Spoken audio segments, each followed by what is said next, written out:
5:01. It was the end of winter and the sky was blue. The mountains were frozen but there were no clouds. Chen Pingan looked around and saw nothing but silence. This was the color of the human world. Looking down at the mountains and rivers from the celestial ferry, one would definitely not feel this way. Therefore, cultivating on the mountain was even more unaffected by the cold and heat of the world. Chen Pingan's mountain traversing staff that was refined using the Bayou Palace's celestial art showed a green color. This made the vein of the thunder pool look more like a bamboo whip. Otherwise, the gold color would be too conspicuous. However, as long as one restriction was removed, this temporary ghost-slaying whip embryo could be restored to its original appearance. There was one good thing about the North Continent.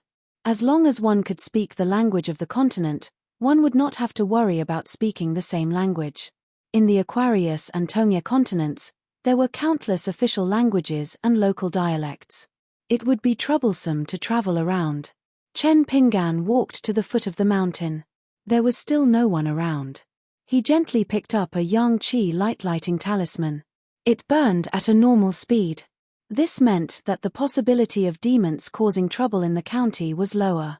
It was highly likely that it was the second situation mentioned by the Aurus Core Song Lanqiao. A certain god of the mountains and rivers around the county was facing a tribulation. His golden body was about to collapse and this affected the feng shui of the land. However, nothing was absolute. Chen Pingan planned to take things one step at a time. With the talisman in his hand, he walked slowly until he saw an ox cart filled with charcoal. A strong man in tattered clothes was leading a pair of children with frostbite towards the county. It was only then that Chen Pingan extinguished the talisman and walked quickly. The two children's eyes were filled with curiosity. However, as village children, they were shy and shrunk towards their father. The man saw the young man carrying a box and carrying a staff but did not say anything. The winter was freezing cold, the muddy road was hard, the ox cart was bumpy. The men increasingly did not dare to lead the ox cart too fast. Once the charcoal was broken, the price would not be high. The big and small stewards of the rich old men in the city all had sinister eyes. They were the best at stirring up trouble. Ruthlessly trying to raise the price, their words were even more chilling than the cold with nowhere to hide. However, this delay had implicated the two children and made them suffer from the cold. This made the man a little depressed. He had already told them not to join in the fun. What was there to see in the city? It was just that the stone lions at the entrance of the house looked scary, and the painted door gods were even bigger. After looking at them for a long time, they didn't think much of it. If this cart of charcoal really sold for a good price, it would naturally bring back some small snacks for them to eat. The New Year goods that they should buy would also not be lacking. He could vaguely see the outline of the high walls of the county city. The man heaved a sigh of relief. The city was lively and full of people. It was warmer than the outside of the city. As long as the two children were happy, they would probably forget about the cold. However, the young man wearing the bamboo hat walked neither fast nor slow behind the ox cart, which made the man a little worried.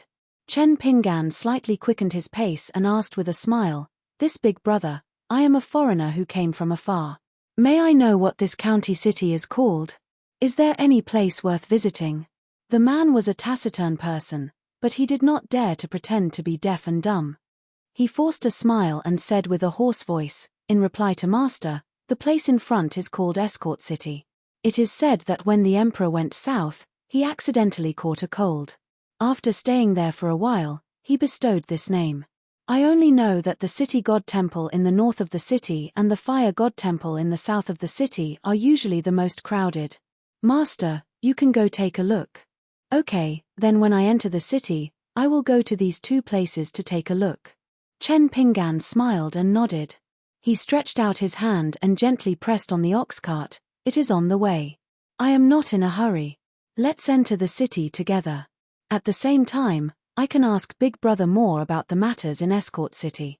Although the man was nervous, when he looked up and saw that the ox cart was getting closer and closer to the city gate of Escort City, he felt that nothing would go wrong. He seemed to be a little relieved. He tried his best to imitate the way the people in the city spoke and said more beautiful words. "Then I will tell you what I know. It is best if I can help master a little. I am not educated and do not know how to speak. If there is anything wrong with what I say, please forgive me. Chen Pingan held the mountain walking stick in one hand and the ox cart in the other. He said, "That is good. Big brother, you can speak freely." Under the man's introduction, Chen Pingan learned that Escort City was located in the Silver Screen country. It was not a small city. In history, there was a prime minister. Therefore, the Kuaishing building near the city god temple was flourishing with incense. The fire god temple was also very lively. It was said that it was very effective to ask for money. The rich people who did big business in the city loved to go there to burn incense. Therefore, the man wanted to pull the ox cart to the market near the fire god temple. After selling a cart of charcoal, he could directly buy New Year's goods from the nearby shop and go home. The two children had been secretly sizing up Chen Pingan. However, whenever Chen Pingan smiled at them, they would immediately turn their heads away, feeling somewhat embarrassed. Unknowingly, the ox cart arrived at the city gate. Because it was still early, they needed to line up to enter the city. There were some breakfast stalls nearby. Chen Pingan bought a bowl of millet porridge and a roll of pancake. He took off his bamboo hat and sat at the table to eat. Not far away, the two children swallowed their saliva. The man hesitated for a moment, then took out a small handful of copper coins and gave them to his daughter. After receiving the money, the two children happily ran to the stall and bought a bowl of millet porridge and a roll of pancake with the aroma of eggs. The daughter carried the roll of pancake to her father. The man only took a bite before he tore the roll of pancake in half and returned it to his daughter. The little girl ran back to the table and gave half to her brother. Then, the brother and sister ate the bowl of porridge together. The man was protecting the ox cart. He wiped his mouth and grinned. The stall's business was good. The two children sat across from Chen Pingan. Chen Pingan was used to chewing and swallowing slowly while thinking about things. Previously, during the trip to the Ghost Valley, he had schemed against the scholar and fought with the Golden Eagle demon of Jixiao Mountain. In fact, it was not considered dangerous. However, the journey from Stinky Copper City to Qinglu Town, or to be precise, from the Hemp Sect's cross-continent ferry to breaking through the sky with the sword deity to the Mui Mountain, made Chen Pingan's heart palpitate. After that, he replayed the game a few times and felt that his life was on the line. However, when he thought of the final harvest, which was full of immortal money and rare items, there was nothing to complain about. His only regret was that he did not fight enough. It was not painful or itchy. It was even worse than the punches of the bamboo house of Luo Po Mountain. It was not satisfying enough. If the demon of Jixiao Mountain had joined forces with the mountain moving sage, and if there was no heroic spirit of the upper five realms like Jiao Cheng secretly coveting in the north, perhaps it would have been more enjoyable. After that, he recuperated in the mansion of the Mui Mountain. Through a stack of immortal newspapers that he had asked someone to bring him to read, he learned about many new things in the North Continent. Among them, the most surprising was, of course, the female champion of Taiping Mountain, Huang Ting. In the life and death battle on Julie Mountain, she had lost to the young talent on the mountain named Liu Jinglong. It should be known that Huang Ting had come to the North Continent to break through the bottleneck of the nascent soul stage. Although she was a new nascent soul stage cultivator, there was no doubt that Huang Ting's swordsmanship was high. Above Liu Jinglong, who was roughly the same age and cultivation as Huang Ting, there were two more young cultivators whose cultivation, talent, fortune, and background were more outstanding. As for the 7 god-favored children after Liu Jinglong, Chen Pingan did not dare to underestimate them just by looking at Yunxiao Palace's young Ningxing's skills and temperament. Aside from this, there was another place on Julie Mountain that Chen Pingan was very curious about. There were more than 100 spirit springs on the mountain, and the spiritual aura was abundant. It was an innate treasure land. There were more than 1,000 immortal mansions of various sizes built on the mountain. Amidst the green hills and clear waters, deep courtyards, and pleasant scenery, it was also a first-class place for cultivation. These mansions on Julie Mountain were only rented and not sold. All of them were selected by the Qianglin sect and meticulously built by the school of Moism's craftsmen. They could be rented for a long time, but the longer the term, the more expensive they would be. Relying on this long-term business that was rolling in money, the Cheonglin sect, who was good at making money, relied on the immortals' money to produce a half-baked unpolished Jade Realm consecrator. Thus, the sect was given the suffix of the word sect. This sect had always had a bad reputation in the North Continent. They only recognized money and never talked about friendship. However, this did not hinder them from making a lot of money every day. Therefore, the Cheonglin sect was both envied by cultivators and despised by the people on the mountain. There was a popular and mocking saying that spread throughout the north and south: 5 realms on an embroidered pillow, 2 sleeves clean in the wind, Cheonglin sect. Chen Pingan put down his chopsticks and looked towards the city gate. Far inside the city, there were sounds of horse hooves hitting the ground loudly. It should be a formation of 8 tall horses. They left the city together. When they approached the city gate where the crowd of pedestrians gathered, not only did they not slow down, each of them whipped their horses, causing the city gate to be noisy and chaotic. At this moment, the common people entering and leaving the city were hiding against the walls.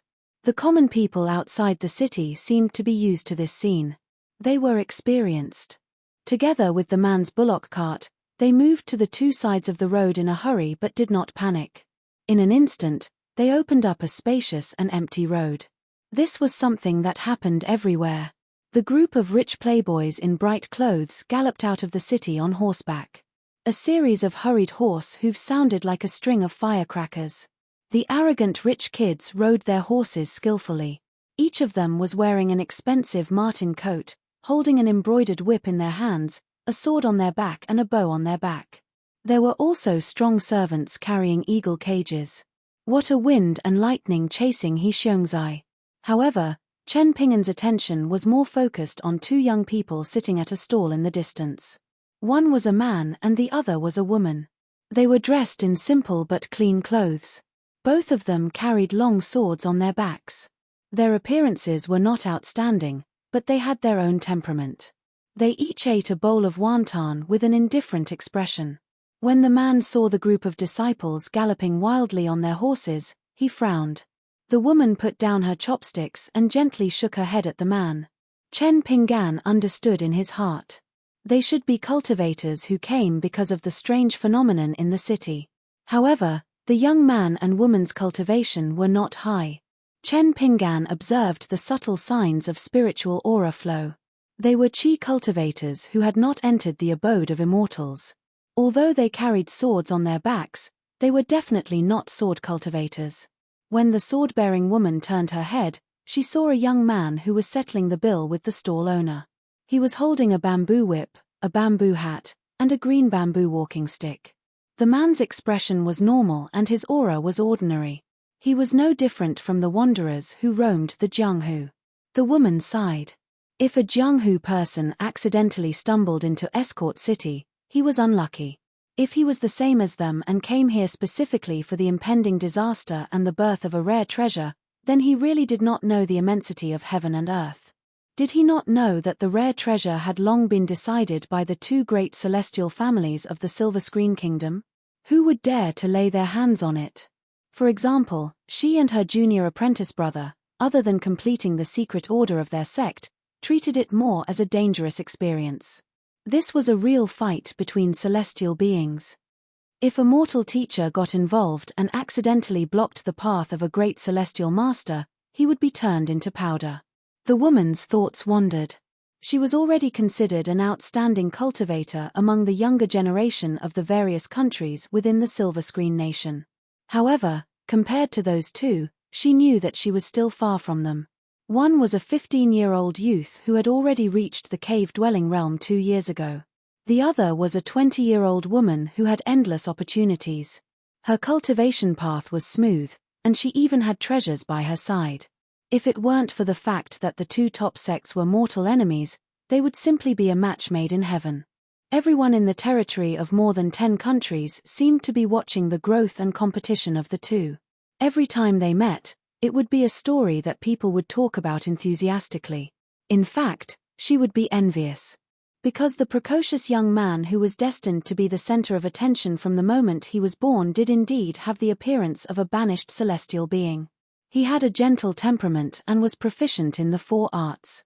She could not understand how there could be such a young man in the world who could make a woman forget about the world. The young man saw that his senior sister was in a daze and thought that she was worried about the upcoming journey. He comforted her, "Senior sister, if you're not sure, we'll leave as soon as we find the child. There's no need to worry about this inevitable disaster. Master once said that we, as cultivators, must know our destiny. Since Attendant City has enjoyed the blessings of the gods for hundreds of years, it's time for it to suffer this natural disaster." The woman nodded and then reminded him, "Be careful, the walls have ears." The man smiled and said, "If you say that the city is full of crooks and dragons, and that strange people gather, I will believe it. But if you say that we can meet an otherworldly master at the city gate, I don't believe it. We are not a small sect. Which one of the old celestial beings and young celestial masters on the mountain is not a familiar face? Could it be that the monkey is a celestial being who hides his strength? Or that young ranger with the bamboo hat is actually a Jianghu grandmaster?" The woman's expression changed slightly. "Have you forgotten the teachings of the sect? You should be careful with your words and actions when traveling down the mountain." Even as she warned, the woman quickly glanced at the old man with the monkey squatting on his shoulder and the young man who was walking near an ox cart.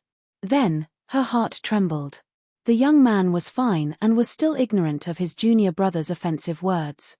However, the old man who was feeding the little monkey on his shoulder turned to look at her. The corners of his mouth twitched and his expression was unfriendly. The woman stood up and made a fist salute. However, the old man did not appreciate it. His eyes wandered and looked at her from head to toe. Then, he sneered and looked away. It seemed that he was disgusted with her beauty and figure. The woman didn't take it to heart, but her junior brother was so angry that his chest almost exploded. This old bastard actually dared to humiliate people like this. He was about to take a step forward, but his senior sister gently pulled his sleeve and shook her head at him. "We were rude first." The young man glared fiercely at the monkey-playing old man and committed his face to memory. Once they entered the escort city, the battle for the treasure would begin. The various forces would be entangled and chaos would ensue. Once the opportunity presented itself, he would make sure that the old man would not be able to bear the consequences. In fact, Chen Pingan had seen all of this and felt a little emotional. Both sides who had inexplicably become enemies really had bad tempers.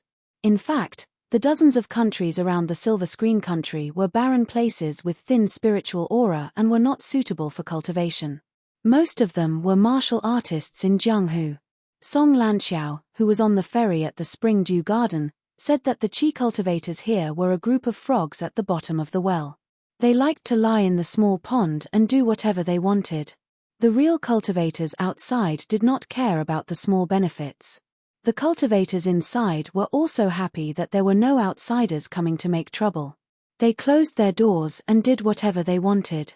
2 Jindan cultivators with lousy realms led a group of minions to fight with each other. It was said that they had been fighting for hundreds of years. However, Song Lanqiao said it lightly and casually. Chen Pingan was used to being cautious in Jianghu. It was better to be safe than sorry. The cultivators on the mountain had thousands of strange spells. Once they fought, the level of their realms and even the quality of their magic weapons could not be determined. The 5 elements restrained each other, the time and place, the change of fate, and the conspiracy were all variables. After entering the city, Chen Pingan didn't follow the charcoal seller to the Fire God Temple Bazaar. Instead, he went to the City God Temple Bazaar first. Actually, Chen Pingan could tell that the man was a pure martial artist. He was around the 4th realm. After seeing his own figure, the man purposely breathed heavily and his footsteps became light.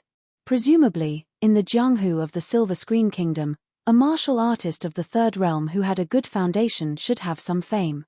As for why he became a woodcutter in the countryside and sold charcoal, dragging his family along to earn money, he must have his own story. Chen Pingan would not investigate this. "You are not a fish, how can you know the joy of a fish?" After the 2 sides went their separate ways. The man led the ox cart. The 2 children were still carefree, looking around. The man smiled and turned his head to look at the back of the young paladin. He said to himself, he can't even see that I'm a Jianghu man. Then he should be a junior of the second or third realm. Sigh, why did he get involved in this muddy water? Those immortals on the mountain who practiced magic are like dragons. How many people would be drowned by just a wave of their tail? Chen Pinggan smiled. The man was a kind-hearted person. He purposely mentioned that there were more places worth visiting in the Spirit Treasure City in the north. He probably wanted him to leave the city as soon as possible. Coincidentally, the monkey-playing old man and the young man and woman carrying a sword were on the same path. Like Chen Pinggan, they were going to the Xiying Wang temple first. Chen Pinggan deliberately slowed down his pace and distanced himself from them. Then, he stopped at a calligraphy and painting shop and looked at the calligraphy and painting in the shop for half an hour. He did not buy any calligraphy or painting. Instead, he spent a few taels of silver to buy a few booklets that the shop originally gave as a complimentary gift. These booklets were dedicated to introducing the famous works of various dynasties in the Silver Screen Kingdom. The booklets were of good quality. It was just that they were not rare books, but the content was pleasing. After putting the booklets into a bamboo box, he left the shop. The old man and the young man and woman were already gone. As he neared the Xiying Wang temple, Chen Pinggan's expression was a little dignified. The incense was curling up in spirals. On the street outside the Xiying Wang temple, one could smell the unique scent of incense. But after walking through many temples, one would know that the intensity of the incense was not important. In terms of purity, whether it was an orthodox temple conferred by the imperial court or an obscene temple built by the common people or demons, it all depended on the quality of the incense. After Chen Pinggan focused his gaze, he saw that this majestic and grand Xiying Wang temple was surrounded by incense. It was as if Lord Xiying Wang had used a secret method to keep the incense from leaking out. This was an act of tyranny. All the orthodox temples of the imperial court, including the gods of mountains and rivers, the Xiying Wang temple, and the civil and martial temples, had to feed back the mountains and rivers. They would peel off a part of the incense and scatter it to the surrounding heaven and earth. In this way, they would benefit the common people and protect the common people. This was the only way to form a cycle, unlike the Xiying Wang temple in front of him, where not a drop of water leaked out. Chen Pinggan sighed softly. In fact, it was understandable. This was the self-saving action of the golden bodyguard in the temple to hang on to his life. At the moment, he could not care about anything else. It was like drinking poison to quench thirst. In the long run, the disaster would only accumulate and become bigger. Chen Pinggan did not. Walking into the Xiying Wang temple that protected the city according to the law, Chen Pinggan roughly understood the structure of the Xiying Wang temple. Although the charcoal man did not speak clearly, he had personally come here to pray and pray sincerely. Therefore, he had a general understanding of the Xiying Wang temple in the front and back hall. The structure of the Xiying Wang temple was similar to that of other places. In addition to the front and back hall and the Kuaishing Tower, there were also the Fengshan Hall and Yuanchen Hall that were built according to the local customs. However, Chen Pinggan still asked an old shopkeeper who opened an incense shop outside the Xiying Wang temple in detail. The old shopkeeper was a friendly and talkative person. He explained the origin of the Xiying Wang temple in detail. It turned out that the front hall worshipped an ancient military general from 1,000 years ago. He was a meritorious figure of a great dynasty in the early years. The golden body of this heroic spirit of the temple was naturally elsewhere. The Xiying Wang lord here was a famous civil official who was enshrined in the back hall. He was a third-rank marquis who was enshrined by the emperor of the Silver Screen country. At the mention of this title, the old shopkeeper asked with a smile, "Young man, do you not understand why you are only a third-rank marquis?" This civil official was a second-rank minister when he was alive. Chen Pinggan smiled and said, "It is a little strange. I was just about to ask the old shopkeeper. Is there any explanation? If one were to talk about the rules of the many ancestral temples in the world, Chen Pinggan was already familiar with them. However, if he wanted to do as the Romans did, he had to ask about the customs first. The old shopkeeper smiled and did not speak. Chen Pingan hurriedly went to the incense shop and asked for a stick of incense. That was the way. The old shopkeeper laughed and began to talk about the inside. Young man, you look like you are from Jianghu. Therefore, it is normal that you do not know about the officialdom. The titles and official ranks in the officialdom are not the same. Not to mention the ranks of the Xing Wang gods who are enshrined in incense. Why, are you confused? Chen Pingan nodded and said with a smile, it is a little complicated. The old shopkeeper began to show off his knowledge. He shook his head and said, our Lord Xing Wang was only a fourth-rank earl when he was first appointed by the founding emperor. However, the title has always been efficacious. A few years ago, when the new emperor ascended the throne, he issued an imperial edict, posthumously conferring our Lord Xing Wang as a third-rank marquis. At that time, it was such a grand occasion. The minister of the Ministry of Rites personally left the capital, and such a high-ranking official personally brought the imperial edict to our attendant city. After entering the city, he picked an auspicious day on the street outside the shop. Did you see that? Before dawn, a large group of Yamen runners sprayed water and washed the shop from head to toe, and no outsiders were allowed to watch. In order to watch the fun, I slept in the shop the night before. That was how I got to see the minister. TSK, he is indeed a literary star. Even if I look at him from afar, I feel that he is noble. The old shopkeeper was proud of himself. Don't look down on us just because we are a county city. The treatment of our Lord Xing Wang is equivalent to that of a provincial city's Lord Xing Wang. Other than the Xing Wang temple in the capital and the Xing Wang temple in the capital, there is no one with a higher title. Young man, when you go to the temple, you must pray and kowtow more. Although the Xing Wang temple has always been more efficacious for scholars to pray for literary fortune, our Lord Xing Wang's position is high and his abilities are great. I think that as long as you are sincere, he will protect you a little. Chen Pingan then asked some of the civil and military officials in the Xing Wang temple. As expected, there were 2 judges, the 6 divisions of the Xing Wang, the day and night wandering god, and the general shackle. All of the officials that assisted Lord Xing Wang had their own backgrounds. The old shopkeeper was extremely familiar with them, and spoke very logically. But when Chen Pingan asked if he had personally seen Lord Xing Wang, the old shopkeeper was speechless. His expression was unnatural. He replied, we are just commoners. How can we see Lord Xing Wang's true body? Even if he is standing in front of us, we will not recognize him. Chen Pingan laughed. That should be the case.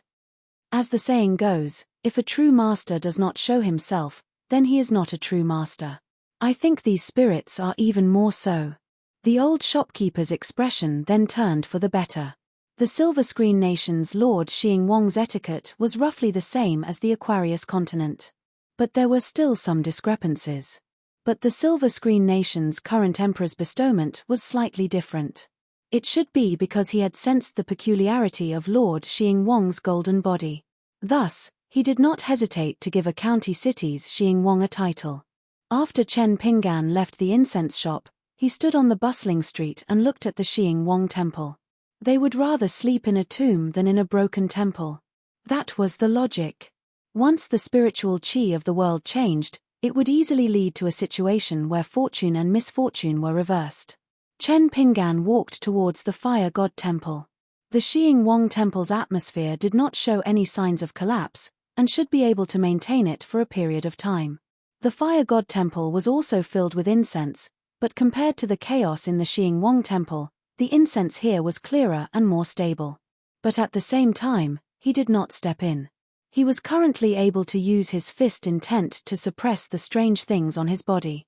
But if he stepped into the ancestral temple, would he attract unnecessary attention? Chen Pingan was not sure. If it was not because the trip to the North Continent was too rushed, Chen Pingan's original plan was to visit the Swaying River Deity Temple at the Skeletal Beach, and then visit the few ancestral temples of the secular dynasties to personally inspect.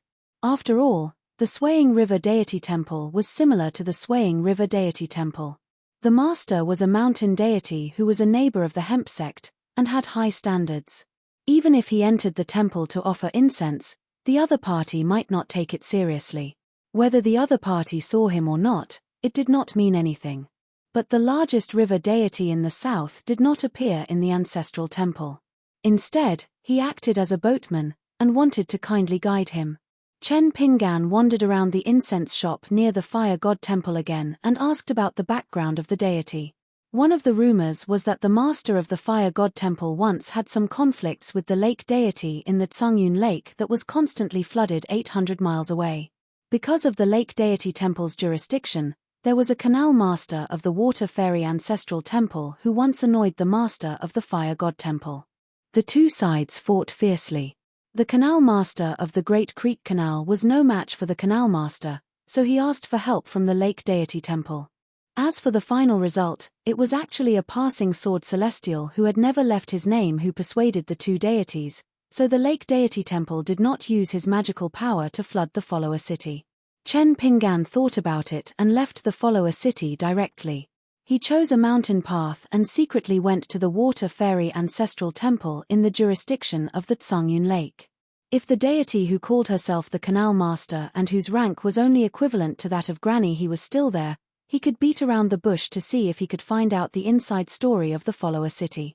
If it was really a disaster that affected the whole city, he still had to take care of it. If it was a fight between deities in a small place, he would wait and see. In the night, Chen Pingan followed a wide stream and came to the side of an ancestral temple. The road was overgrown with weeds and there were few people.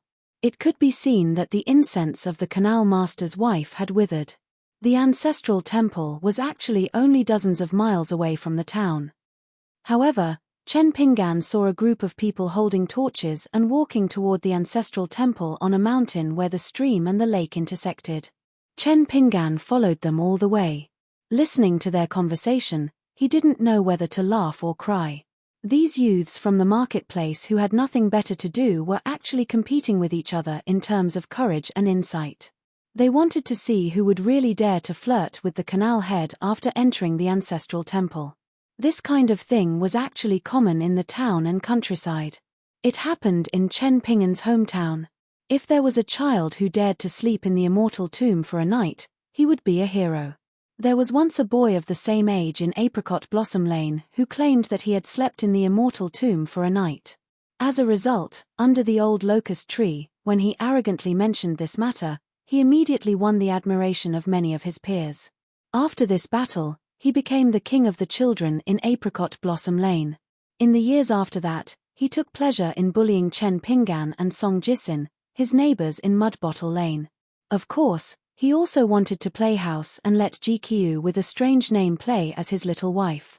Unfortunately, he was scolded by Song Jisin. Ji Qiu always had a straight face and cold eyes. She followed Song Jisin back to the town. That boy of the same age followed behind them and threw mud at them. In fact, that night, Chen Pingan just happened to go there to worship the Bodhisattva and saw that boy of the same age from afar. He just took a few steps outside the immortal tomb and then rushed back home. Tonight, when Chen Pingan saw the group of 7 or 8 people, he did not want to treat himself unfairly and brought enough wine and meat. When these people entered the Narcissus Ancestral Temple, which was only 2 courtyards, the plaque was tilted. The temple had been abandoned for a long time and was dilapidated. The walls were covered with thick green cedar trees. Chen Pingan sat on a big tree not far from the temple and had a wide view. Chen Pingan placed the mountain walking staff horizontally on his knees and covered his sleeves with his hands. He looked up and quietly observed the changes. Chen Pingan took out some dry food and took off the blade-strengthening gourd that contained the water from the Mirror Mountain's deep stream. He began to eat supper. He had been rushing all the way and was not taking a leisurely stroll. Inside the small ancestral temple, there were already several bonfires lit. They were drinking wine and eating meat. They were very happy and vulgar. There were 3 statues, 1 tall and 2 short. They were originally painted statues, but time had been merciless and the paint had peeled off. In the middle was the wife of the canal master, and on the left and right were probably the maids. The 3 of them had similar features and were lifelike, especially the canal master. She was slender and had a beautiful appearance. Chen Pingan glanced at them and felt a little strange. The three statues did not seem to be golden bodies that could hide the divine light. This was also the luck of those wastrels in the marketplace. Chen Pinggan planned to make a trip to Kangyun Lake after eating the dry food. However, this lake lord did not have an ancestral temple on the shore, so he had a headache. If it really didn't work, he would have to show up and ask those lustful fellows if there were any other water god temples nearby. Chen Pinggan began to close his eyes and rest. He began to refine the gloomy water from the deep streams of the Mirror Mountain. At the same time, his mind slowly sank. Using the entry-level inner vision technique on the mountain, his yin spirit wandered into his own small world. The contents of some of the ancient books today could easily make future generations confused. For example, the bowing and leading officials, sinking the white horse and worshipping the water god, Hebo. As for why it was a white horse, there was no explanation in the book. As for the saying that the water god was not to be seen, the big fish and the big flood dragon were to be seen. It was even more puzzling. In all the continents in the world, the gods of mountains and rivers and the golden bodies of ancestral temples were never rare. Chen Pinggan suddenly opened his eyes and instantly restrained all his qi. He remained silent and motionless. He only looked at the mouth of the distant stream that entered the lake. There was a ripple that affected the subtle changes in the spiritual energy of heaven and earth. Then, Chen Pinggan quickly saw that the water was rippling. 3 women, one in front and 2 behind, were walking over slowly. The woman in the lead was dressed in colorful clothes. Her clothes fluttered in the mist. The 2 maids behind her were also dressed in the water fairy temple. However, they were actually more beautiful than the statue. On the other hand, the lady of the channel was far more beautiful than the statue. It was unknown what the skilled craftsman who opened the face of the statue of the channel master in the ancestral temple was thinking every time he cut it. When he shifted his gaze again, Chen Pinggan began to admire the courage and insight of the group of people in the temple. One of the youths climbed up the altar, hugged the statue of the channel master, and gnawed on it. Vulgar words came out of his mouth without end, causing the entire temple to roar with laughter, strange cries, and cheers. When he was young, it was probably like this. He always felt that not following the rules was something that he was capable of. Also, when he was young, he met a girl that he actually liked. He bullied her a little, was scolded by her a few times, and rolled his eyes at her a few times. It was considered that they liked each other. After the 3 women from Kangyun Lake approached the ancestral temple, they used an illusion technique and turned into a white-haired old woman and 2 young girls. The old woman sneered. After entering the ancestral temple, she had a benevolent expression. When the youths and strong men saw the old woman with white hair and wrinkled skin and the 2 young girls behind her, they were dumbfounded. For a moment, the ancestral temple was completely silent. Only the occasional sound of the fire branches cracking could be heard. Especially the youth who was hugging the neck of the statue with both hands and wrapped his legs around his waist. He turned his head and was at a loss. One of the youths gently nudged the young man beside him with his elbow and said in a trembling voice, "Could it be that the water god is really here to punish us?" The man shook his head and turned from astonishment to surprise. He chuckled and said, "Open your eyes wide and look carefully. How does she look like her? She's just an old nanny walking at night with her 2 granddaughters. Most of them are from the nearby villages that we don't know. Our luck with women is quite good." The youth secretly wiped the oil stains from the corner of his mouth. As he knew the man's temper, he was really afraid that he would do something bad after drinking. He carefully advised, "Brother, let's not be rash. If we blow things up, we'll be sued." The young man sneered and said, "Blow things up? It's good if it blows up. What's done can't be undone. I can marry her as my wife. Don't fight with me. I like those 2 girls. However, I'm kind. I only want the one on the left and the one on the right. You guys can slowly discuss it yourselves." The old woman pretended to be flustered and was about to leave with the 2 girls when she was surrounded by the man and his men. The youth who was the boldest to jump onto the altar had already slid down from the statue of the wife of the channel. He placed his hands on his hips and looked at the scene at the door. He said with a cheeky smile, as expected, "The foreigner with the saber is right. I'm lucky with women now. Liu San, one of you is yours, and the other is mine. Chen Pinggan suddenly frowned. He looked at a beam in the temple. A person sat up. He was a burly man with thick eyebrows. He had a saber hanging from his waist and his legs hanging down. He yawned and languid tore off a piece of yellow paper talisman on his body. After it was torn off, the talisman burned to ashes. The old woman was shocked. The man smiled and said, "If you don't use some methods, you won't be able to catch fish." The man stretched his muscles and at the same time, he waved his sleeve. A stream of spiritual energy slithered around the walls like a spirit snake. Then, he snapped his fingers. On the inner and outer walls of the temple, rays of golden light suddenly appeared. The talisman was like a talisman, drawing was like a flying bird. Before the group of idiots from the marketplace set off, he had already sneaked into the water fairy temple.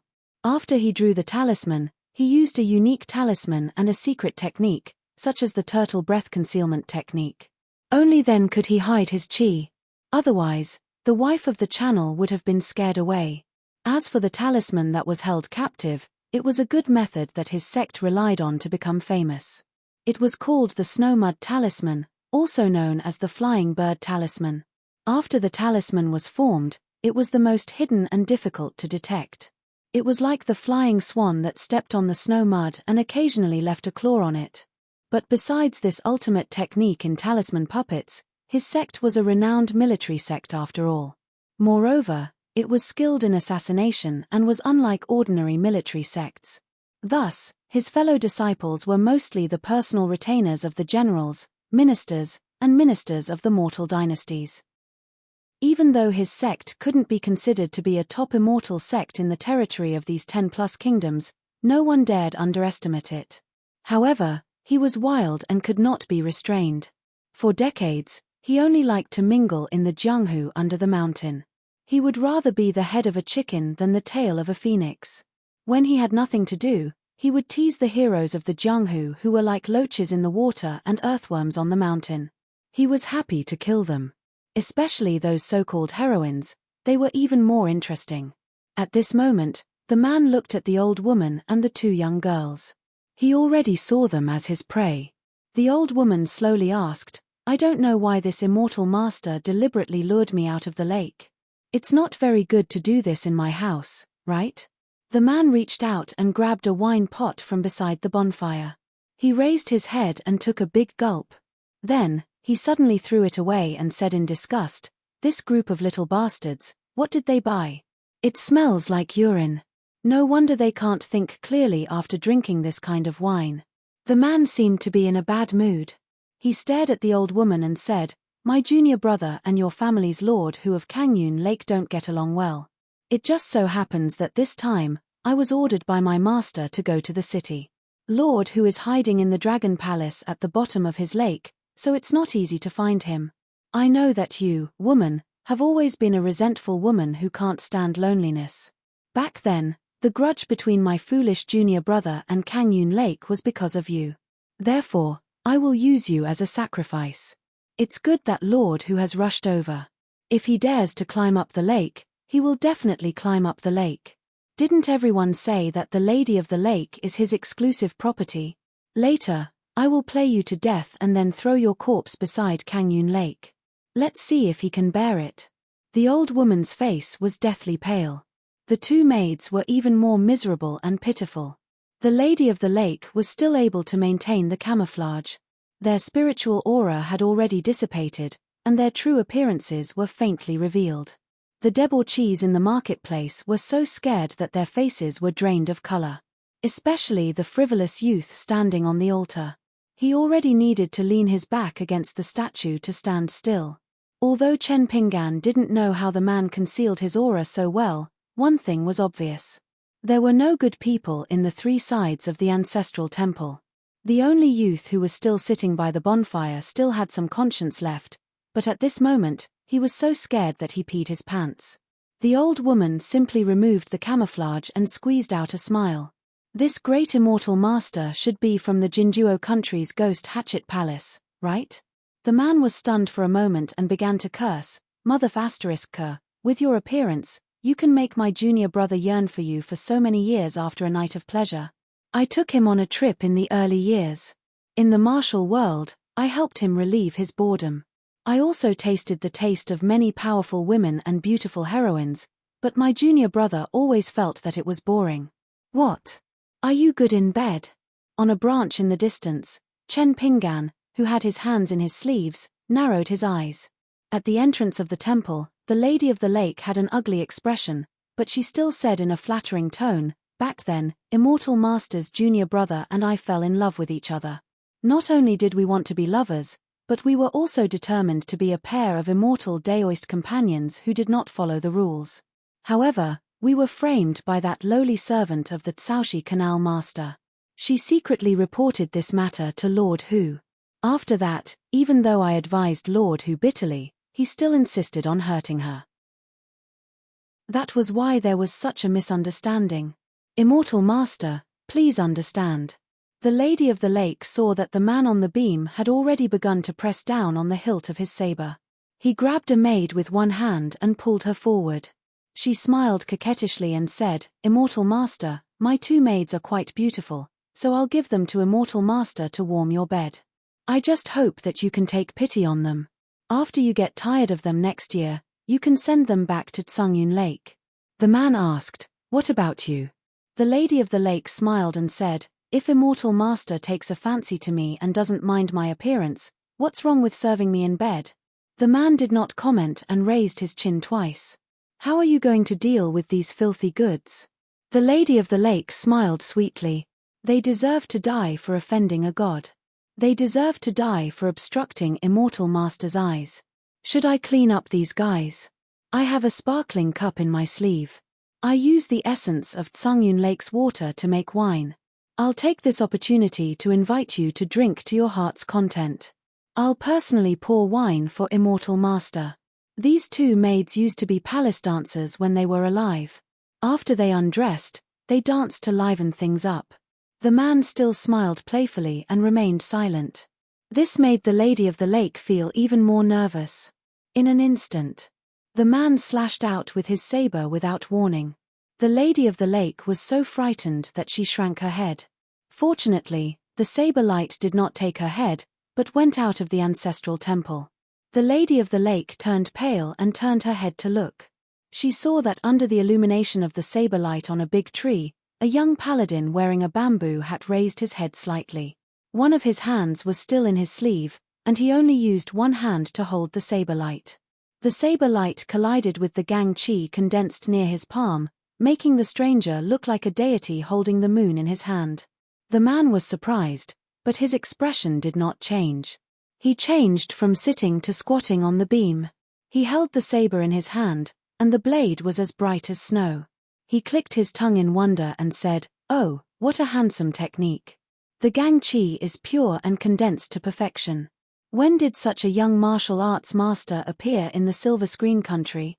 I've dealt with the #1 martial arts master in the Silver Screen Country. I can block this saber with all my strength, but I can't block it so easily." Chen Pingan gently retracted his palm, and the last bit of saber light dissipated. He asked, "The talisman beside you and the painting of the talisman on the wall, are they secret teachings of the sect? Only the cultivators of the Ghost Hatchet Palace know how to use them?" The man laughed and said, "I only borrowed a light saber to greet you, and you want to pretend to be a master in front of me?" The man floated down from the beam to the ground. When he strode towards the entrance of the temple, the Lady of the Lake and the two maids, as well as the men of the marketplace who had already dispersed, hurriedly moved further away. The man leaned on the ground with his saber and sneered, "Quickly report your name. If it's a mountain that our Ghost Hatchet Palace is familiar with, then it's a friend. If it's a friend, then we can share the good fortune together. Tonight's encounter with a woman, everyone has a share. If you intend to be a warm-hearted hero of the Jianghu, and uphold justice here tonight, then you, will have to teach you how to be a man." The young men of the marketplace only felt that the Immortal Master's words were frightening. But the Lady of the Lake was very surprised. The words of the man with the surname Du, in fact, had a lot of mystery. It was not showing weakness, but it was definitely not arrogant and domineering. What happened next made the Lady of the Lake even more shocked. The young paladin flashed and stood outside the open door of the ancestral temple. He smiled and said, "Then I beg you to teach me how to be a man." Du Yu held the saber hilt with one hand and clenched his other hand into a fist.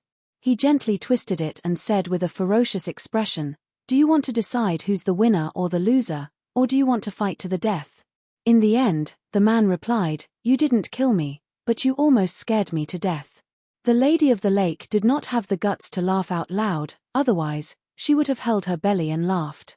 Suddenly, the Lady of the Lake thought quickly and took a step back. Do you of the Ghost Hatchet Palace, you're the legitimate son of the Daoist couple on the mountain of the Jin Duo Kingdom? Du Yu twitched the corner of his mouth. Well, she was quite tactful. This woman could live. But the man outside the door said again, "How old are the Daoist couple?" "2 cultivators of the upper 5 realms."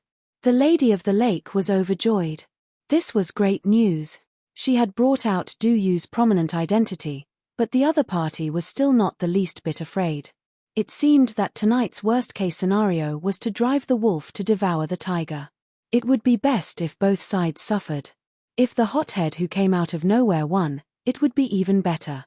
Dealing with a paladin with no grievances or enmity was always negotiable. It was always better than dealing with Du Yu, a fiend who came straight for her. Even if Du Yu chopped the paladin who looked good but was useless into a pile of meat paste, he should still consider her feelings just now. After all, Du Yu did not look like someone who would fight to the death. Otherwise, according to the bad temper of the cultivators of the Ghost Hatchet Palace, they would have cut him down long ago. Du Yu hooked his finger, raised his saber, and casually waved it. He smiled and said, "As long as you can break the talisman array and enter this temple, I'll let you have one move." In an instant, the walls of the temple were surrounded by a circle of golden light, dazzling the eyes. Then, the young paladin wearing a bamboo hat appeared beside Du Yu like a ghost and swept his arm over the latter's neck. Du Yu's chi fu was surging and he fainted on the spot. Then, he fell heavily on the altar in the temple. Not only did he smash the statue of the Lady of the Lake into 2 pieces, Du Yu was also stuck in the wall. As for the saber, it fell to the ground with a clang. The saber on the ground was like water. It should be a good saber. Chen Pingan held the mountain traveling staff and stood in place. He changed the iron horse chisel formation slightly and used a mind talisman after breaking the formation and entering the temple. Naturally, he held back. Otherwise, this guy who threatened to let him have one move should be an unfilial son and let the Daoist couple of the Ghost Hatchet Palace send their son off. Of course, it was not strange that the cultivators on the mountain would still have a youthful face even after 100 or even 1,000 years old. The reason why he held back was that Chen Pingan wanted to go back and humbly ask that person about the 2 unique talisman. As for those young and strong men on the street who were scared out of their wits, they were knocked out by the chi ripples caused by the fist aura. As for the frivolous young man on the altar, he was also knocked out by Du Yu's kick. Compared to the man in the courtyard, the young man's fate was even more miserable. Everything had been planned out perfectly, but it was only a matter of one punch. Only the young man who sat blankly by the bonfire was left. Chen Pingan glanced at him. "Don't you know how to play dead?" The young man quickly leaned back and fell to the ground. His head tilted, but he did not forget to roll his eyes and stick out his tongue. Chen Pingan smiled and asked, "Lady of the Lake, you don't mind if I break your statue, do you?" As he spoke, he waved his sleeve and swept one of the young and strong men to the wall like a broom. The man and the wall collided with a loud bang, and there was a slight sound of bones breaking. The lake master who oversaw the water transportation of the river felt that his bones were about to shatter. The Lady of the Lake hurriedly said with a trembling voice, it's all right as long as you're happy. It's fine even if it's broken into pieces, let alone broken into 2. Chen Pingan asked, "What's going on in Escort City?" The Lady of the Lake bowed slightly and held up a celestial artifact with both hands. "Celestial Master, you can drink while I explain slowly." Chen Pingan smiled and said, "Your method doesn't even work on that guy with the surname Do you think it's going to work? Moreover, don't you have any idea why his junior brother is so obsessed with you, canal mistress? If you really want to court death, you should think of a smarter way to do it. Do you think that my fist technique is weak, that I'm inexperienced, and that I'm easy to trick?" The Lady of the Lake hurriedly put away the wine cup, but a chill surged from the top of her head. Then, she felt a heart-wrenching pain.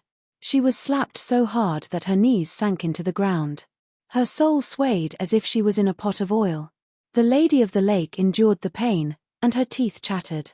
Her voice trembled even more as she said, "Celestial Master, please have mercy. I won't dare to court death again." Chen Pingan waved his hand.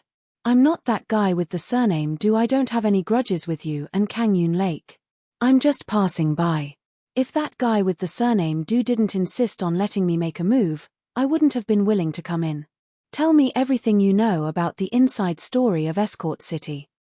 If there's something that I know you know, but you know and pretend not to know, then I'll have to discuss it with the Lady of the Lake Master." The glistening cup that the Lady of the Lake Master deliberately put in her sleeve is actually a natal item that's similar to bewitching potion and luck in love, right? The Lady of the Lake Master's smile was uglier than crying. This guy was clearly 100 times more difficult to deal with than Do You. The Lady of the Lake Masters trembled as she recounted the disaster of her neighbor's Escort City one by one. As Chen Pingan listened to her, he quietly paid attention to the expressions of the two maids from the corner of his eyes. The city god of Escort City was indeed about to collapse. He had reached the end of the incense road. The so-called end of the road was nothing more than this. However, just like that person's fear of death, the city god was no exception. He had tried all means. First, he used up his connections and exhausted his savings to ask the imperial court for a title that exceeded the rules of etiquette. However, the effect was still not good. This originated from an old incident that no one cared too much about at that time, but it had a far-reaching impact. 100 years ago, there was an unjust case of a scholarly family in Escort City. In the end, in the eyes of the imperial court officials and the common people, it was considered a heavy injustice. However, the truth was far from that. At that time, the officials of the city god temple did not know that the consequences were so serious. Otherwise, it would have been a different scene. Kangyun Lake and Escort City were close neighbors. Lord Hu, who was in charge of a lake, 3 rivers, and 2 canals, was deeply rooted. Therefore, he knew a lot of inside stories. That scholarly family had accumulated good karma for several generations. However, in the family ancestral hall's horizontal board, a small incense person was about to be born. However, in one night, an unexpected disaster occurred and no one was left alive. Lord Xingwang was furious and started to order the officials to investigate this matter. However, in the end, the investigation led to the Xingwang temple itself. It turned out that the head of the Yin-Yang department, who was the head of the 6 departments of the Xingwang temple, was the first assistant to Lord Xingwang. The head of the Yin-Yang department, who was similar to General Xingwang's assistant, colluded with General Xingwang, who transformed into a human form and put on the skin of a handsome young man to seduce and humiliate the women of the family. General Xingwang, on the other hand, took a fancy to the incomplete incense person and hoped to bribe a celestial cultivator so that he could take up a position in the Xingwang pavilion in the prefecture city and be promoted to a martial judge. General Xingwang then blackmailed the head of the Yin-Yang department. The 2 high officials of the Xingwang temple who were supposed to help maintain the order of the county cooperated to invite a group of Jianghu bandits into the city and massacred the scholarly family. The head of the Yin-Yang department had long hidden 2 beautiful women and hid them in a secluded house in the countryside outside the county city.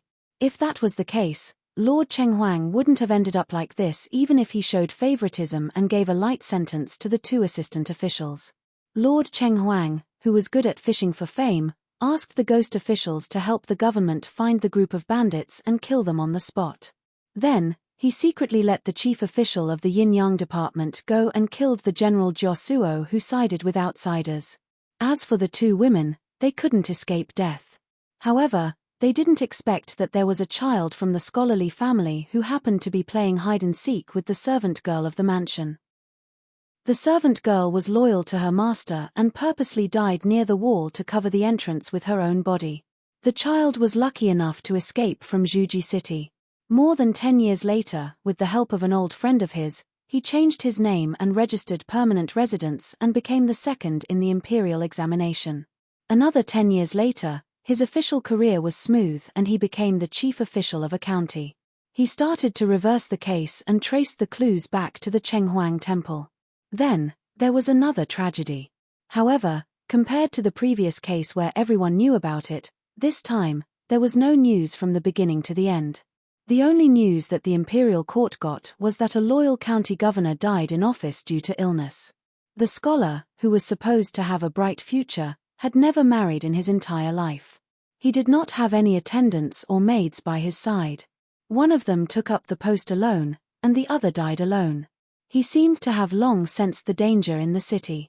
Before he secretly sent a secret letter to his good friend in the imperial court, he was already prepared to die.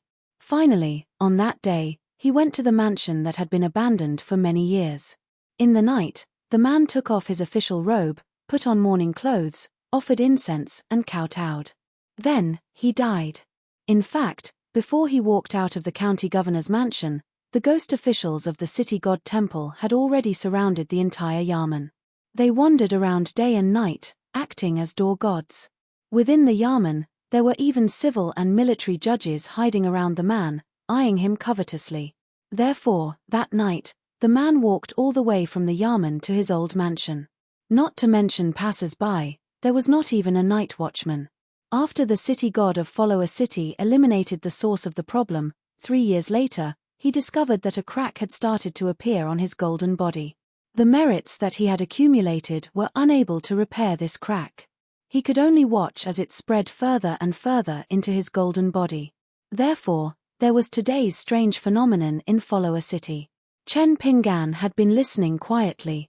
Then, the wife of the canal lord gloated and concluded for the town god temple of the escort city, "The evils we bring upon ourselves are the hardest to bear." But these town god temples are so familiar with the wording.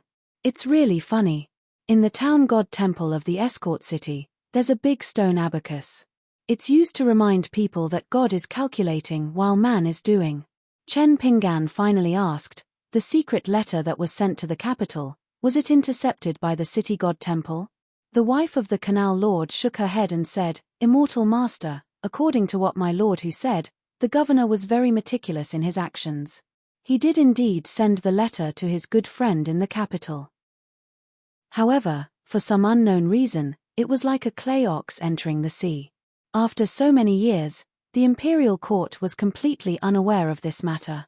On the other hand, the person who received the letter had a smooth career in officialdom. He even became the Minister of Justice back then. Later on, his family prospered and his descendants were very lucky in the imperial examinations and literature." Chen Pinggan asked again, "Including this person with the surname Du, why did so many cultivators rush to Follower City?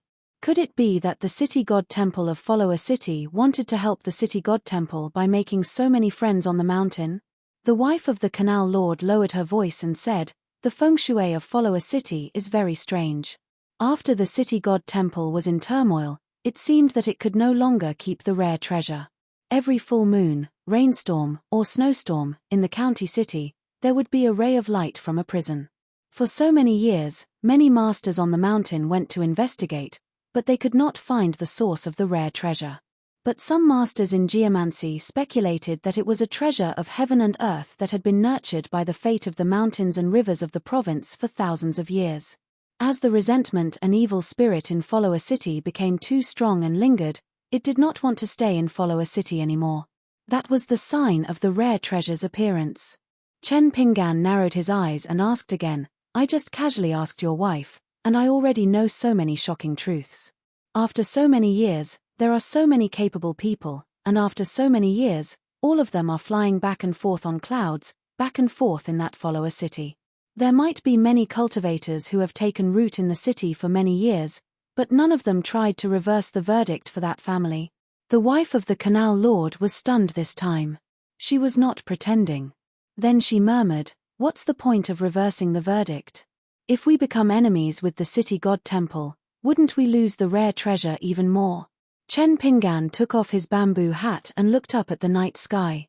He scratched his head and said, Well, it makes sense. There was some noise from the wall behind the altar in the ancestral temple. The wife of the canal lord felt a gust of wind blowing on her face and turned her head abruptly. The altar was split in half by that person. Dust flew everywhere. Du Yu of the Ghost Hatchet Palace, who had secretly woken up and wanted to make a move, was grabbed by the neck by that person with one hand and smashed into the ground. When that person got up, Du Yu was already dead. He could not be more dead.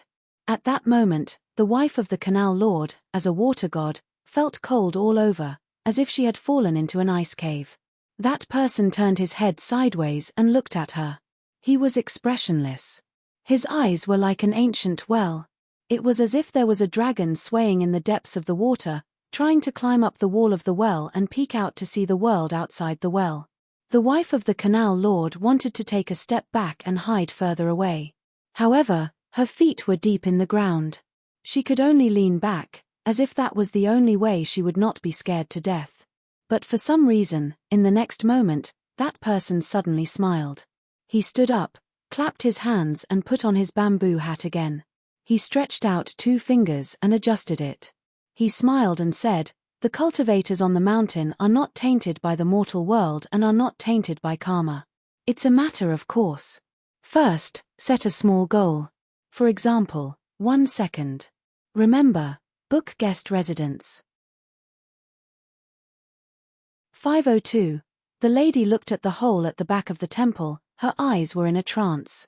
She shook her head lightly, then with a tearful face, she asked with a trembling voice, "Immortal teacher, did you really kill Du Yu?"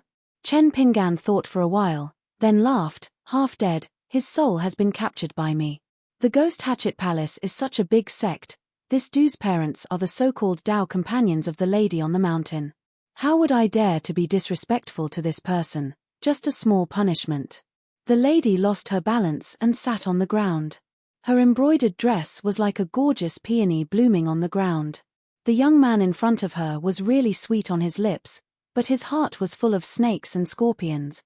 He looked so young, he must be an old monster who had cultivated on the mountain for countless years. What a merciless and merciless immortal guess. Chen Pingan's clothes shook, and the dust on his body scattered in all directions with a bang. His green robe was instantly spotless. Chen Pingan walked straight through the broken gap on the divine altar. When he passed by the bonfire and the youth who was playing dead, he said with a smile, "Quickly wipe off your saliva and continue playing dead." The young man quickly did as he was told. Chen Pingan sat on the doorstep of the temple, looking at the lady and the 2 maidservants. He took off the blade-strengthening gourd and drank a mouthful of gloomy water. The Aquarius continent had a city god called Shenwen. The Tongye continent had the buried river god. The North continent had the lady, the lord of the Kangyun Lake, and the city god of the accompanying city god. Chen Pingan had indeed used a secret divine art to gather Du Yu's soul. He wasn't trying to scare Madam Water God on purpose. This was not some entry-level celestial technique from the mountain, but the second deal that Chen Pingan made with Liu Jimao at the Calligraphy Lake. The level of the technique was very high, and it consumed a lot of spiritual qi. At this moment, Chen Pingan's spiritual qi in the underwater residence was mainly the key water element natal item, the water word seal that was floating in the water residence. The essence of water that it had condensed over a long period of time had almost been completely hollowed out. Recently, Chen Pingan did not dare to tour the underwater residence with internal vision, as he could not bear to see the sorrowful eyes of the boys in green. Chen Pingan took out a snow-white military armor pill from his sleeve, as well as a red elixir pill that was engraved with dense talisman diagrams. This was what Du Yu of the Ghost Hatchet Palace wanted to do previously. He wanted to launch a sneak attack. The elixir pill was refined from the inner core of a demon. Its effect was similar to the fatal blow that the group of assassins used to kill Maro Shaodong in the capital of the Great Sui Kingdom. However, that was a genuine golden elixir. The one in Chen Pingan's hand was far inferior. It was most likely the inner core of a sea-viewing demon. As for the military armor pill, Du Yu probably thought that he would not be destroyed indiscriminately, and relied on the armor to resist the impact of the inner core's explosion. It was a good plan. At that time, Chen Pinggan was indeed unsettled after hearing about the incident at the accompanying city. Previously, he had been distracted by Du Yu's movements, as well as the subtle expressions of the two handmaidens. Therefore, when Chen Pinggan was in a daze, Du Yu seized the opportunity. It was a pity that Du Yu's slight ripple of qi had caused some dust to fly up from the broken stones in the cracks of the wall. The lady of the channel might not have been able to detect it at all, but on Chen Pinggan's side, where the fist will flowed freely as if it was under the protection of a deity, the sound was like a thunderclap. After all, the fist of a 10th realm martial artist from the bamboo house on Luo Po Mountain was truly silent and explosive. Many times, Chen Pinggan had to rely on guessing and gambling in order to not be hit too solidly. It was impossible to dodge, even if Kui Cheng had suppressed his fist will to the far travel state. Back then, when he sparred with Zhu Lian, this martial madman was forced by Kui Cheng to beat Chen Pinggan half to death every day. Therefore, he did not pay attention to the way he punched. In the end, Du Yu's cultivation was not high enough. This was just like how Chen Pinggan attracted the covetous eyes of Jingguan City's Jiao Cheng in the Ghost Valley. When he ran, Chen Pinggan did not hesitate. If Du Yu did not rely on luck and chose to run after waking up, Chen Pinggan would stop him. However, he would definitely not kill him and capture his soul in the cage. Chen Pinggan put away Du Yu's life-saving elixir into his sleeve. He held the snow-white elixir in his hand and twisted it slowly. Looking at the channel mistress, he said, "I've said that you have to tell me everything you know. Mistress, you've also said that you won't take the initiative to seek death anymore." The channel mistress fell to the ground with a mournful expression. She said with a desolate face, "Immortal Master, I'm really not hiding anything. Immortal Master, will you only be satisfied if I die of injustice?" Her body fell to the ground with her cheeks resting on her arms. She lay on the ground and could not get up. Her shoulders trembled and she looked extremely pitiful. She sobbed and said, "What sin have I committed to be wronged by Immortal Master?" Chen Pinggan stood up and the channel mistress immediately stopped talking. In the next moment, Chen Pinggan squatted beside the channel mistress and pressed his palm on her head. He pressed down heavily. Her fate was exactly the same as Du Yu's. She fainted and half of her head sank into the ground. The two maids were terrified and wanted to run for their lives. One of them was hit in the back by Chen Pinggan's Gang Qi. Her delicate body was embedded into the wall and she fainted on the spot. Only the trembling maid was left. She took a step forward and did not dare to move as if she was immobilized by the immortal spell. Chen Pinggan turned around and sat on the steps. He said, "You're more honest than the sister who didn't learn the art of passing through walls. When the channel mistress talked about a few details, your eyes revealed a lot of information to me. Tell me about it. Just treat it as helping your mistress find out what she missed. No matter if you're relieved or not, I still have to say it again. I have no grudges with you. If I kill a god of mountains and rivers, even if they're just attendants, I'll still be stained with karma." The maid was not stupid. She sobbed and said, "The channel mistress respectfully calls you Immortal Master, but I feel that you're more like a pure martial artist. Du Yu also said that you're a martial arts grandmaster. A martial artist killing a god doesn't have to be stained with karma." Chen Pinggan couldn't help but laugh. He patted the blade-strengthening gourd, and the 15th flying sword flew out like a sparrow circling a tree branch. In the night, a streak of green sword light flew around Chen Pinggan quickly. The maid was dumbfounded. "You're really a sword immortal." It was said that the Lake Lord, who was high up in Tsungyun Lake, was most afraid of sword immortals who took heads with flying sword. Chen Pinggan smiled and said, "If you say so, then so be it." The maid began to hesitate. The sorrowful look on her face was very different from the previous pitiful look of the channel mistress. She was revealing her true feelings. As long as she revealed the heavenly secret tonight, according to the channel mistress's suspicious temper and the Lake Lord's tyrannical temperament, wouldn't she die? There were 3 rivers and 2 canals in the lake. In the past hundreds of years, because of a small matter, the Lake Lord was angered. As a result, the water lamp was lit, and the souls of the sisters were peeled out and burned day and night as the wick of the lamp. She couldn't even count them with her 2 hands. The souls of those sisters were only considered to be free from the sea of suffering when the water lamp dripped with the last drop of essence oil. However, they also had no next life.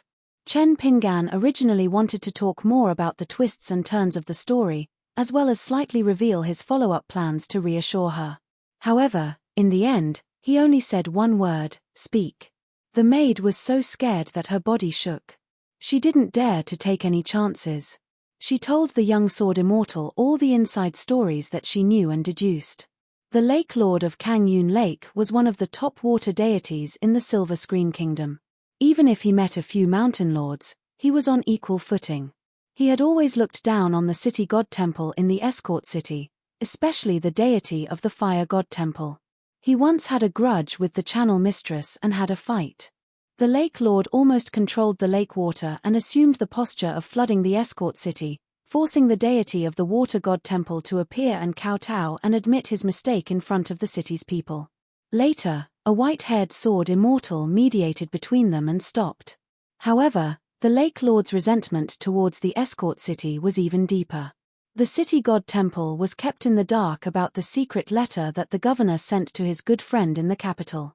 However, the Lake Lord saw through it clearly and secretly sent the channel mistress to intercept the messenger. After knowing the contents of the secret letter, the Lake Lord gave the channel mistress a jade seal token that could allow the deity of the mountains and rivers to leave the country and travel far away. He ordered her to go to the capital of the Silver Screen Kingdom with the messenger. When Chen Pingan heard this, he asked, "How is the relationship between the deity of the fire god temple and the city god temple?" The maid said, "Their relationship is average. Logically speaking, the rank of the fire god temple is lower. However, the deity doesn't like to deal with the city god temple. Many mountain banquets organized by the deities in the mountains and rivers are almost never attended at the same time." Chen Pingan asked again, "What is the Lake Lord's attitude towards the city god temple?"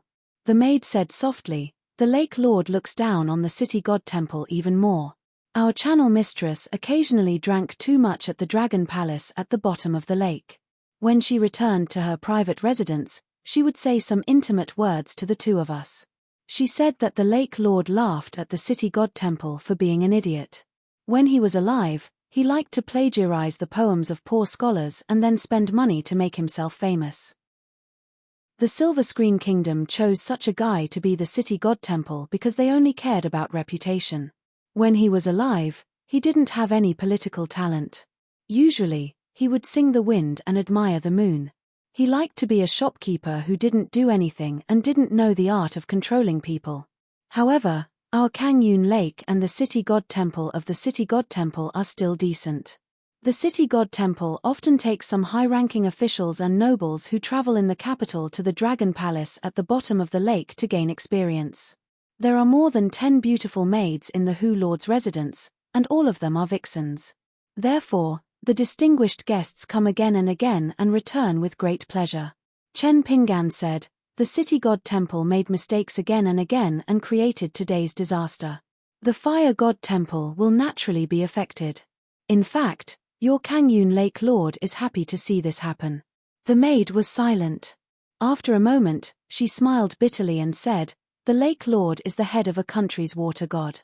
His thoughts are deep. How can a humble maid like me guess?" Chen Pingan nodded and put the armor pill into his sleeve. Then, he flicked his finger and the maid fell straight to the ground.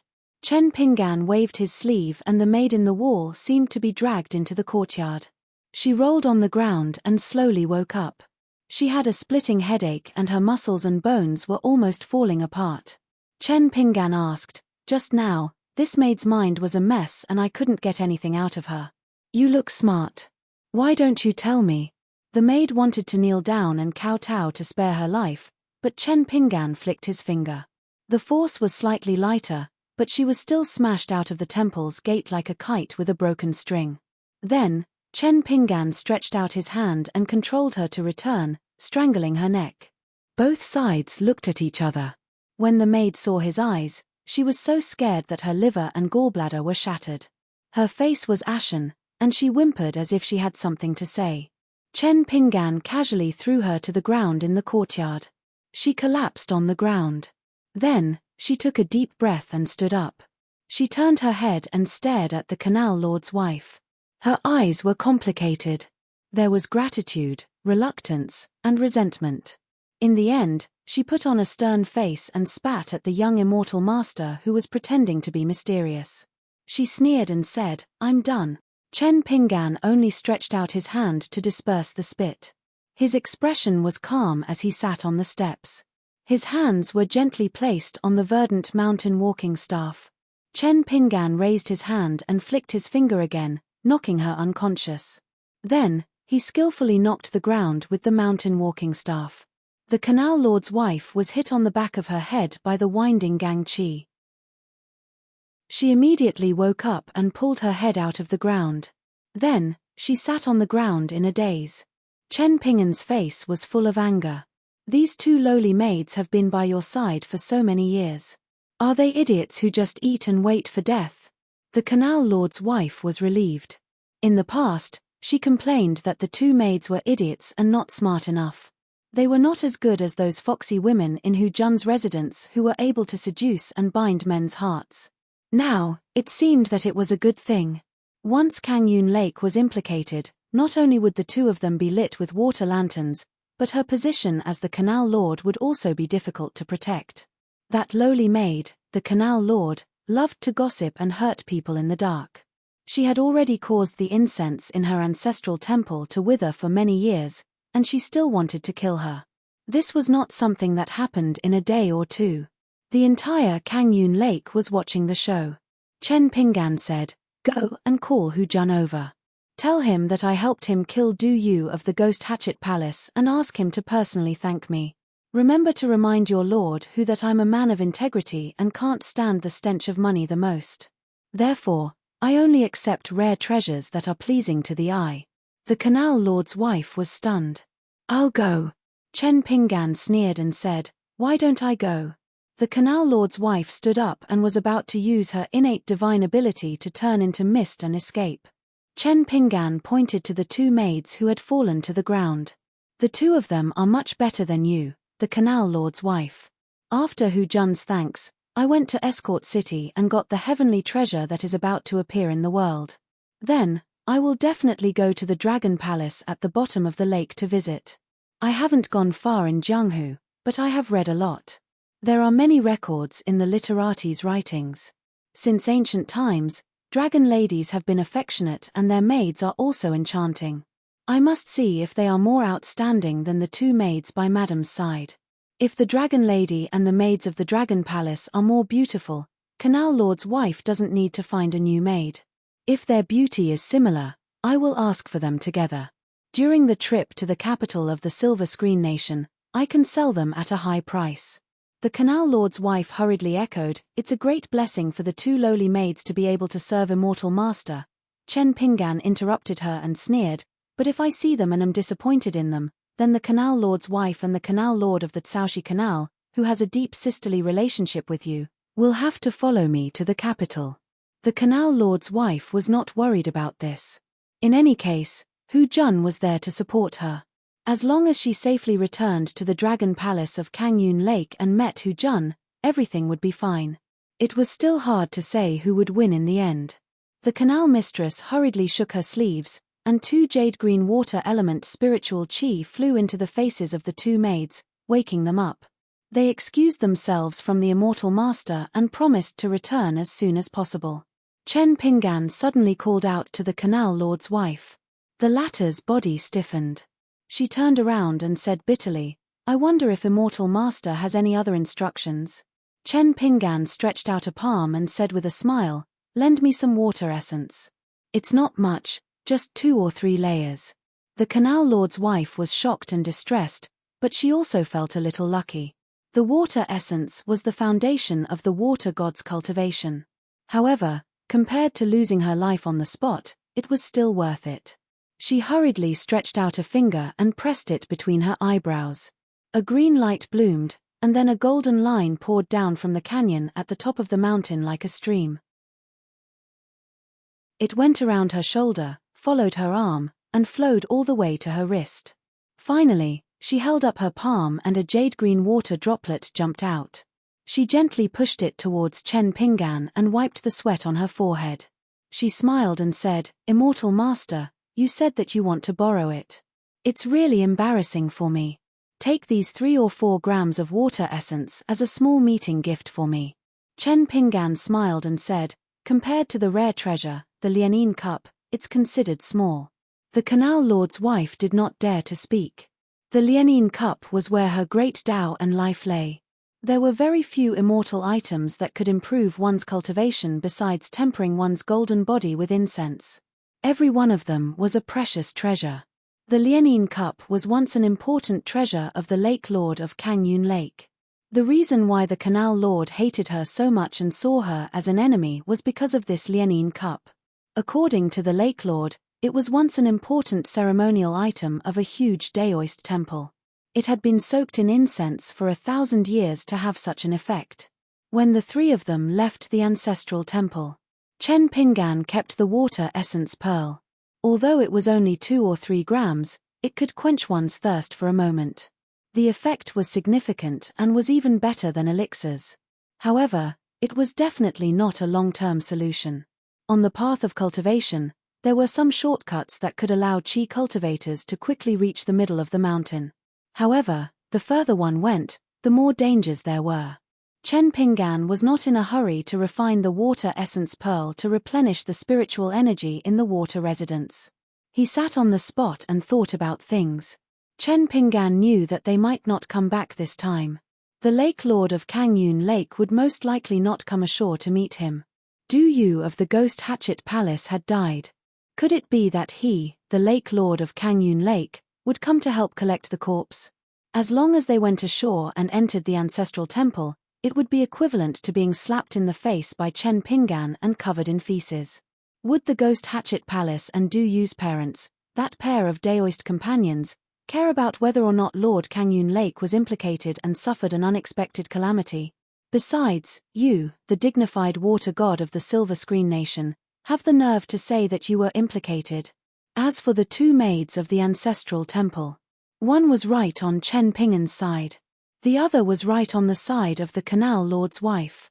Therefore, they could both live. Chen Pingan twisted his wrist and a ball of 10 strands of black smoke appeared in his hand. Finally, it transformed into a man's face twisted in pain. It was Du Yu. Every time an ordinary breeze blew, the ball of 3 souls and 7 spirits would be in unbearable pain, as if a cultivator had suffered the pain of a thunder tribulation. The world's otherworldly items were not tolerated by heaven and earth. The half-dead Du Yu tried his best to speak, but his voice was still as thin as a mosquito's fly. "I beg you, quickly put my soul back into the bag. I can still be saved, I can still be saved. As long as I can live, I, Du Yu, will cut out 3 drops of my heart's essence blood, light 3 incense sticks, and tell the heaven and earth ancestor. I will make a secret immortal poison oath that I will never dare to be your enemy again. I will never dare." Chen Pingan turned a deaf ear and said to himself, "A spring breeze, such a good saying, how can it be so degrading when it comes out of your mouth?" Chen Pingan's 5 fingers were like hooks, slightly bent. Strands of aura qi rotated and enveloped the soul ball. Du Yu immediately wailed and howled. Chen Pingan said slowly, "What does it feel like to be a Jianghu heroine? Tell me, I've been in Jianghu, but I don't know this." Du Yu was just about to speak.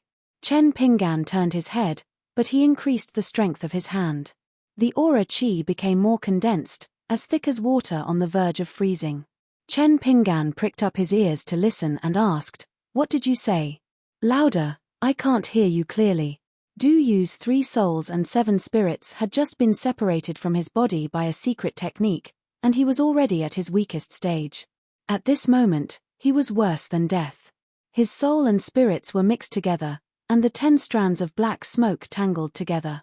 If this went on, even if he escaped the cage, he would become a wandering ghost who had completely lost his intelligence. Any immortal cultivator who saw him would have the right to kill him.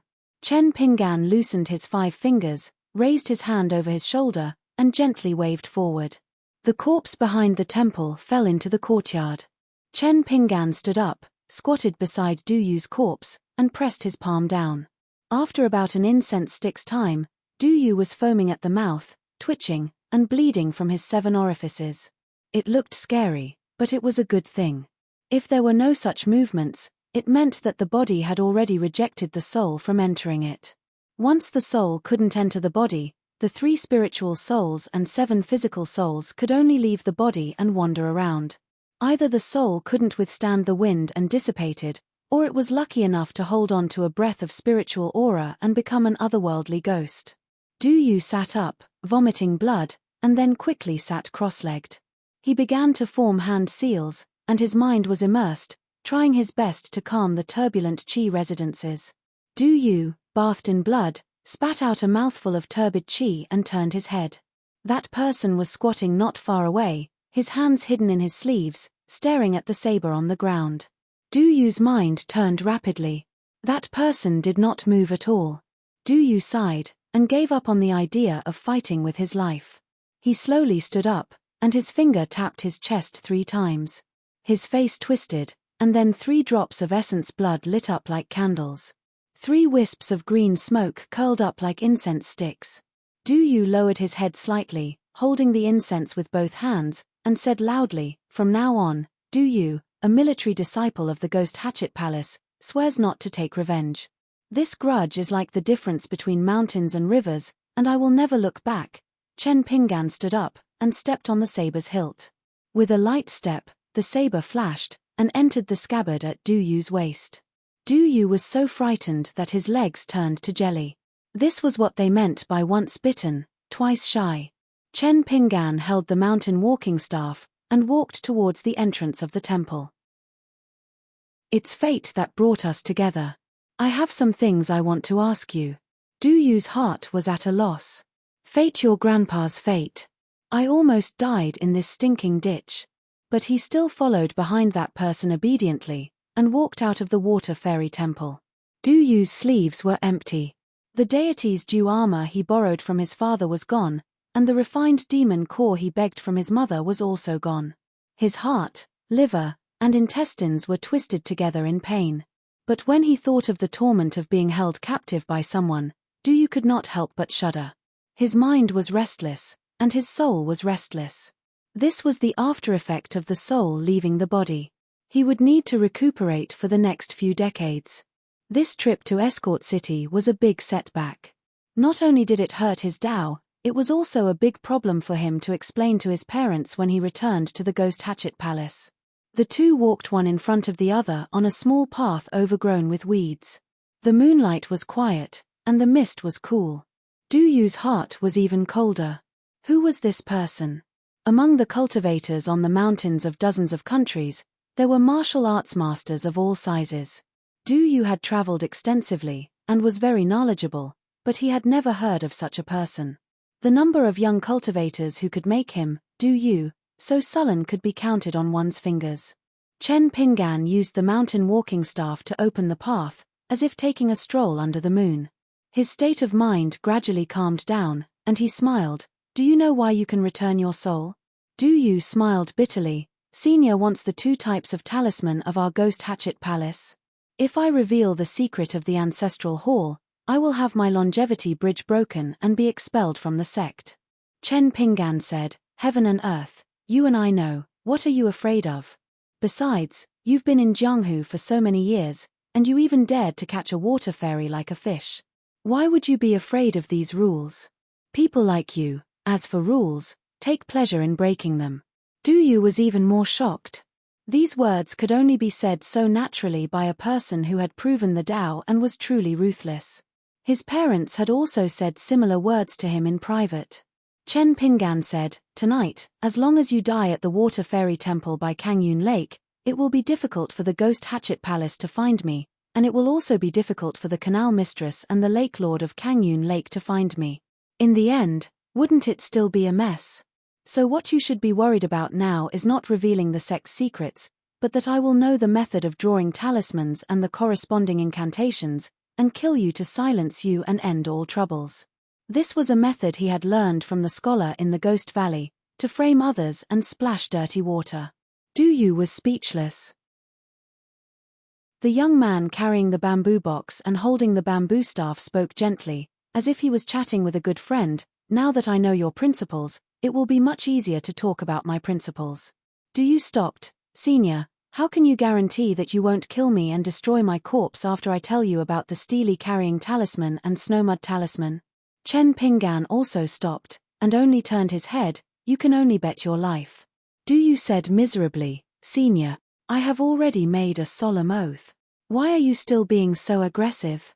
That person had a surprised expression. You rely on your ability as a direct disciple of a large sect to go down the mountain and play in the pugilistic world, killing people like grass.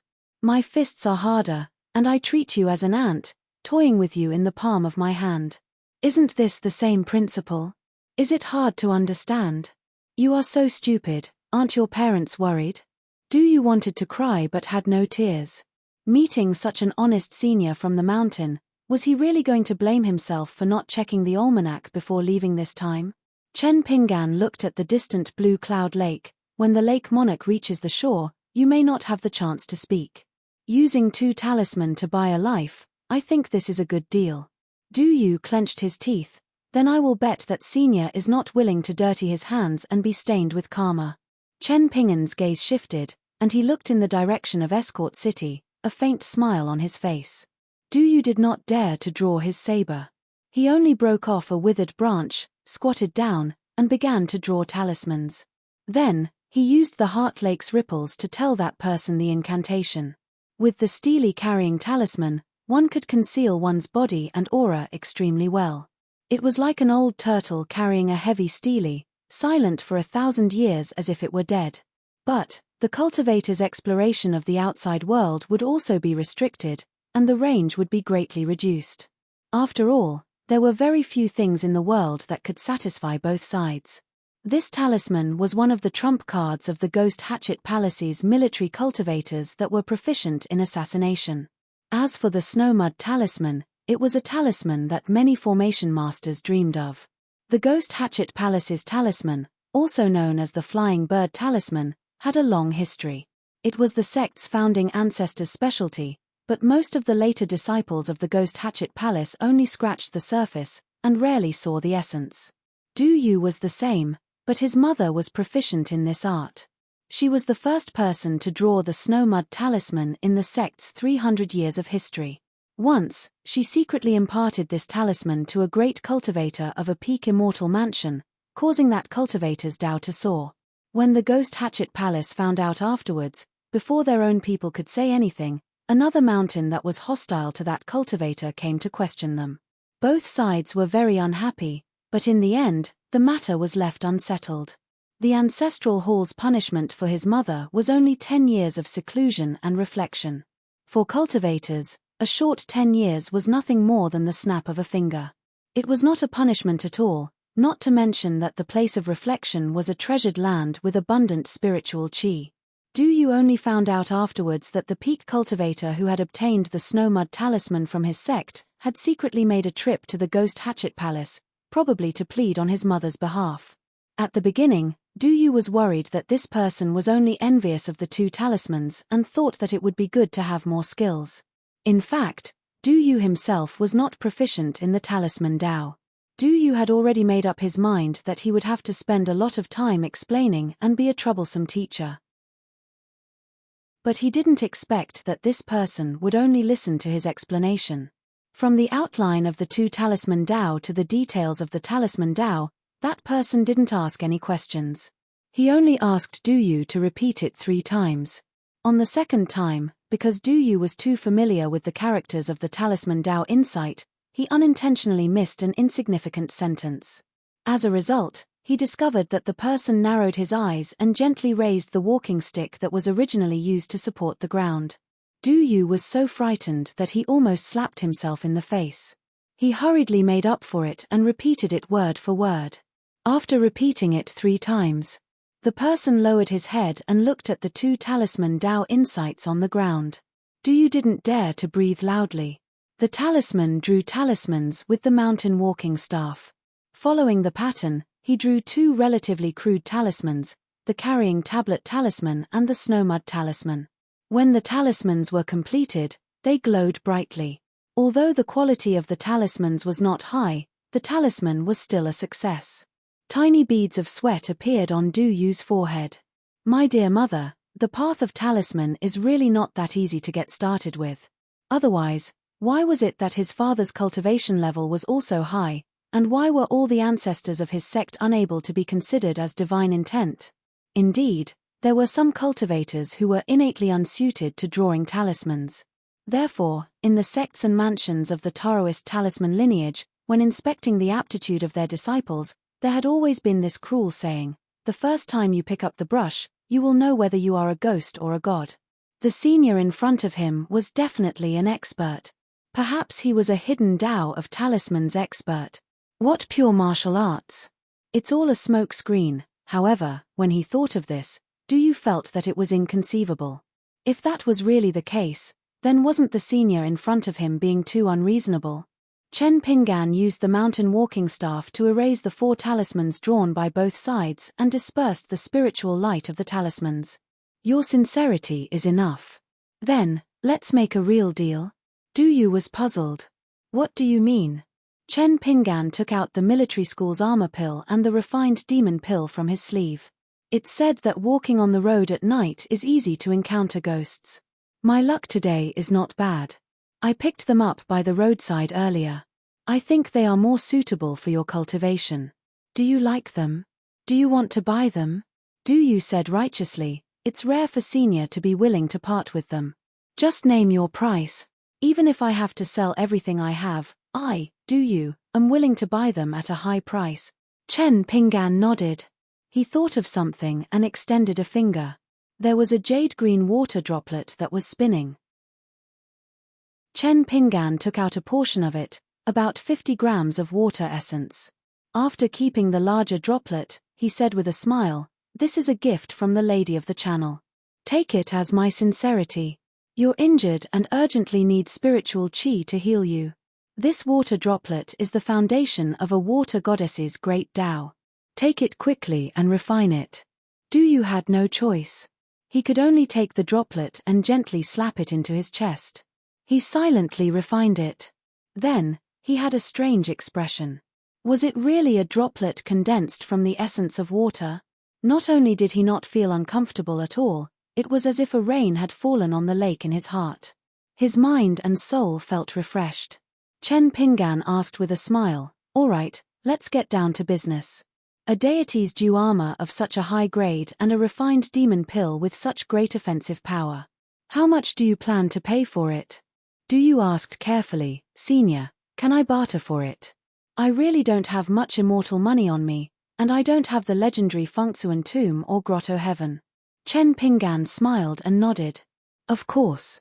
Du Yu took out a small embroidered bag that was overflowing with light.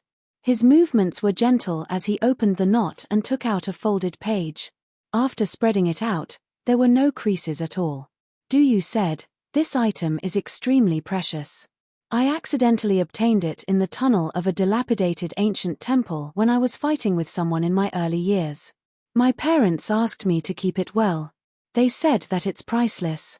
If you want to buy this item, you have to at least exchange it for a small amount of money. Otherwise, you will be letting down this ancient Buddhist scripture." Chen Ping'an took the page. It was a Buddhist scripture written in gold. Chen Ping'an accepted it with a smile and handed the armor pill and demon pill to Du Yu. Chen Ping'an took a deep breath and turned to face Kangyun Lake. He held the mountain walking staff with both hands. Du Yu subconsciously took a step back. Du Yu's face was stern, but he still didn't dare to speak. It was never easy to determine someone's life and death. It was precisely because of this that Chen Ping'an couldn't completely hide his vague state of mind. Previously, at the bank of the Black River in the Ghost Valley, after hearing Chen Ping'an's promise, the Lady of the Sea still turned to the scholar who was even more untrustworthy and begged for mercy. She had to make the scholar swear before she opened the restriction at the bottom of the river. It was probably at that moment that she realized that her life and death were already decided. At this moment, Du Yu was the same. On the verge of life and death, a cultivator's intuition was always extremely accurate. Du Yu spread out his hands and stared blankly at the two treasures that he had lost and recovered. In the blink of an eye, he was about to fall into the hands of others. He sighed, raised his head, and said with a smile, "In that case, Senior still wants to make this deal with me. Isn't it taking off your pants to fart? Or are you deliberately forcing me to take the initiative to make a move? Do you want me, do you, to wear a deity's armor and throw out the demon pill so that Senior can kill me with righteousness and less karma? Senior is indeed a person from the peak of the mountain, good calculation. If I had known that I could meet a master like Senior in the Jianghu at the foot of the mountain, which is as shallow as a pond, I definitely wouldn't have been so arrogant." Chen Pinggan looked into the distance and asked, "That canal master's wife said that you are the son of a Dao couple?" Du Yu nodded. "One is surnamed Du, the other is surnamed Yu, so I am called Du Yu." Chen Pinggan turned his head and smiled. "Not a bad name." Chen Pinggan raised his hand and waved. "Go, don't let me see you again in the future." Du Yu smiled bitterly. "I am afraid that if I turn around, I will die." "Senior, I really don't want to die here, it's so frustrating." Chen Pinggan said, "That's right, then follow me for a while. I am going to find that Shaoxi Canal Master. Do you know the way?" Du Yu nodded. The two really crossed the mountains and went to the boundary of Shaoxi Canal together. Along the way, Chen Pinggan asked about the situation on the mountain and at the foot of the mountain of more than 10 countries. Du Yu naturally answered all the questions. That Senior flew between the mountains. Every time a dragonfly skimmed the surface of the water, his figure was as fast as lightning, almost only a faint green figure could be seen. His flying with the wind was actually somewhat strenuous. But when that person asked questions, he would walk on foot, giving Du Yu a chance to speak calmly.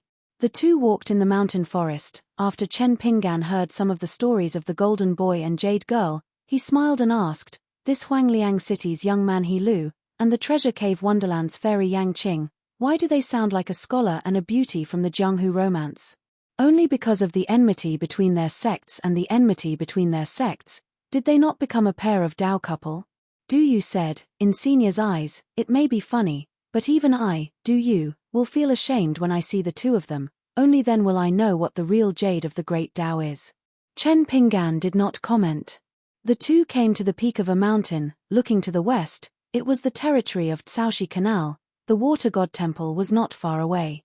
Chen Pinggan asked, "The precious treasure of the city god temple has appeared. Are you here for it?" Du Yu did not dare to hide anything and said, "In addition to me, there is also a martial uncle and 3 junior brothers and sisters who are rushing to Attendant City. However, the rare treasure has already been decided by Huangliang City and the Treasure Cave Wonderland. Our Ghost Hatchet Palace is just helping the Treasure Cave Wonderland, which has a better relationship with us, to boost their momentum. As for me, I'm not afraid to be laughed at by Senior. I just want to see if I can see He Lu and Yang Qing when Huangliang City and the Treasure Cave Wonderland fight. When the two meet, they will have no choice but to kill each other. Thinking of this makes me feel good." Chen Pinggan smiled and said, "Are you a real villain?" Du Yu smiled and said, "Senior, you flatter me. I don't deserve it." Chen Pinggan nodded and said, "The word real does carry a bit of weight." Du Yu said sincerely, "Senior's words seem casual, but if you think about it carefully, they are really profound and thought-provoking." Chen Pinggan had a strange look in his eyes. "You want to steal my business?" Du Yu was confused, trembling in fear, and kept quiet out of fear. The two continued on their way. Compared to the almost abandoned water fairy temple, where even the golden body was not in the temple of the Shaoxi Canal Master was more magnificent, and the smell of incense was stronger. At first glance, it was obvious that she was the water god. However, since she could suppress the other Canal Master to the point that her temple was abandoned, she was definitely not someone easy to deal with. When they went down the mountain, Chen Pinggan told Du Yu about the tragedy in Attendant City and asked Du Yu to inquire about the secret letter. Du Yu felt that he had died twice tonight, so why would he be afraid of offending a small Canal Master? Therefore, Du Yu did not hesitate at all. Not to mention a small Shaoxi Canal Master, even if the Lord of Kangyun Lake was standing in front of him and angered him, he would still cut him down without hesitation. If the senior had not said to discuss it properly, Du would have kicked the door open with his knife and cut him half to death. Then, he would have let the Shaoxi Canal master talk business with him. After talking, he would kill him with a knife to relieve the hatred in his heart. It's all because of the bad feng shui of your Kangyun Lake that I can only follow behind that person's but and be a obedient lackey.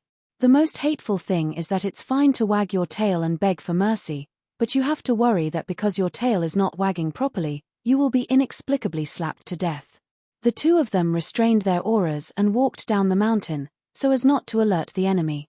Chen Pinggan asked casually, if you had known about the tragedy in Attendant City earlier, what would you have done?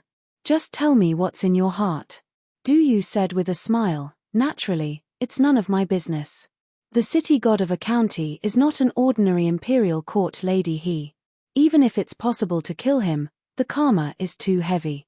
What's more, there's nothing interesting about the grudges in Jianghu or the disputes in the officialdom. It's all about those trivial matters. But then again, our mountain isn't any better. There are quite a number of people who really concentrate on cultivation. They don't harm people or save people. It's quiet and peaceful. I'm just hot-tempered and my cultivation has reached a bottleneck. That's why I went to Jianghu for fun. Du was a little nervous, so he asked again, Junior's heartfelt words won't make Senior unhappy, right? Chen Pinggan shook his head and said, no. After seeing too much, it's hard to have any ripples. Du was silent for a long time and suddenly said, but if I'm the real person on the mountain peak, I might be happy and warm-hearted. Or if I see that city god is not pleasing to the eye, I'll just kill him casually. As for the unjust case of the prefect, it has nothing to do with me and I won't get involved. This kind of thing is strenuous and unrewarding. As for killing city god, I don't want fame, I only want profit. Once the golden body of the god of mountains and rivers is broken, it's worth a lot. As for now, if there's no treasure in the world, I'll just eat, drink, and play around in Attendant City and then leave. Chen Pinggan said, when you become a person on the mountain peak, you'll find that the city god of a county can't arouse your interest at all. Many of the thoughts you have today will be nothing more than a smile in the coming year. Du thought about it carefully and then said self-deprecatingly, my aptitude is not bad, but I don't have a good foundation for cultivation like the city lord of Huangyu City and the old grandmaster of All Access Immortal Realm. Not to mention these two big shots who have already attained the Tao, just He Lu and Yang Qing are mountains that I'm destined to not be able to surpass in this lifetime. Sometimes, when I'm hanging around in Jianghu and drink by myself, I feel that the saying of drowning my sorrows in alcohol is not a lie. Chen Pinggan asked, you've been in Jianghu for many years, have you seen those Jianghu people who you think are stupid? Du smiled and said, of course, I have, but most of them are dead. If they're not dead, it's hard to see their character. If they're dead, it's just like that. Chen Pinggan nodded and said, when your heartstrings aren't so tight, you'll say a few unpleasant words. Du was speechless. It sounded awkward, but why did he feel a little lucky? The two of them went down the mountain and walked for more than 10 miles along the wide gurgling stream. Du saw the brightly lit ancestral temple. The layout of the ancestral temple was very overbearing, just like a royal mansion. Du pressed the hilt of his knife and whispered, Senior, something's not right. Could it be that the Lord of Kangyun Lake has come in person and is waiting for us to walk into a trap? Along the way, Chen Pinggan didn't see anything unusual about Du. Previously, he absorbed the pure water droplet that shouldn't have been tampered with, but he didn't directly refine it and threw it into the Shui mansion for the boys in green to help him absorb it. Instead, he immersed his mind in the small world and used the inner vision technique to condense his yin spirit like a mustard seed to personally travel around the Shui mansion. However, in the big world outside his body, there was such a small water droplet. In his own small world, Chen Pinggan's yin spirit seemed to be carrying a huge object with both hands. After the boys in green obtained the water droplet, Chen Pinggan didn't know how they inspected it, but they were all incomparably excited. For the first time, they showed a gratified expression to Chen Pinggan. Chen Pinggan understood that the more of this thing, the better. Therefore, he had to go to the main ancestral temple of the Shaoxi Canal. If it weren't for the fact that he didn't dare to break into the Dragon Palace of Kangyun Lake without permission, Chen Pinggan would have wanted to do business with the Lord of the Lake. It was the same business transaction, but the method was different. It was naturally different from the business of Du Yu and the Kangyun Lake's canal master and Chen Pinggan's business with the cultivators of the linen sect. One haggled over every penny. If you gave me a copper coin less, I would have to consider whether to beat you to death. The other was willing to earn less, or even suffer a loss. Hearing Du Yu's reminder, Chen Pinggan joked, previously in the water fairy temple, didn't you shout that as long as the Lord of the Lake came ashore, you would exchange blows with him? Du Yu smiled and said, I've been taught a lesson by Senior. I'm really jittery now. I've let Senior see a joke. Chen Pinggan patted his shoulder. If there's still a fight, don't say anything about giving in this time. Du Yu was resentful. He wondered if he should find an opportunity to kill those young and strong men on the streets. Otherwise, wouldn't it be a huge joke if the news was leaked? However, that fellow had already laughed and said, You ran back and killed someone that I didn't even kill. Are you returning the favor and teaching me how to be a person? Or do you think that you're lucky that you'll never meet someone like me again in your life? Du Yu's heart was filled with fear as he said resolutely, Junior will remember Senior's earnest teaching. Chen Pinggan walked forward slowly and said with a smile, It's hard to be kind to others. Is it that hard to not insult the common people and not do evil? But it's also true. Who doesn't want to do whatever they want and be unrestrained? After learning the techniques of immortals, you're no longer a mortal. It's a little unnecessary to want to feel pity for someone who's burdensome. It's like how the common people see chickens and dogs in cages and fish on the chopping block. It's really forcing people to be vegetarian. For a moment, Du Yu wasn't sure if these words were his true intentions. So he didn't open his mouth to speak nonsense. Chen Pinggan sighed softly. Even if he pressed down on one of the lines again and again, would it really work? He held up his bamboo hat. He continued forward. He arrived outside the ancestral temple. Chen Pinggan stopped in his tracks. Go. Find out what's true. If you die, I'll definitely help you collect your corpse. I might even help you take revenge. Du Yu held it in for a long time and said helplessly, Senior, you're really not treating me as an outsider. Du Yu clenched the military armor pill tightly. Immediately, it was as if mercury flowed all over his body. He put on the armor of a deity that was a precious treasure of his sect. Du Yu strode out of the ancestral temple that was open. In less than half an hour, Du Yu walked back to the door with an expression of eating shit. After coming to Chen Pinggan's side, he said in a low voice, that Yang Qing happened to be inside as a guest. I was afraid of causing trouble, so I didn't do anything serious. Chen Pinggan didn't mind and asked curiously, that fairy from the treasure cave Immortal Realm? Du Yu nodded heavily. She's a cultivator from the treasure cave Immortal Realm. She just arrived at this Blue Cloud Lake. Yang Qing has a cold personality and doesn't like the liveliness at the Dragon Palace, so she came here alone to seek peace. Chen Pinggan asked, that He Lu isn't here? Du Yu was stunned. Then, he shook his head and said, Senior, the two of them aren't that bold, right? The two sects are about to fight to the death in Follower City. Did they arrange a time and place to meet secretly under the noses of their respective seniors? That Daisy Creek Channel Master will indeed keep her mouth shut and help cover it up. However, the two of them shouldn't be so anxious. One of them has a cold personality, while He Lu is still wholeheartedly devoted to Tao. Chen Pinggan smiled and said, the treasure cave Immortal Realm visited the Dragon Palace at the bottom of the lake with great fanfare. You know Yang Qing's temperament, so how can He Lu not know? How can Yang Qing not know whether He Lu will understand? Do the two of them need to make an appointment for this kind of thing? The war is imminent. If both sides really act impartially and go to battle, isn't tonight's meeting the last chance? However, because of the commotion we caused at the Water Fairy Temple, the Canal Master rushed to the Dragon Palace to inform them. It should have disrupted the telepathy between the two. Maybe He Lu is hiding somewhere and blaming you for ruining her good fortune. Did Yanqing not like you at the ancestral temple? So what if the Daisy Creek Channel Master's gaze and wording? Can you verify my conjecture?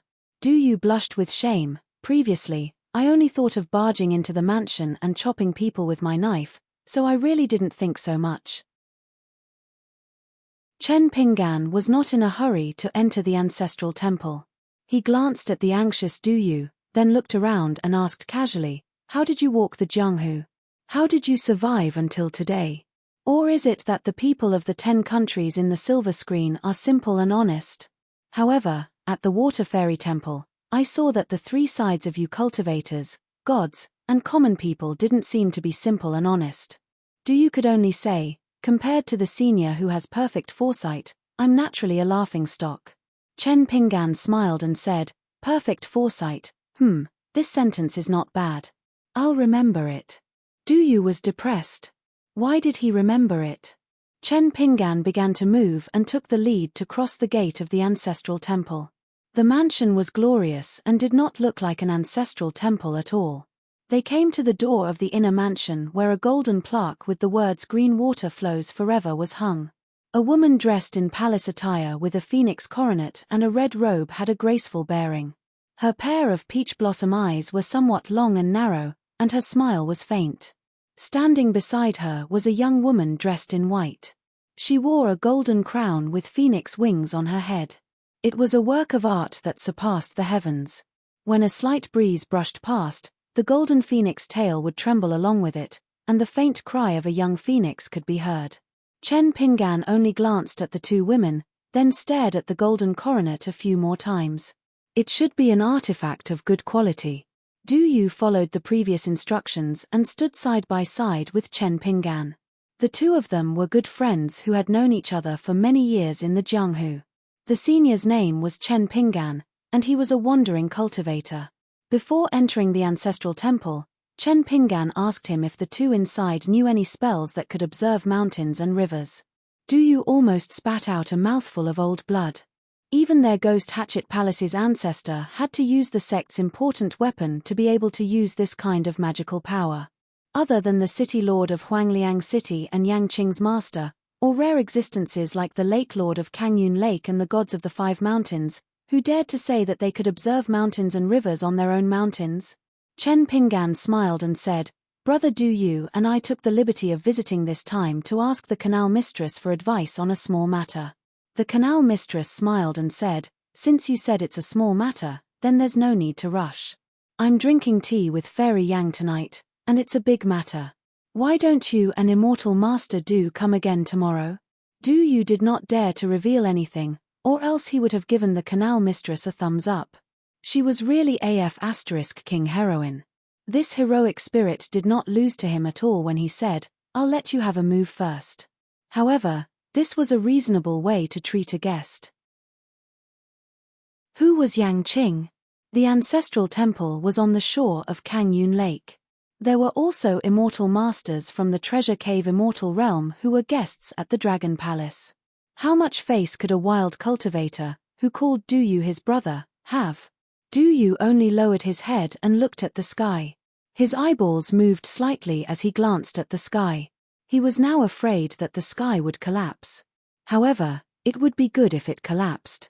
If the senior beside him really lightly hit Yang Qing once or twice without caring about the severity, the treasure cave Immortal Realm's ancestor would definitely not let it go. The Lake Lord of Kangyun Lake would most likely be embarrassed to stand by and watch. At that time, it would be a siege of artifacts that covered the sky. However, the reason why Du Yu's mood was solemn and not too happy was that he was afraid that the treasure cave Immortal Realm and Kangyun Lake would join forces to beat up a wild cultivator. Then, in the end, it would be the other person who single-handedly challenged the 2 lairs. Du Yu actually knew that his thoughts were absurd and laughable. No matter how powerful the person beside him was, logically speaking, it might be extremely difficult for him to face the treasure cave Immortal Realm's ancestor alone. Once he was surrounded, it was uncertain whether he could escape alive. However, Du Yu had a kind of intuition that told him that the most impossible thing might be the final truth. Chen Pinggan went straight to the point. "I learned from Escort City that not only did you personally open the secret letter sent by the governor who died suddenly, but you also went to the capital of the Silver Screen country with the sender. Am I right?" Fairy Yang Qing's expression was cold and indifferent. She simply turned a deaf ear to these mundane matters. Du Yu believed that even if she heard it, it was equivalent to not hearing it. This was because his parents said that for true cultivation geniuses like Yang Qing and He Lu, the matters of the mortal world were like snow and mud talismans. Their state of mind was like a mirror, without any traces. The Daisy Creek Canal Master still had a tranquil expression and smiled. I've asked the question and I've heard it. Then, can you and Master Du leave? Chen Pingan smiled. What Madame Canal Master did back then was naturally due to her duties. Therefore, I'm not here to denounce you. I just feel that since things have reached this stage, Escort City will be even more chaotic. This kind of small matter, even if it's picked out to bask in the sun, it won't affect the overall situation at all. I hope Madame Canal Master. The Daisy Creek Canal Master suddenly looked angry and dignified.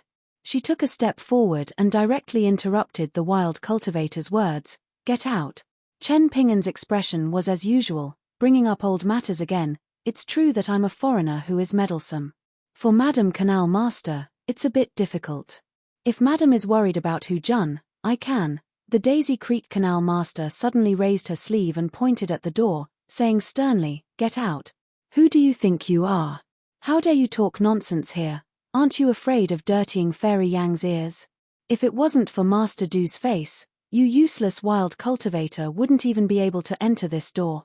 What kind of place do you think my water deity temple is? Chen Pingan turned his head and looked at Du Yu.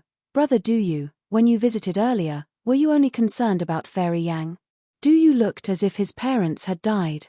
His heart was in turmoil, but he didn't dare to reveal anything. He could only painstakingly keep a straight face, causing his face to become somewhat distorted. There were many buildings in the temple. At this moment, on a raised eave, a handsome young man with his hands behind his back appeared. His sleeves fluttered in the wind, and a yellow bamboo flute was tied to his waist, floating like an immortal. He said softly, Madam Canal Master, where it's possible to make mistakes, one should forgive them. Yang Qing's eyes brightened, but she quickly regained her cold expression. Du Yu's eyes were sharp, and he looked as if he had eaten shit, and it was still warm. It was as the senior beside him had expected. Previously at the water deity temple, He Lu was most likely wandering around the nearby mountains, waiting for an opportunity to find Yang Qing. Then, He Lu discovered some clues, but this person didn't get too close. After all, the battle was imminent, and meeting the woman he liked was the most important thing. As for the rest, with He Lu's temperament, if he was close, he would stand by and watch. If he was far away, he would watch the fire from the other side of the river. Chen Pingan smiled and said, he's much better at hiding his whereabouts than you are. After seeing the high and mighty young man, Madame Canal Master immediately changed her appearance. She curtsied gracefully and said softly, greetings, immortal Master He. Chen Pingan patted Du Yu's shoulder. Brother Du Yu, there's nothing for you to do tonight. You should take responsibility for your own actions. Don't interfere. Du Yu even had the heart to die. I'm covered in yellow mud now. I can't wash it off even if I jump into Kangyun Lake. Whether this guy escaped or died here tonight, he, Du Yu, would lose a layer of skin. Perhaps he would become a rat crossing the street in the eyes of the cultivators on the mountain of more than 10 countries. Everyone would hit him when he was down. Du Yu tried his best to keep a straight face and said, Brother Chen, I won't leave. Your business is my business. The corners of the handsome young man's mouth curled up, seemingly with a mocking smile. However, when he turned his head to look at the slender and elegant Yang Qing, his eyes became gentle. Chen Pingan raised his head and looked at the plaque again. Green water flows forever. The words were ordinary, but the meaning was good and chewy. Chen Pingan smiled and said, Madam Canal Master, how about I use immortal money to buy your old business? Of course, you can also count the anger of Lord Kangyun Lake. Du Yu's eyelids trembled. It's coming. What he was most afraid of now was that this senior would fiddle with his unpredictable business book. Perhaps it was He Lu's words that had a great effect. Although the canal master still looked unhappy, she no longer spoke ill of him. She waved her hand and said, we'll talk about it later. Tonight, This place is closed to guests. Du Yu was silent. Chen Pinggan thought for a moment. Then we'll visit again tomorrow. Hearing the word tomorrow, Du Yu's heart was like dead ashes. Chen Pinggan held the mountain traversing staff and turned to leave. There was still some time at the escort city. Chen Pinggan did not want to cause too much of a commotion. However, Chen Pinggan was still a little puzzled. Over at the Dragon Palace at the bottom of the lake, why had the Lord Kangyun Lake, the ancestor of the Treasure Cave Immortal Realm, not used his Mountain River observation ability to spy on this place? These two should not have higher abilities than the Hemp Sect's Master of Law. However, Chen Pinggan stopped in his tracks. Du Yu was a little puzzled. Chen Pinggan turned to look. The Canal Master pretended to frown in confusion and asked, "What else do you want? Are you really going to stay here and not leave?" Chen Pinggan laughed. If this Canal Master was only a cultivator and not the water god of the ancestral temple, He Lu and Yang Qing, who were at a higher realm, would have noticed some clues when she spoke to him with the ripples of her heart lake. Just now, she had quietly said something with a smile. "You bastard cultivator, coming all the way here has already dirted the ground of my family's residence. Tomorrow, bring a bucket of water, or don't enter." Chen Pinggan was not angry, but he felt a little tired. Moreover, it was similar to Du Yu's unintentional spring breeze. Bastard, no matter where in the vast world, was a word that did not sound good. He Lu began to frown. Yang Qing also had an impatient expression. In an instant, the entire water god ancestral temple shook. In the square outside the Green Water Flows Forever residence, a huge spider web instantly exploded. Chen Pinggan had already arrived at the steps, still holding the mountain traversing staff in one hand and the Canal Master's neck with the other, slowly lifting her into the air. Raising her head, the Canal Master's golden body, which no longer had any grace, trembled as if struck by lightning. The divine light was scattered, unable to gather at all. She could only use both hands to hit the bamboo hat man's arm. Yang Qing had already swept out. With a flick of her wrist, a ray of light slid out from her sleeve, and a sheathless short sword appeared in her hand. He Lu reached out to hold the bamboo flute, and said in a low voice, "I still say the same thing, where it is possible to make mistakes, one should spare them." Chen Pinggan turned his head to look. The two of them, one high and one low, stood at two different places, but in the same direction. Chen Pinggan laughed. This Canal Master's wife is also not human. Moreover, you cultivators, don't you think that it is better to have less contact with the mortal world? Your respective sects may not know that you have come to meet here. The Water God Temple of the Canal Master is only a step that is tacitly agreed by both Huangliang City and the Treasure Cave Immortal Realm. Why, do you want to stop me? Be careful not to break this step. The sects behind the two of you will have no way out. The Canal Master's wife struggled endlessly. Her beautiful face was bleak. Du Yu actually felt a trace of pleasure. It seemed that after reasoning everywhere, regardless of whether it was really reasonable or not, it would be more exciting to throw a punch after that. He Lu smiled. "I advise you not to court death." Yang Qing's vision blurred. She wanted to attack and slash down with her sword. However, she hesitated slightly and retreated. Then, he took out a defensive treasure of his sect, which was a heavy weapon of his sect, and used it to protect himself. As for the Canal Master's wife who was casually thrown over, she did not even bother to look at her after sheathing her sword. When cultivators fought, their lives were hanging by a thread. Whoever was distracted would die first. However, Yang Qing's heartstrings suddenly trembled, and she turned her head to look. A green figure appeared near the raised eaves, and seemed to have stabbed He Lu's neck with a hand knife, causing He Lu to fly out with a bang. Then, that green robe followed like a shadow, pressing down on He Lu's face with a palm. He Lu crashed through the entire roof ridge and fell heavily to the ground. From the sound and movement, her body actually bounced on the ground before falling limply. She would not die, she definitely would not die. He Lu was wearing a high-grade daoist robe. Yang Qing's mind was in a mess. In the end, that person seemed to have used a magical power to shrink the ground into an inch, and appeared beside her in an instant. Yang Qing was about to attack with her sword. That person flicked his finger and hit the sword. Yang Qing's face was slightly pale, and she was about to move. However, she found that the person had already brushed past her. He stepped on the forehead of the canal master's wife who had just woken up, and suddenly exerted force. The aura qi was like the sound of wind and thunder. Another kick. The canal master's head and entire upper body had sunk deep into the pit. Chen Pinggan was still holding the mountain walking staff, standing at the edge of the pit, and said to Yang Qing, "Aren't you going to see your lover?" Yang Qing was about to get up and rush over, but when she saw that person holding the mountain walking staff, she stopped and took a step back, waiting for an opportunity to escape. As long as she escaped to Kangyun Lake, she would definitely join forces with her sect to surround this person and kill him.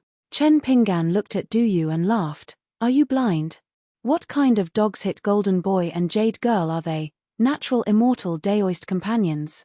Yang Qing's face was as cold as ice, and for the first time, such intense hatred and killing intent appeared in her beautiful eyes. However, the young wild cultivator wearing a bamboo hat only lightly stomped his foot and sent the canal master's wife out of the pit. Then, he kicked her in the direction of the door, and with the mountain walking staff in his hand, he strode over with his back facing her and his sword. The green-robed man raised his hand and waved, "Go and take a look." In the end, that person dragged the canal master and left the mansion. Should they be walking towards Kangyun Lake? Du Yu hunched his back and followed behind the man. Yang Qing was stunned on the spot. First set a small goal, such as 1 second. Remember, book guest residence. 503. Along the dark green algae stream canal, the water plants were dense and rippled with the water, like a water ghost waving its hand.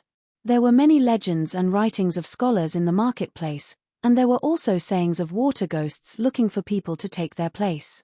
Generally speaking, it was a path of revenge. However, once yin and yang were separated, life and death would be different.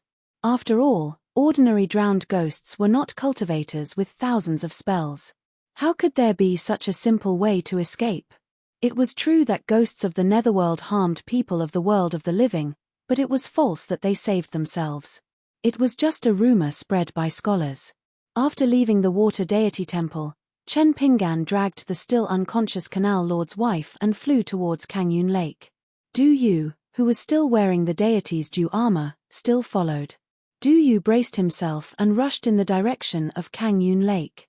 Probably because he had been with this senior for a long time and was influenced by him, Du Yu became more and more careful. He asked if he needed to remove the more eye-catching due armor to prevent the senior from losing the initiative. Chen Pinggan said that there was no need.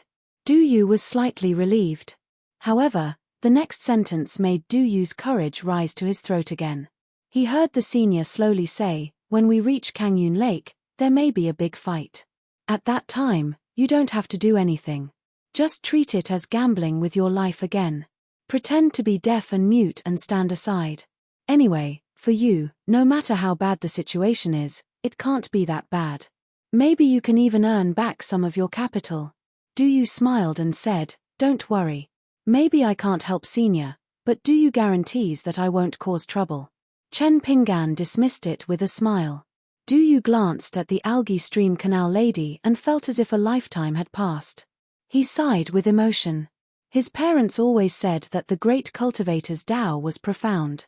Whether it was the city lord of Huangyu City or the treasure cave immortal ancestor, as long as they had a foundation and a mountain, there would always be traces to follow. Everything could be discussed, so it wasn't necessarily scary. What was scary was the words "the affairs of the world are impermanent." Because it was light, it was unpredictable. Du Yu didn't like to listen to these in the past. He treated these illusory principles as wind. Therefore, this night's trip to Kangyun Lake was more thrilling than so many times in Jianghu. At this moment, Du Yu was too lazy to think about it, let alone ask. Whatever the senior said, the person on the mountain peak's plan. There was one good thing about this foreign senior who was shrouded in fog, and that was his sincerity. So, along the way, Du Yu answered all the questions that were asked. Du Yu simply went all out and spoke the words that were in his heart. Instead of pretending to be stupid and clever, It was better to be honest. In any case, this senior had probably seen clearly what kind of person he was. Chen Pinggan seemed to have thought of something. He threw the canal mistress onto the ground and stopped abruptly, but he did not wake her up. Do you want me to check it out first? Kangyun Lake's Lake Lord and the Treasure Cave Immortal Realm's ancestor are so powerful. They don't need to ambush you and me. If they set up a formation by the lake, you will be disappointed. Chen Pinggan shook his head and asked Do you a question. The Silver Screen Nation has more than a dozen large and small countries, and the number of cultivators is not small.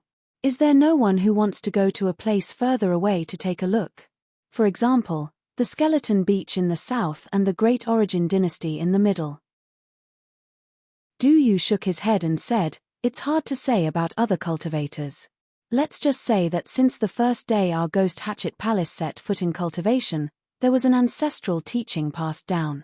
The general meaning is for later generations to not easily travel and cultivate at home. My parents often tell their disciples that here, the spiritual chi of heaven and earth is the most abundant. It's a rare paradise. Once we attract the greed of the poor cultivators outside, it'll be a disaster. But I don't believe in this. Therefore, after so many years of traveling in Jianghu, actually. At this point, Du Yu was a little hesitant and stopped talking. Chen Pinggan said, You've already answered my question honestly. As for the rest, it's up to you to say it or not. I don't have much interest in your Jianghu story. Du Yu immediately understood. He moved a few steps closer to the senior and said in a low voice, This is a strange thing. My parents dote on me, but every time I mention this, they still keep it a secret and only say things that shouldn't be known. Ignorance is bliss. Naturally, I didn't dare to act rashly, so I thought of a way to compromise. Using the opportunity of Jianghu sightseeing, I went a little further away. Every time, I would stop and wander around in all directions. In the end, I really managed to figure out something. Chen Pinggan smiled and said, You've tasted a lot of things in Jianghu? Du Yu chuckled. I'm just a child's play. I can't compare to senior's crossing of the continent with the wind. The Great Tao is free and unfettered, and the mountains and rivers are just a step away. Du Yu continued, In the end, I found that there seemed to be an invisible natural moat at the border of more than 10 countries. The spiritual energy in the vicinity was especially thin. It was as if an immortal living at the top of the mountain in the sea of clouds had drawn a circle on the map of the human world. It could protect us and prevent foreign cultivators from breaking in to commit crimes. It made people not dare to cross it at all. Chen Pinggan said softly, Is it similar to Kui Dongshan's method of drawing the lightning pool with his flying sword? What is it for? Chen Pinggan thought for a while. For the time being, he had no clue, so he put the idea aside. However, if it was really related to the appearance of the city's strange treasure and belonged to the hidden vein of a grass snake, then he had to be more careful. Therefore, if he really couldn't come to an agreement on the following trip to Kangyun Lake and the worst situation that he had expected happened, he couldn't just focus on fighting to his heart's content. The sword immortal behind him had to be kept at the bottom of the box. The flying sword 15 in the blade strengthening gourd had appeared at the water fairy temple. The maidservant would definitely say that he was a sword immortal, so he could use it according to the situation. However, he had to remind the flying sword 15 that once a fight broke out, it would be best to fly slower when leaving the blade strengthening gourd first. As for the string of walnuts in his hand, as well as the 3 talisman from the Cloud Palace of the Great Yuan Dynasty, in some seemingly urgent and dangerous junctures, he could pick 1 or 2 and take them out to bask in the moonlight. As for the martial arts realm and the toughness of his body, he would first suppress them to the peak of the 5th realm. Previously, in the water god temple of the Daoist Stream Channel Master, he had punched the Channel Master and he Lu one after another. It was a kind of deliberate camouflage. It seemed like he had already attacked with all his strength and didn't hold back at all. There were some things that might not be useful no matter how well he hid them. How could Chen Pinggan be the only one in the world who liked to imagine the worst situation? Therefore, it was better to let the enemy see is believe. He carefully deliberated over and over again, thinking about every matter over and over again. He walked alone in the Jianghu of the 3 continents for thousands of miles. Chen Pinggan had always been like this. It was just that he had practiced more martial arts today and had more items on him. He had also changed from a bumpkin youth in straw sandals to a white-robed youth in his early years with a jade hairpin. Then, he had changed to the current bamboo hat, green robe, and mountain walking staff. What flying sword painting thunder pool? Du Yu pretended not to hear anything, let alone understand. It was just like how this senior had casually disappeared the empty wine pot into thin air. He had most likely kept it in the Fengsuan tomb that his parents often talked about, and their eyes were filled with longing and longing. Du Yu pretended not to see anything as well. Chen Pinggan used the mountain walking staff in his hand to hit the forehead of the channel master's wife on the ground, waking her up. This Daoist stream channel master was indeed more shrewd than the goddess of the water fairy temple. She was paralyzed on the ground and showed no signs of getting up. She said softly, "Offending the great immortal master is a capital offense. I will never forget the great immortal master's kindness of not killing me." Chen Pinggan said bluntly, "I want to kill your Lord Hu and destroy his dragon palace's lair. You lead the way." The expression of the channel master's wife, who was gorgeously dressed and had exquisite makeup, did not change. "Great immortal master has a grudge against Lord Hu? Is there some misunderstanding?" Chen Pinggan frowned and said, "Stop talking nonsense. Get up and lead the way." The woman in the palace dress regained some of her graceful bearing from before in the water deity temple. She slowly got up and performed a myriad of flirtatious wu. She did not expect to be kicked away by the green-robed man wearing the bamboo hat. She gritted her teeth and did not say a word. She just silently got up. The channel master's wife hated this bastard wild cultivator to the core. She also hated the unlucky military cultivator of the Ghost Hatchet Palace.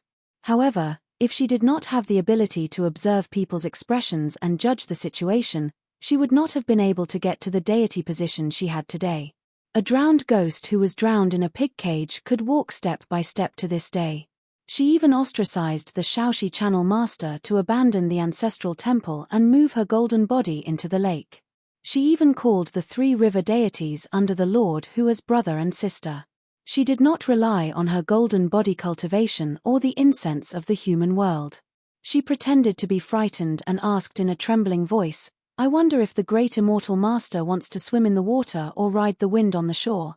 Chen Pinggan said, "I'll walk on the shore." Although the channel master's wife was astonished, she did not dare to go against this strange person with a sinister temperament. She could only be stubborn and walk slowly in front. The wild cultivators in the world were indeed lowly. When they reached the border between the Shaoxi Channel and the Kangyun Lake, it was the time when this person knelt and kowtowed but was still buried in the belly of the fish. However, she could not help but be a little suspicious. Why did Fairy Yang Qing, who had a profound Dao technique, and He Lu, the genius of Huangmang City, disappear without a trace? As expected, these so-called immortal guests on the clouds and immortals of Lin Quan were all sanctimonious, but their hearts were as hard as iron. They were not good people. Du Yu found it very interesting. Previously, in the Water God Temple, the channel master's wife had fainted and missed the good show. If she had seen that scene, she, the little river lady, would most likely not be able to think of any bad ideas. Chen Pinggan thought of a certain maidservant beside the Shaoxi channel master and looked at the Shaoxi channel master in front of him. He turned to Du Yu and said with a smile, "Brother Du Yu, your life is indeed hanging by a thread." Du Yu hurriedly braced himself and called him Brother Chen. Then, he said, "I'm just making up nonsense." Chen Pinggan did not say anything else. Du Yu remained silent as well, and continued to walk slowly. As for what the senior said about killing the Lake Lord and destroying the Dragon Palace, Du Yu did not believe it. It was not that he did not believe that the senior had such a supreme divine ability, but this did not conform to the senior's business experience. In the Water God Temple, the senior had stabbed He Lu's neck with a hand knife.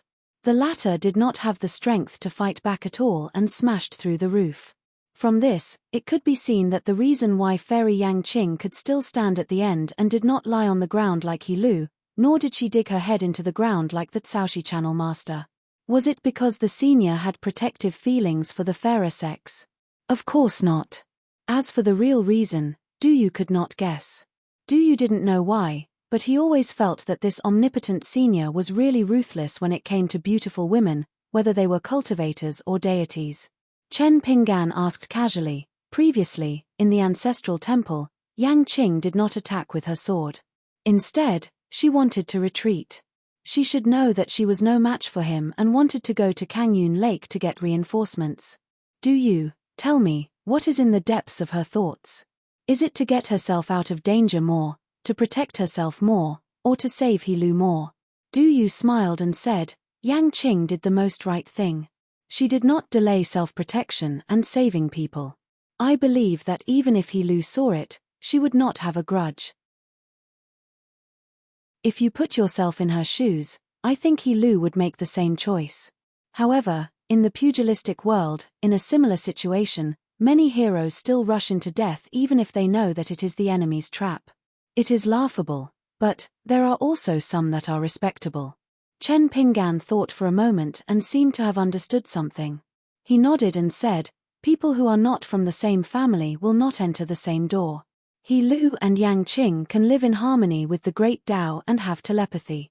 The Caoshi channel master, who had been eavesdropping on their conversation, sneered in her heart. Tricking me? You, a bastard wild cultivator who calls Du brother, dares to say nonsense to make fairy Yang Qing know that she is no match for him? However, the lady of the channel master's heart palpitated slightly. What if it is true? After all, in front of this wild cultivator, she was as weak as a dog and a chicken. This was a fact that was absolutely true. Regardless, she would take one step at a time. As long as she reached Kangyun Lake, everything would come to light. Even if the sky collapsed, Hu Jun and the treasure cave immortal realm ancestor would carry it. She really did not believe that there was anyone who could withstand the joint attack of the two deities. That person was skinned alive, his tendons pulled out, and his soul was taken away.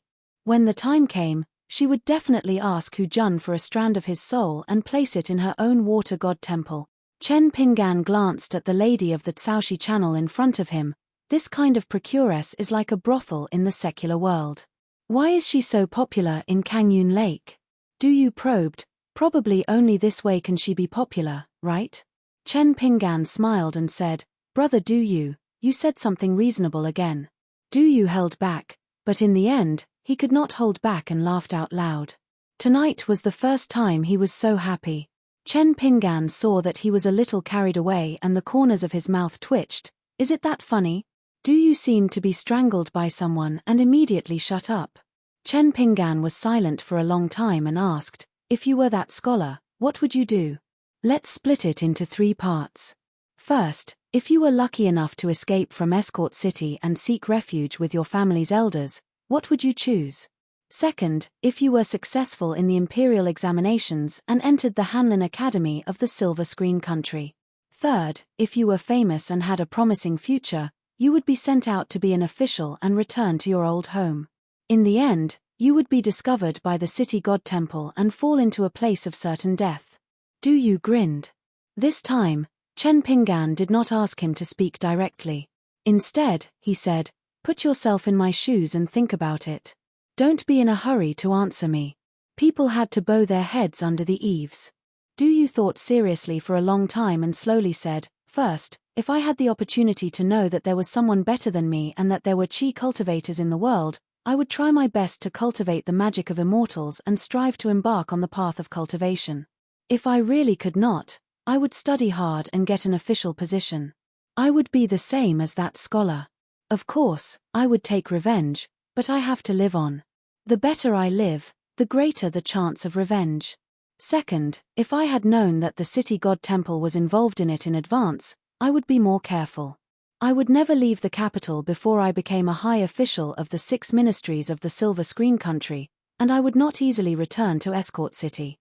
If I did not know beforehand that the involvement was so deep and I was kept in the dark at that time, perhaps I would be similar to that scholar. I would feel that as the governor of a county, it could be said that I was a high official in charge of a region, and I was also young and promising. I would be in the emperor's heart in the future. I would be more than enough to deal with some roaming bandits, even if it was an old case. Third, as long as I could live on, I would do whatever the city god temple wanted me to do. I would not die just because he said so. Chen Pinggan said, therefore, it is still very difficult for us to truly put ourselves in his shoes. Du Yu was somewhat embarrassed. It should be that he had thought too little. After all, the elder beside him was a real master at the peak of the mountain. He probably only could see the world's affairs with the word far-reaching. After that, Chen Pinggan did not open his mouth to speak again. Du Yu was happy and his mood was much more relaxed.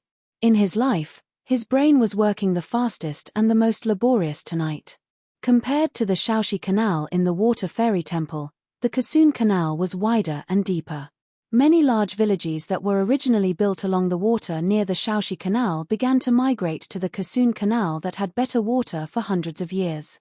After a long time, the incense in the Water Fairy Temple of the Shaoxi Canal naturally withered.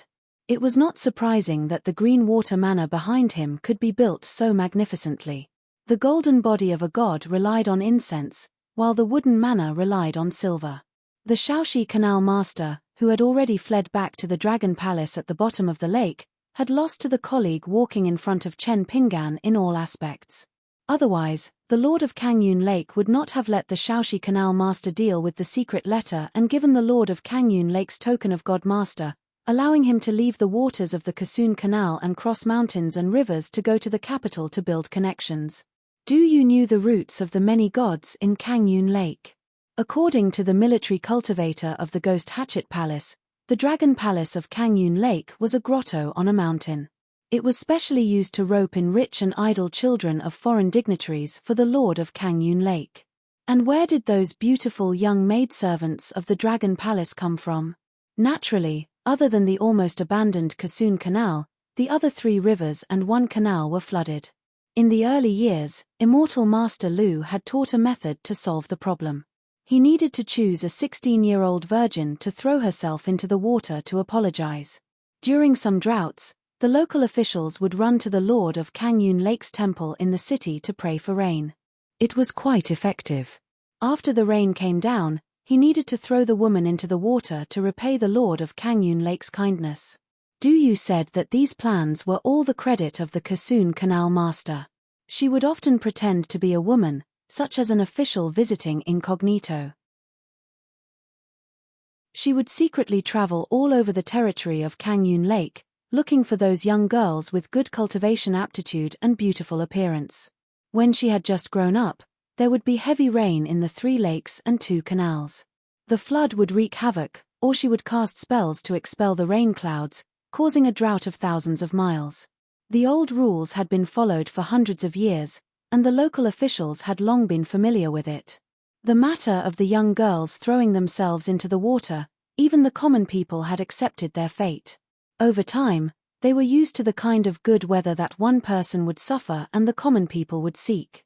Instead, they treated it as a festive thing to do. They would mobilize a lot of people.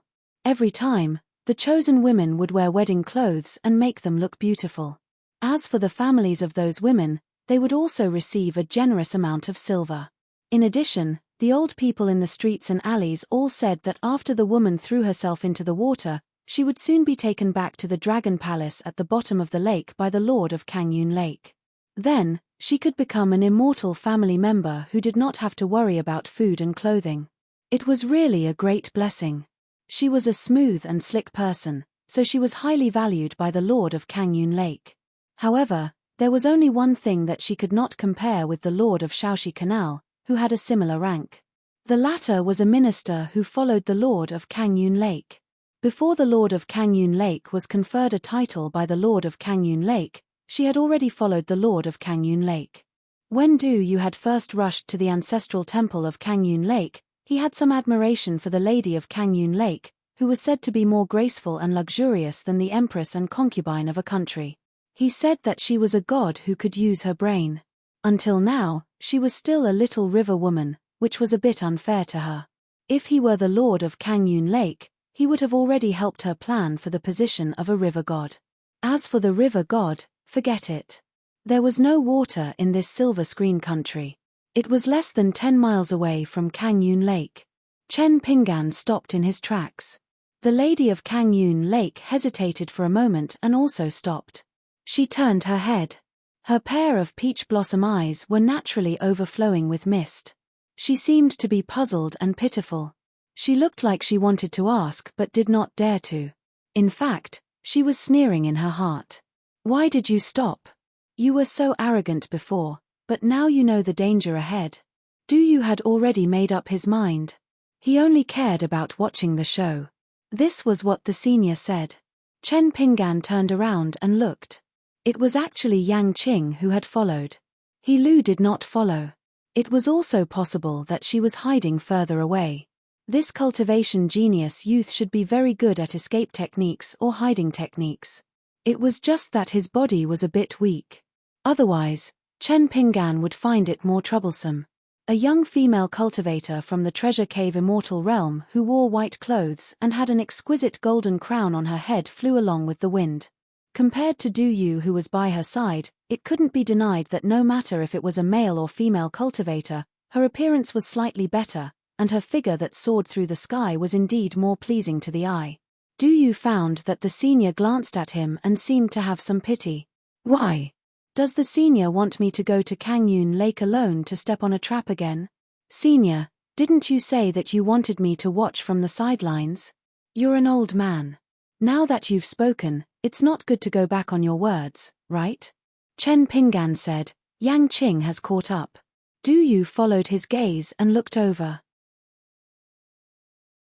Indeed, there was a small dot that looked like a grain of white rice at the end of his vision. Du Yu was stunned. Could it be that Fairy Yang has lost her mind? She doesn't believe in evil and wants to arm wrestle with Brother Chen? Chen Pinggan smiled and said, some people have certain thoughts that I can't understand no matter how I think about it. The lady of Kangyun Lake was relieved. Once Fairy Yang Qing arrived, even if she hadn't reached Kangyun Lake, she shouldn't be in much danger. Although she didn't know why the two sides didn't fight to the death in their ancestral temple, since Fairy Yang Qing didn't give up and followed them, it meant that as long as this bastard cultivator dared to make a move, the two sides would completely fall out. There might be accidents if they fought in the Greenwater Mansion. In this place that was only a few steps away from Kangyun Lake, how much trouble could a vulgar cultivator of the Ghost Hatchet Palace, who only knew how to curry favor with the second patriarch of the Treasure Cave Immortal Realm, cause? Yang Qing held a sheathed short sword and floated down. She was only a dozen steps away from the green-robed man in the bamboo hat, and she still had to move forward slowly. The lady of Kangyun Lake, who thought that she had some ability to see the big picture, was even more carefree. Look, Fairy Yang Qing really didn't take this person seriously. She knew that the other party was good at close combat, but she still didn't care at all. Du Yu looked at the famous young fairy.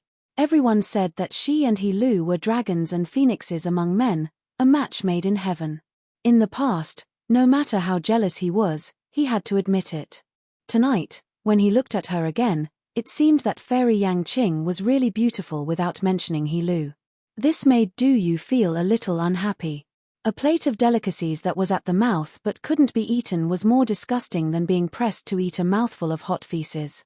Chen Pinggan asked, "Is there anything else?" Her expression was cold and she still walked forward. Her eyes were firm, and the Taoist heart that was carefully polished by cultivators had obviously dissipated and returned to clarity.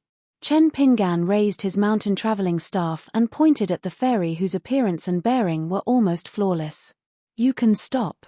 Yang Qing didn't insist on moving forward and stood still. Du Yu secretly sniffed. She was indeed a fairy who was known as an innate Taoist fetus. The orchid fragrance that came from her mother's womb couldn't be smelled in the human world. Yang Qing said, "He tried to dissuade you with good intentions. Why did you have to be so ruthless to him?" Lady of Kangyun Lake, who was originally leisurely, twitched the corner of her mouth. Ruthless?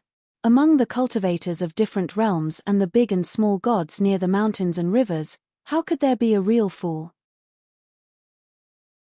Lady of Kangyun Lake glanced at the water of Kangyun Lake from the corner of her eye and wanted to use her supernatural power to turn into water mist and escape.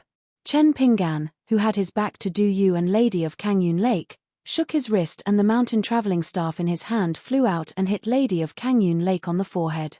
Under the heavy hammer, Lady of Kangyun Lake saw stars and was on the verge of collapse.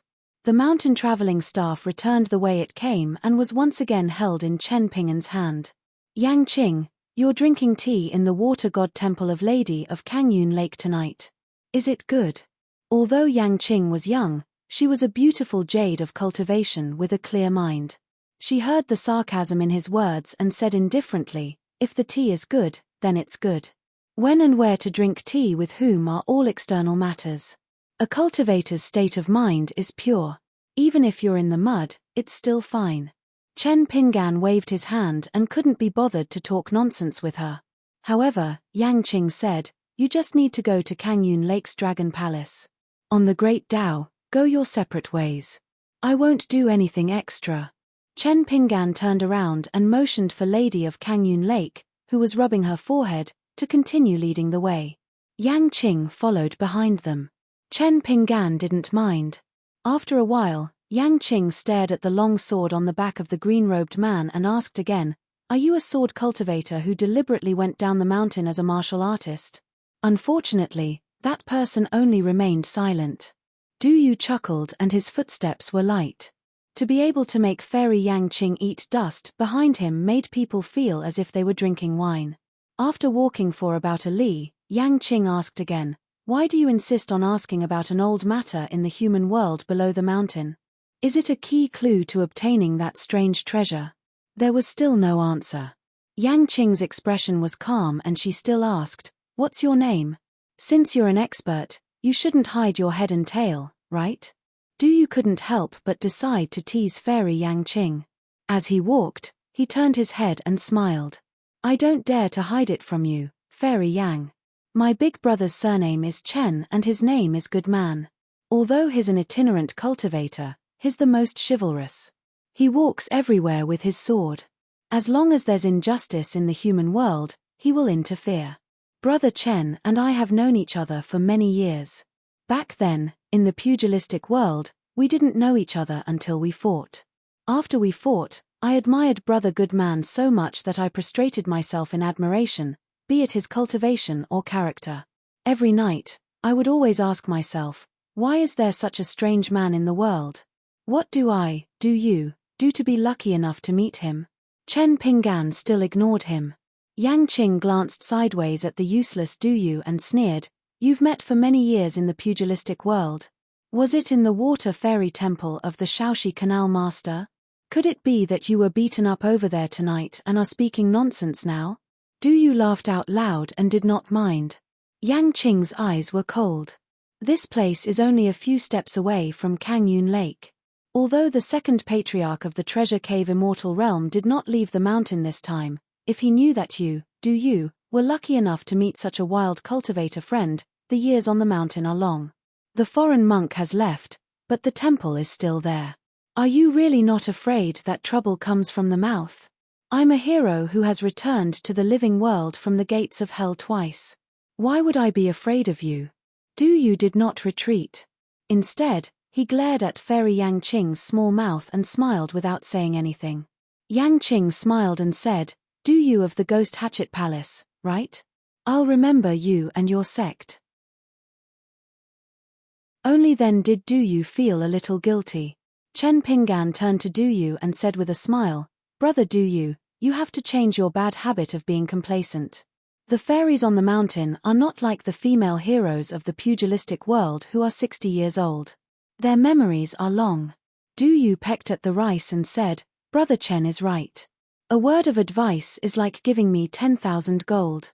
In the future, I will definitely guard this wealth well. He had already gambled his life. He might as well gamble again. As long as this senior could safely escape from Kangyun Lake tonight, regardless of whether they had become enemies or not, others would have to consider this wild cultivator friend who had gone through life and death with him if they wanted to touch him again.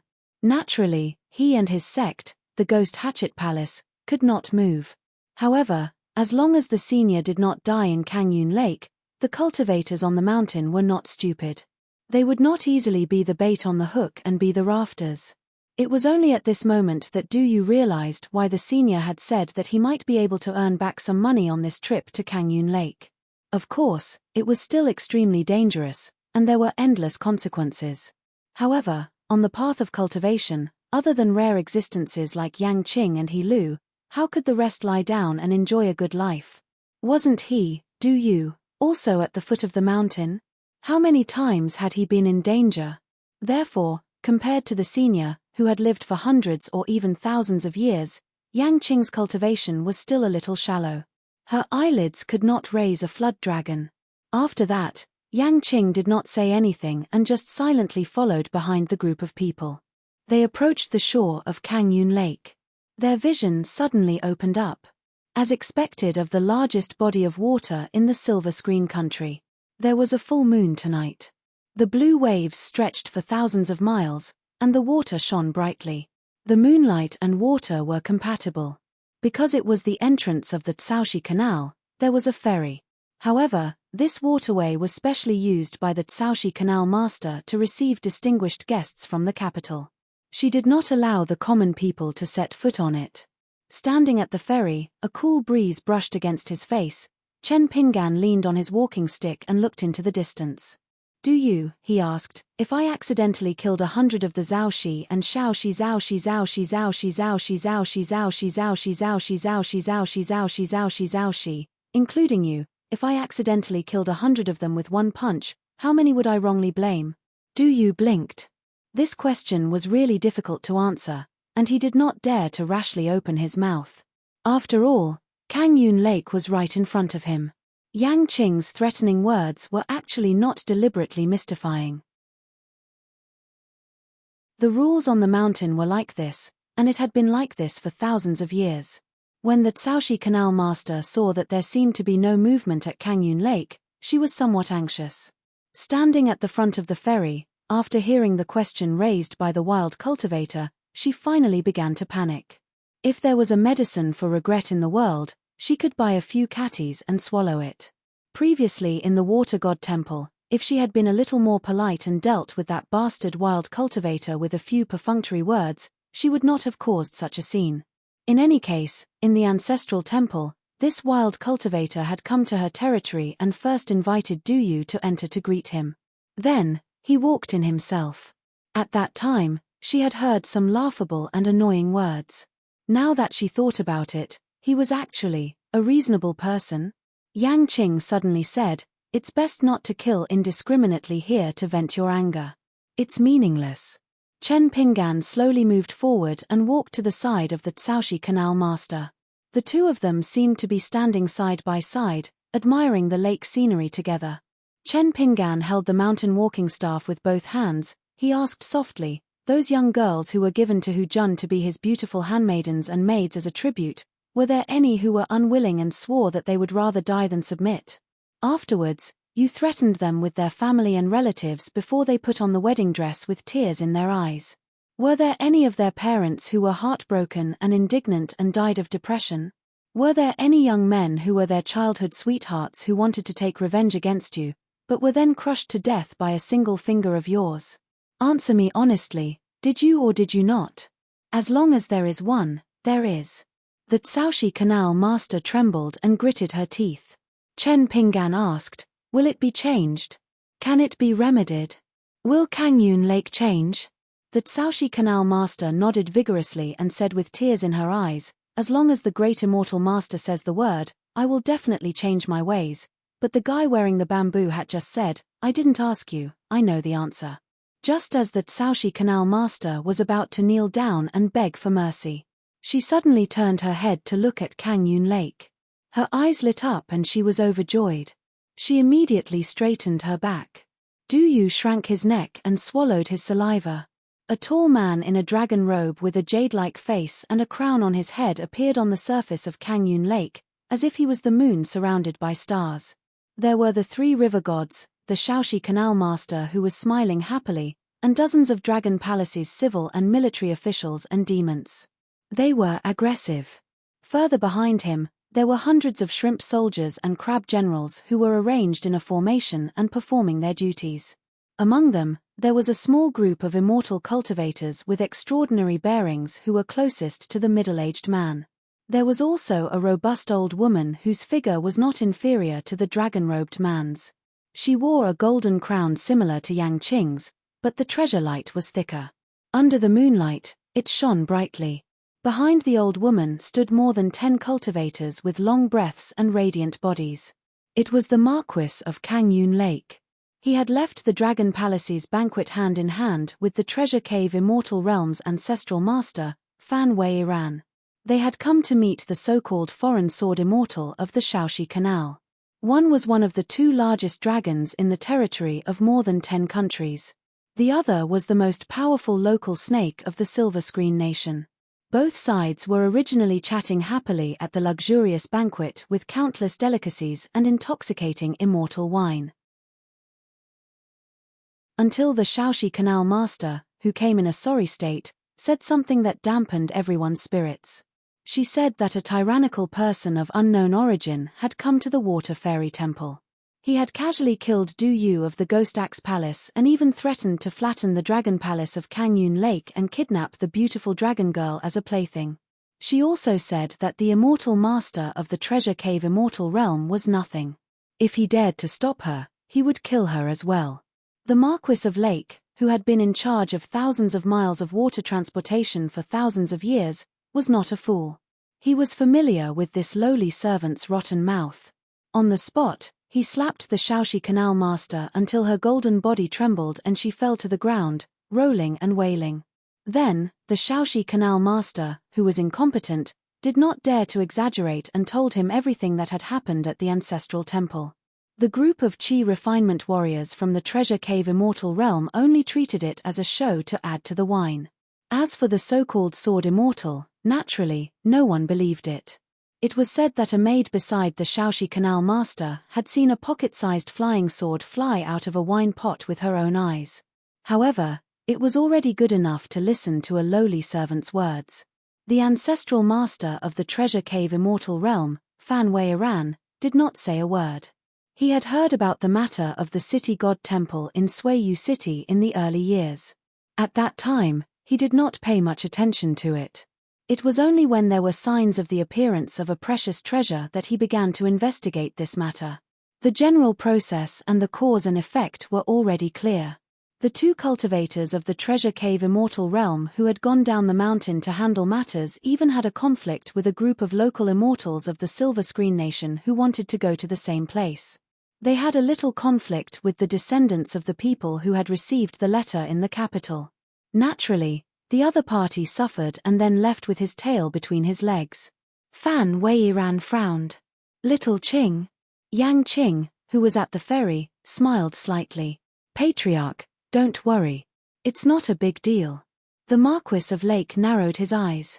She was indeed a beautiful female cultivator who could cause the downfall of a country. If he was lucky enough to have sex with her, he could at least increase his cultivation by 100 years.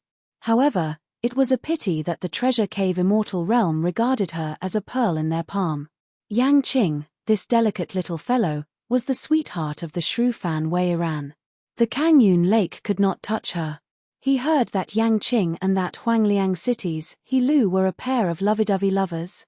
However, looking at Yang Qing's standing posture and aura, it seemed that Lu had not succeeded. The Marquis of Lake quietly swallowed a mouthful of flood dragon saliva. At the ferry, the dauntless stream channel master could no longer care about anything else. She leaped towards the Kangyun Lake and shouted, "Save me, Marquis of Lake." The Marquis of Lake laughed. "Do you need saving?" The next moment, the Marquis of Lake, who had an imposing appearance like an emperor of the mortal world, was furious. Just as the feet of the trusted dauntless stream channel master were about to touch the surface of the lake, she was grabbed by the green-clothed man wearing a bamboo hat. The dauntless stream channel master flew back to the shore of the ferry and was grabbed by the man's 5 fingers. With a grasp, the dauntless stream channel master, who occupied the deity position of River Granny, suddenly released countless faint golden rays of light from her 7 orifices and body. In the blink of an eye, a water god's golden body was forcibly pulled out of the graceful woman's skin. The 2 separated. The body of the woman in palace attire collapsed to the ground. The dauntless stream channel master, who was forced to reveal her golden body, let out a heart-wrenching howl. She slapped the arm of the green-clothed young man with a sword on his back. In front of the Marquis of Kangyun Lake and Fan Weiran, the man suddenly increased his strength. The head of the golden body shattered with a bang, and the golden body turned into specks of golden light, constantly dissipating at the ferry. In the end, it was only a river granny, and could not even condense a fingernail-sized fragment of the golden body. The man said indifferently, "There is no need to save her." Du Yu looked up at the moon, pretending to be stupid. I can't see anything." The degree of Yang Qing's heartstrings being shaken this time was even greater than in the dauntless stream channel master's water god temple. It was as if the river was overturned and the sea was overturned. The corner of Fan Weiran's mouth twitched, disappearing in a flash. This time, you, the Marquis of Kangyun Lake, lost face in front of everyone, in front of your own family and another family. You, the Marquis of Lake, have no choice but to make a big fuss. Following the fury in Marquis Yin's heart, as the overlord of Kangyun Lake, an orthodox god of mountains and rivers who controlled all water transportation, the lake near the ferry began to rise and fall. The sound of waves hitting the shore rose and fell one after another. Then the green-clothed man, who shocked the world as soon as he made a move, said something that was definitely a joke. "Do you want to hear reason?" The man glanced at the Marquis of Kangyun Lake, and then looked at the pondering Fan Weiran.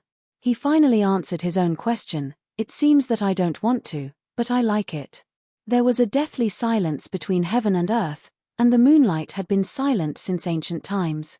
Du Yu only felt that his heart was full of heroism. Mother ***, if I have this kind of spirit in the future, even if I die, it will be worth it. Of course, it would be best to be beaten half to death. In any case, leave half a life, and come again. Mother ***, so heroes can be like this? In the past, when I was small in Jianghu, what was it? Yang Qing's heart surged, and her expression was complicated. She looked at the back of that figure. It was like a small mustard seed, standing alone between the sky and the earth. It didn't look like a wild cultivator, and it also didn't look like an immortal scribe on the mountain. Instead, it looked like a true ranger who carried a sword and traveled far and wide. It seemed a little lonely. Yang Qing was annoyed by her inexplicable thoughts. She quickly calmed her mind and silently recited the immortal scripture. Then she saw that person first take down the bamboo chest and gently place it by his feet. Then he took off his bamboo hat and placed it on the bamboo chest. He stabbed the mountain traveling staff in his hand into the ground and inserted it into the bottom of the ferry. Then he began to slowly roll up one of his sleeves. After standing still, he only carried the sword on his back and hung the wine gourd. Finally, that person looked at Kangyun Lake and slowly said, "Don't be polite, all of you come together. Let's see if my fist is harder or if you have more Dharma treasures. If I run away today, I won't be called Chen Hao." Du Yu's face was full of conflict. It would have been better if he had only said half of the words. The words in front were so exciting, but as for the last sentence, there was no need, right? An expert senior, this was very boosting the morale of others and reducing his own prestige. However, Du Yu soon felt that he was thinking too much. As expected, the senior never let him down. Because what he said was not important at all. He had to see what he was doing. A green-robed man with a sword and a wine gourd on his back had actually stepped on half of the ferry and collapsed it before the Lord of Kangyun Lake could say anything. The turbulent lake water on the shore retreated. A river god wearing green armor and holding a long saber came out of the formation and rushed forward to meet the enemy. It was just a punch. Along with the armor, leather bag, and golden body, they were all shattered on the spot. First set a small goal, such as 1 second. Remember, book guest residence. 504. When the green-robed man grabbed the golden body of the Daisy Creek Canal Master, the Lake Lord of Kangyun Lake looked angry as if he would attack at any time. He even didn't hesitate to go ashore to fight. However, when the man smashed the golden body of a river god with a punch, the Lake Lord Yin, whose heart was as calm as still water, Facing the outsider who seemed to be chiseling through the array, Yin Hu raised his hand and put his 2 fingers together. 2 wisps of pale gold and dark green spiritual light condensed into small snakes, coiling around his fingertips and intertwining with each other. Yin Hu gently shook the water surface of Kangyun Lake with him as the center. Mist rose and billowed, instantly enveloping the water surface within 1,000 feet. On the other side of the ferry, not to mention Du Yu of the Ghost Hatchet Palace, even Yang Qing could only see a vast expanse of fog as far as her eyes could see. There were no more figures of Hu Jun and the many officials and generals of the Dragon Palace at Kangyun Lake. The ancestor of the immortal realm of Treasure Cave seemed to be controlling the precious treasure of his sect. A burst of treasure light was faintly discernible, protecting all the cultivators of the same sect. Then, he began to slowly retreat. He should be leaving the battlefield completely to Hu Jun and Yin Hu. At the edge of the mist, a pale gold python and a dark green snake were constantly circling. Both of them flew with their tails in their mouths. They were like dragons flying through clouds and rain, increasing the mist on the lake. Yang Qing only knew that this was one of the original magical powers of a great Tao water god. It was not as simple as a camouflage, but a cage similar to a talisman array. Once a cultivator or a pure martial artist was imprisoned in it, it could consume the spiritual qi and pure zhen qi of the qi residents. It was a kind of water grinding method that could both attack and defend. Du Yu stood in the same place and glanced at the messy ferry in front of him. It had collapsed into a mess. Only the ground around the bamboo box and the mountain staff was still intact. The senior was really an immortal. What did this mean? This meant that the senior had not used all his strength when he stepped on the ground. Yang Qing waved her sleeve and brushed away the dust at the ferry. However, her eyes were fixed on the movements on the surface of Kangyun Lake from the beginning to the end. The vast water mist formation within a radius of 1,000 feet was suddenly like a fishing net that had been pulled up by someone. It became only 100 feet in size, but the water mist also became thicker like water. The golden python and the giant dark green snake, one on the left and one on the right, directly crashed into the array. Yang Qing sighed in her heart. In the battle on the Kangyun Lake, the Lord of the Lake, Yin Hu, had the advantage of time and place. He also had a trusted subordinate, the river god, who used his life as the price to stop that person's momentum. If he lost the initiative, that person's situation would only get worse. The Lord of the Lake, Yin Hu, was able to stand tall in the Silver Screen country for 1,000 years. As the water god, he was on equal footing with the country's 5 mountains mountain master. It was no wonder that the sect's old ancestor would choose the Dragon Palace as the last place to stay during the trip. Yang Qing glanced at Du Yu and saw that his expression was calm. Du Yu sensed Yang Qing's gaze and turned around with a smile. A small pond won't be able to trap Brother Chen, who can overturn rivers and seas with just a sneeze. Yang Qing sneered. Let's see if you can still say such disgusting words of flattery after the battle. The cultivators of the Treasure Cave Immortal Realm had already retreated more than 1,000 feet away from the battlefield. Patriarch Fan Weiran still did not put away the supernatural power of the sect's treasure. The golden crown on the old woman's head overflowed with golden light and shone in all directions. Beside the old woman, a female official of the heavenly court who seemed to be hanging on a statue appeared.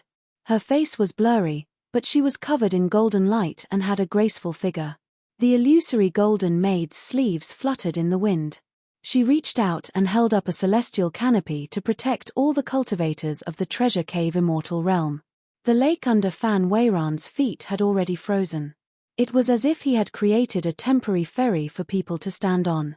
Yang Qing heaved a sigh of relief. It seemed that the patriarch did not intend to participate in tonight's battle. Marquis of the Lake still stood in place, but the remaining 2 river gods had already led their people far away. Looking at the direction, they were returning home. Not only did the Shaoxi Canal master seem to have been pardoned, but he also seemed to have profited from a disaster. His face was filled with unconcealable joy. He channeled his supernatural power and turned into a cloud of mist, quickly flying in the direction of his Shaoxi Canal. Yang Qing was well aware that Kangyun Lake was going to mobilize a large force to kill that person. Marquis of the Lake still had the mood to smile at Yang Qing. Yang Qing ignored him. A strange phenomenon appeared on the lake. A golden thread suddenly appeared in the formation cage that enveloped the lake. Then, the water formation exploded with a bang, like ice melting into water, all of it fused into the lake. The green-robed man placed one hand behind his back and similarly clasped two fingers together. He faced Marquis of the Lake with his back facing the ferry. That person pinched a golden immortal treasure book with two fingers. It had only burned half of it. Yang Qing was puzzled. It was just a barrier-breaking talisman? Was there such a powerful barrier-breaking talisman in the world? Not only did it break Marquis of the Lake's formation, but from the direction of Yang Qing and Du Yu's ferry, they also saw that person's hand behind his back was gently clenched into a fist, revealing two small snake tails, one light gold and one dark green. Marquis of the Lake was not the least bit surprised when he saw the strange phenomenon. He smiled and said, "What does this foreign immortal master think of the appetizer of Kangyun Lake?" Chen Pinggan looked around.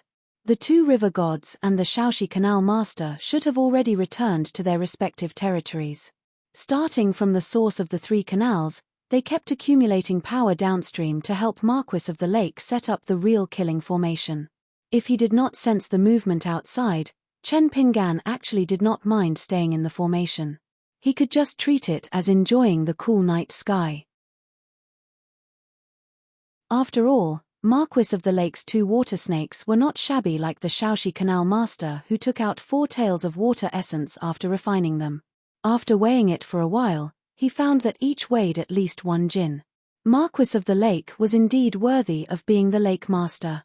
His foundation was far from what the small canal master, Granny He, could compare with. Chen Pinggan temporarily gave up the plan to thoroughly refine the two water snakes. The two lights behind his back disappeared in an instant, and he detained them outside the gate of the water mansion. If there was really a backup plan, causing his body and spirit to suffer a little, it could be considered Marquis of the Lake's ability. Chen Pinggan admitted that it was a small setback. Inside the small chi mansion of the human body, the two water snakes were entrenched outside the gate of the water mansion, trembling. A fire dragon rushed over frantically, raised its head high, and coldly looked down at the two lowly creatures that were inferior to ants. One of its claws gently rubbed the ground. If it were not for the familiar refining aura on them, they would be gone with a claw. The gate of the water mansion opened in an instant, and then suddenly closed. It turned out that the two green-clothed boys carried the golden python and the green snake and ran away. The fire dragon that was formed from pure Wu Fu's zhenqi moved its huge body, slowly turned around, and leisurely left. Marquis of the Lake opened one of his palms. In it was a fragment of the golden body. It was all that the river god of the sunset cold river had left behind after his death. There was also an even larger fragment. After that punch, the two fragments of the golden body had scattered and sputtered out. The thumb-sized fragment had already been caught by the green-clothed man. If Marquis of the Lake did not snatch it quickly, this fragment of the golden body essence would have fallen into that person's pocket. Marquis of the Lake shook his head lightly, and sighed. Although the river god of the sunset cold river had the lowest battle strength among the 3 river gods, he was the most loyal and had followed him for a long time. He had the qualifications of the Shaoxi Canal master, and also the understanding of the Daoist Canal master. It was a pity that he died like this. It was even more of a pity that he only left behind a fragment of the golden body after his death. If he added the slightly larger fragment, he might be able to increase his cultivation by 100 years. The fragment of the golden body in Marquis of the Lake disappeared into his palm. He planned to slowly refine it after the battle. This was an unexpected surprise. The death of a so-called general under his command was nothing. He could go back and ask the emperor of the country of Ping for a title of nobility. Anyway, this right-hand man of the river god had long been ready to make a move. He had been coveting the position of the river god for a long time. Otherwise, how did his daughter's boudoir get those rare treasures? This river god of the sunset cold river had secretly hidden 2 beautiful maids with good aptitudes in the past 100 years. If the Dragon Palace really wanted to make a fuss about it, his death would not be regrettable. It was just that Marquis of the Lake was magnanimous and did not want to disappoint the soldiers. Chen Pingan glanced at the cultivators of the treasure cave immortal realm who were further away. It was obvious that they wanted to sit on top of the mountain and watch the tigers fight. In fact, he felt somewhat helpless. It seemed that it was a little difficult to make a lot of money. Why didn't these immortal masters have the chivalrous heart to help when they saw injustice on the road? It was said that one's mouth would soften after eating someone's food. Just a moment ago at the banquet of the Dragon Palace, they turned their backs on him just like that. It wasn't difficult for them to casually throw a few Dharma artifacts over to test his strength, right? Chen Pingan did not want to make too many enemies with this group of immortal cultivators. Kangyun Lake was different. The gods of mountains and rivers took the initiative to do evil and cause trouble. They were two completely different situations from the cultivators who did not do good and ignored the human world. Marquis of the Lake saw that the person did not move and asked, "Do you want to be kind?" Chen Pingan replied, "Wait for the main dish to be served." Marquis Yin laughed loudly. "Good, good, good. You're a straightforward person." Chen Pingan narrowed his eyes. He had been in charge of Kangyun Lake's water transportation for 1,000 years. His territory was as large as those small vassal states in the North Continent. Presumably, he had been smiling at the human world for so many years. He had become a master and obtained the Tao. He had cultivated the water god's methods. He had never cried in his life, right? On the surface of the lake, there were no ripples. However, a green figure appeared in front of the Lake Lord of Kangyun Lake. Marquis Yin, who was wearing a luxurious purple dragon robe, hesitated for a moment. He did not choose to dodge and planned to test the weight of the fist of the sword immortal in front of him. He stretched out a hand and blocked in front of him. The colorful purple dragon robe was a Daoist robe that Lord who had spent a large amount of Daoist money and meticulously refined. It was a genuine Daoist treasure, and it was a first-rate Daoist treasure even in Huangliang City and the Treasure Cave Paradise. The so-called family wealth of an immortal mountain depended on the number of Dharma treasures in the sect. He, the Lake Lord, and those mountain gods, depended on the number of orthodox deity positions in their hands that they could arbitrarily arrange for their trusted subordinates to take up positions. What a strong force! One of the flood dragons on the robe actually collapsed on the spot.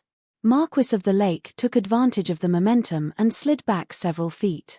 Could it be that he was a Golden Body Realm martial arts grandmaster? The so-called identity of a sword immortal was just a diversion set up in the water fairy temple. However, Marquis Yin's expression still did not change. He raised his hand again and received another punch. This time, the two flood dragons on his body exploded. However, what was a robe? This colorful purple robe was the flood dragons that were born from the spiritual chi. It could gather and disperse at will. Even if one or two of the flood dragons were temporarily destroyed, it could still instantly reconstruct a golden body like a god without harming the foundation of the great Tao.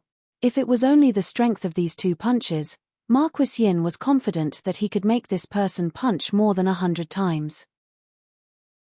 At that time, he would see if his robe was extraordinary or if his pure true chi was longer. The third punch had arrived. At the same time, the robe exploded into two flood dragons that were swimming on the sleeves. Marquis Yin's expression became somewhat serious. He was just about to consider whether to use his divine ability to escape. After all, the momentum of the two rivers and one canal had already been established. The three golden bodygods were about to pour into Kangyun Lake. There was no need for him, the Lake Lord, whose status was not inferior to that of a human emperor, to personally take the risk. If he did not want to show off the Lake Lord's elegance in front of Fairy Yang Qing, it would be difficult for this person to get close to him on the surface of Kangyun Lake. Marquis Yin, who had been hovering a few feet above the surface of the lake, quietly stepped on the lake water after being punched back. He smiled slightly and was full of ridicule. Another punch arrived. A Lake Lord statue that looked like an ice sculpture shattered with a bang. The Lake Lord, Marquis Yin, stood in the water several feet below the surface of the lake with his hands behind his back. He shook his wrists and stretched his muscles. He was indeed a pure martial artist. No wonder he dared to do whatever he wanted and kill his own canal master and river god. Marquis Yin's back felt as if it had been hammered. The fist aura slanted upwards, causing this lake lord to directly break through the water surface and fly into the air. Fortunately, only the 6 flood dragons on the colorful purple robe were shattered. If the 9 flood dragons collapsed at the same time, the robe would temporarily lose its effect. This was similar to the deity Cheng Lu armor that was transformed from the military school's treasure Jiao-Wan. A punch came down. A sound like a large bell rang in the air. Marquis Yin had just left Kangyun Lake when he crashed into the lake once more. Although Marquis Yin's body was not damaged, he felt that these 2 punches were the greatest humiliation of his life. Then, at the bottom of the lake, it was as if a series of dull winter thunder was born under Kangyun Lake. The lake water surged. However, when the huge waves approached the golden maid holding the canopy, it was as if they were blocked by the high walls of a city and turned into fine powder. The layers of waves were all blocked by the layer of golden light, like countless snow-white pearls bouncing around. Fan Weiran smiled and said, "Go ashore and watch the battle." The layer of ice that carried everyone's feet rose into the air and flew towards the ferry port as fast as lightning. The old woman was an unquestionable existence in the treasure cave immortal realm. At that moment, no cultivator had any objections. Only the eccentric second ancestor, who was also Fairy Yang Qing's teacher, dared to talk back to Fan Weiran. When the layer of ice approached the ferry port, without Fan Weiran's spiritual qi controlling it, it suddenly dissipated and turned into water that entered the lake.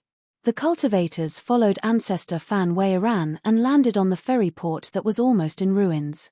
When the group of immortal masters approached the ferry port, Du Yu gritted his teeth and leaped to the side of the bookbox and the mountain traversing staff. He pressed on the hilt of the saber at his waist. Fan Weiran only glanced at this military disciple of the Ghost Hatchet Palace and brushed past him with his people. The golden maid holding the canopy at the side seemed to have a telepathic connection. She also glanced at Du Yu. Du Yu's teeth were chattering as he stood beside the mountain traversing staff without moving an inch.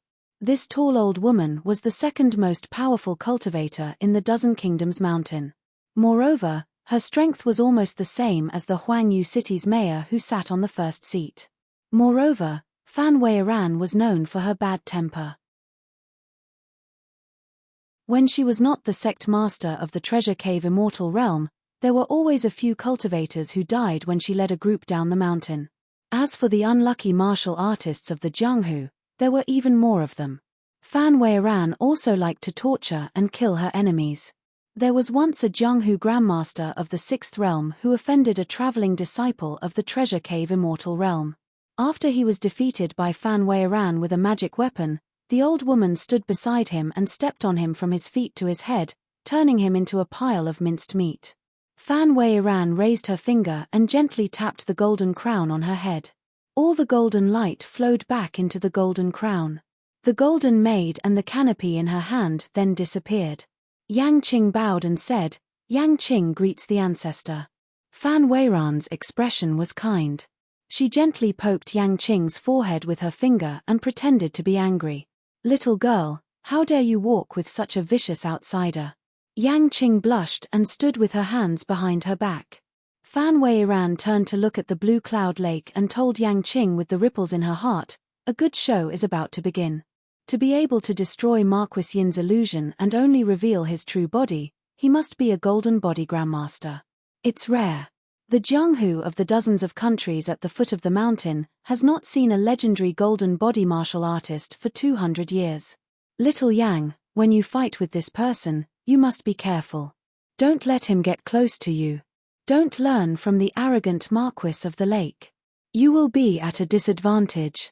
Don't you think it's stupid to not use your immortal skills and magic weapons and compete with that martial artist with your bare hands? Yang Qing nodded.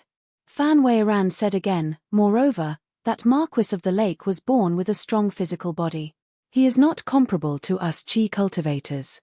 Beasts have rough skin and thick flesh." Suddenly, a huge python that was 100 feet long appeared on the lake. It had already grown 4 claws and raised its head high. It opened its mouth and spat out a green light beam towards the lake. A figure in a green robe raised his palm and forcefully blocked the beam of light that was as imposing as a rainbow. That gorgeous scene was like a bright moon on the sea.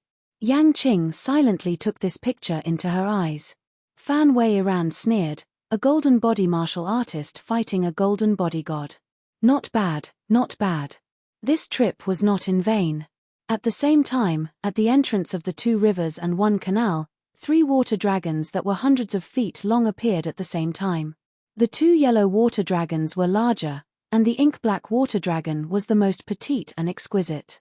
Only the eyes of the 3 water dragons controlled by the golden body of the water god had a layer of faint golden color.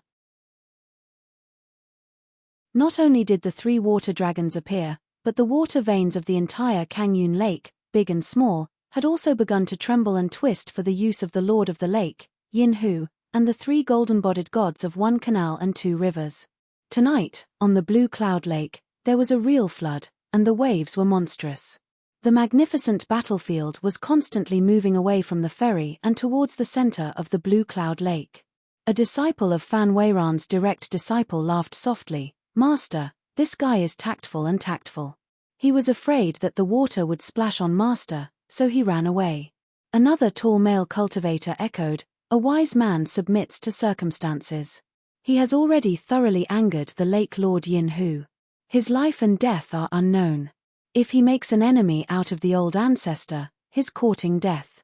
Du Yu, who was like a thorn on his back, stood at the very front of the ferry like a block of wood.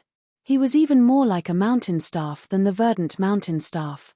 An unattainable fairy Yang Qing was enough to make Du Yu and the Ghost Hatchet Palace unable to bear the consequences, not to mention Fan Wei-Iran, a peak cultivator with invincible spells. When the old woman stepped on the Ghost Hatchet Palace's head, it was like a real mountain was pressing down on them. Fan Wei-Iran turned her head and laughed, "Little Yang, don't be restrained. Just take a step forward." Yang Qing, who scrupulously abided by the seniority of the sect, took a step forward and stood side by side with the old ancestor. The old woman Fan Wei-Ran's expression was pleasant, but in reality, she was not as relaxed as she appeared. For some things, even if the Lake Lord Yin whose cultivation was not low, as long as they did not stand in that position, they would still be blind. The old woman raised her head and looked towards the night sky. Only she and the Yellow Yu City's city Lord Yixian could see those odd bits and pieces of light. Therefore, her junior sister had always been worried that she would bear a grudge against this disciple of hers, Yang Qing, so much so that she would secretly obstruct Yang Qing's ascension to the Great Tao. For this reason, she guarded against this senior sister of hers as if she was guarding against a thief. Fan Wei-Iran felt that it was somewhat funny. A naive-looking young girl suddenly said softly, "Ancestor Grandma, that person seems to only be practicing his fist techniques. He's deliberately using those snakes and pythons to temper his body." Fan Wei-Iran waved her hand, and the young girl skipped to the old woman's side. She raised her head and said innocently, "It's true.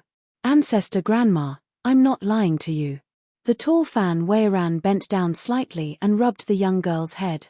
The old woman lowered her head and stared at the pair of beautiful eyes that were faintly flowing with light. She smiled and said, "My little Kui's talent is not bad. When she grows up in the future, she might be able to be as promising as your senior Aunt Yang. No matter where she goes, she will be the center of attention." Yang Qing smiled at the young girl. The young girl looked at Yang Qing and twisted her hands together. She lowered her head and said embarrassedly, "I'm not as good-looking as senior Aunt Yang." Fan Wei-Iran laughed loudly. The young girl became even more embarrassed. Yang Qing gently pinched the young girl's ear. This was a rare intimate action from Yang Qing. After Fan Wei-Iran laughed, she looked into the distance at Kangyun Lake with a stern expression and said in a deep voice, "In that case, we have to make a good fuss." The signs of a sect's decline often began from the lack of manpower. In this aspect, Huangliang City was not bad. After all, there was still He-Lu to support the situation. However, her own treasure cave wonderland was better. Other than Yang Qing, there was also this little Kui and her eldest disciple who had been in seclusion for 10 years. They would all be the pillars of the treasure cave wonderland in the future. Yang Qing was greatly shocked. Why was that person hiding his strength and had originally made up his mind to not do anything? Instead, Ancestor Fan, who was watching from the side, had the intention to kill. On Kangyun Lake, a huge ravine was ploughed out by the true body of the Lake Lord, Yin Hu, with its large tail. That green-robed person only punched to repel the enemy. It was enough to protect itself, but its attacks were weak. Seeing that it no longer had any strength to fight back, it should be exhausted after smashing Muhan River God's golden body with a punch and forcing the Lake Lord to reveal his true body. This made the 3 water dragons of the 2 rivers and 1 canal, who were originally hiding, fight more and more heartily. Each of them was ferocious. Far away from Kangyun Lake, the Lake Lord Yin Hu's shouts sounded, "Ancestor Fan, as long as you help me kill this monster, I will give that colorful purple robe to the treasure cave Wonderland." Fan Weiran smiled and did not speak. Yang Qing looked up. Even if she circulated the incantation and controlled the spiritual qi in her qi residence, causing her eyes to emit a purple light, showing the phenomenon of sun and moon illuminating furnace, eyes producing purple smoke, Yang Qing still could not see it clearly. After all, the battlefield was still too far away from the ferry. She could only see the fierce shadows of the python. Although Little Kui was born with the ability to see through some mysterious and vague truths, Yang Qing still did not dare to believe that a legendary martial artist of the Golden Body Realm in the Jianghu could handle the attacks of several gods with ease in the territory of the Lord of the Lake Yin Hu.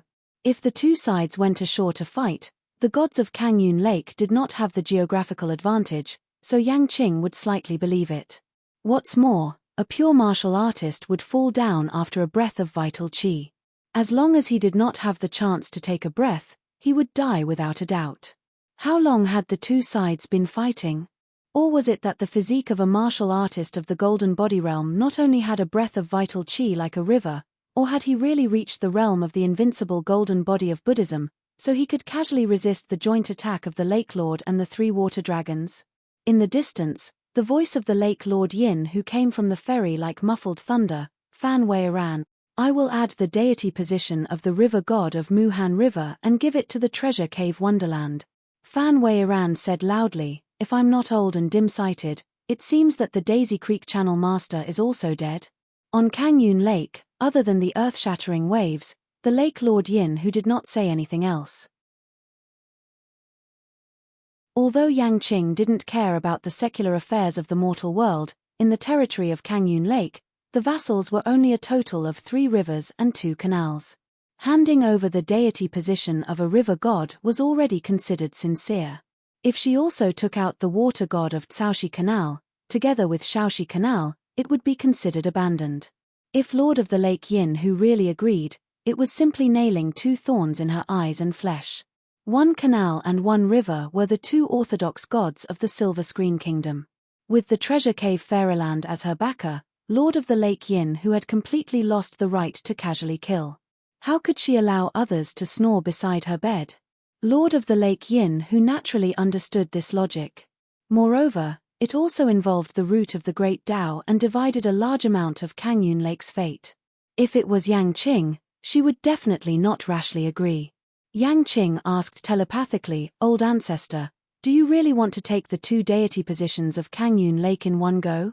Fan Weiran smiled and said, "If we don't raise the price like this, even if Marquis Yin Hu obediently hands over the deity position of the Muhan River, he will be resentful. With Marquis Yin Hu's shrewdness and means, he will definitely suppress the new river god to become a waste. We, the Treasure Cave Wonderland, don't have so much time to listen to a river god of another country complaining every day. When the time comes, should we care?" Yang Qing nodded and said, "Old ancestor is far-sighted." Fan Weiran grabbed Yang Qing's white and slender hand. The old woman held it with one hand and patted the back of her hand with the other. She sighed and said, "Little Yang, these secular affairs, you will know after hearing them. Forget it. You just focus on cultivating and cultivating." Yang Qing nodded. Fan Weiran let go of his hand and said confidently, "Maybe the harvest will be better than I expected." As expected. In less than half an hour, Marquis Yin Hu shouted again, "Old ancestor Fan, I will give you the position of Caoshi Canal Master. If you still don't agree and push your luck, There will be no friendship between Kangyun Lake and you Treasure Cave Wonderland cultivators in the future. This time, his voice was no longer as calm as before. He gritted his teeth and was obviously exasperated. Fan Weiran smiled and whispered to Yang Qing, "How is it?"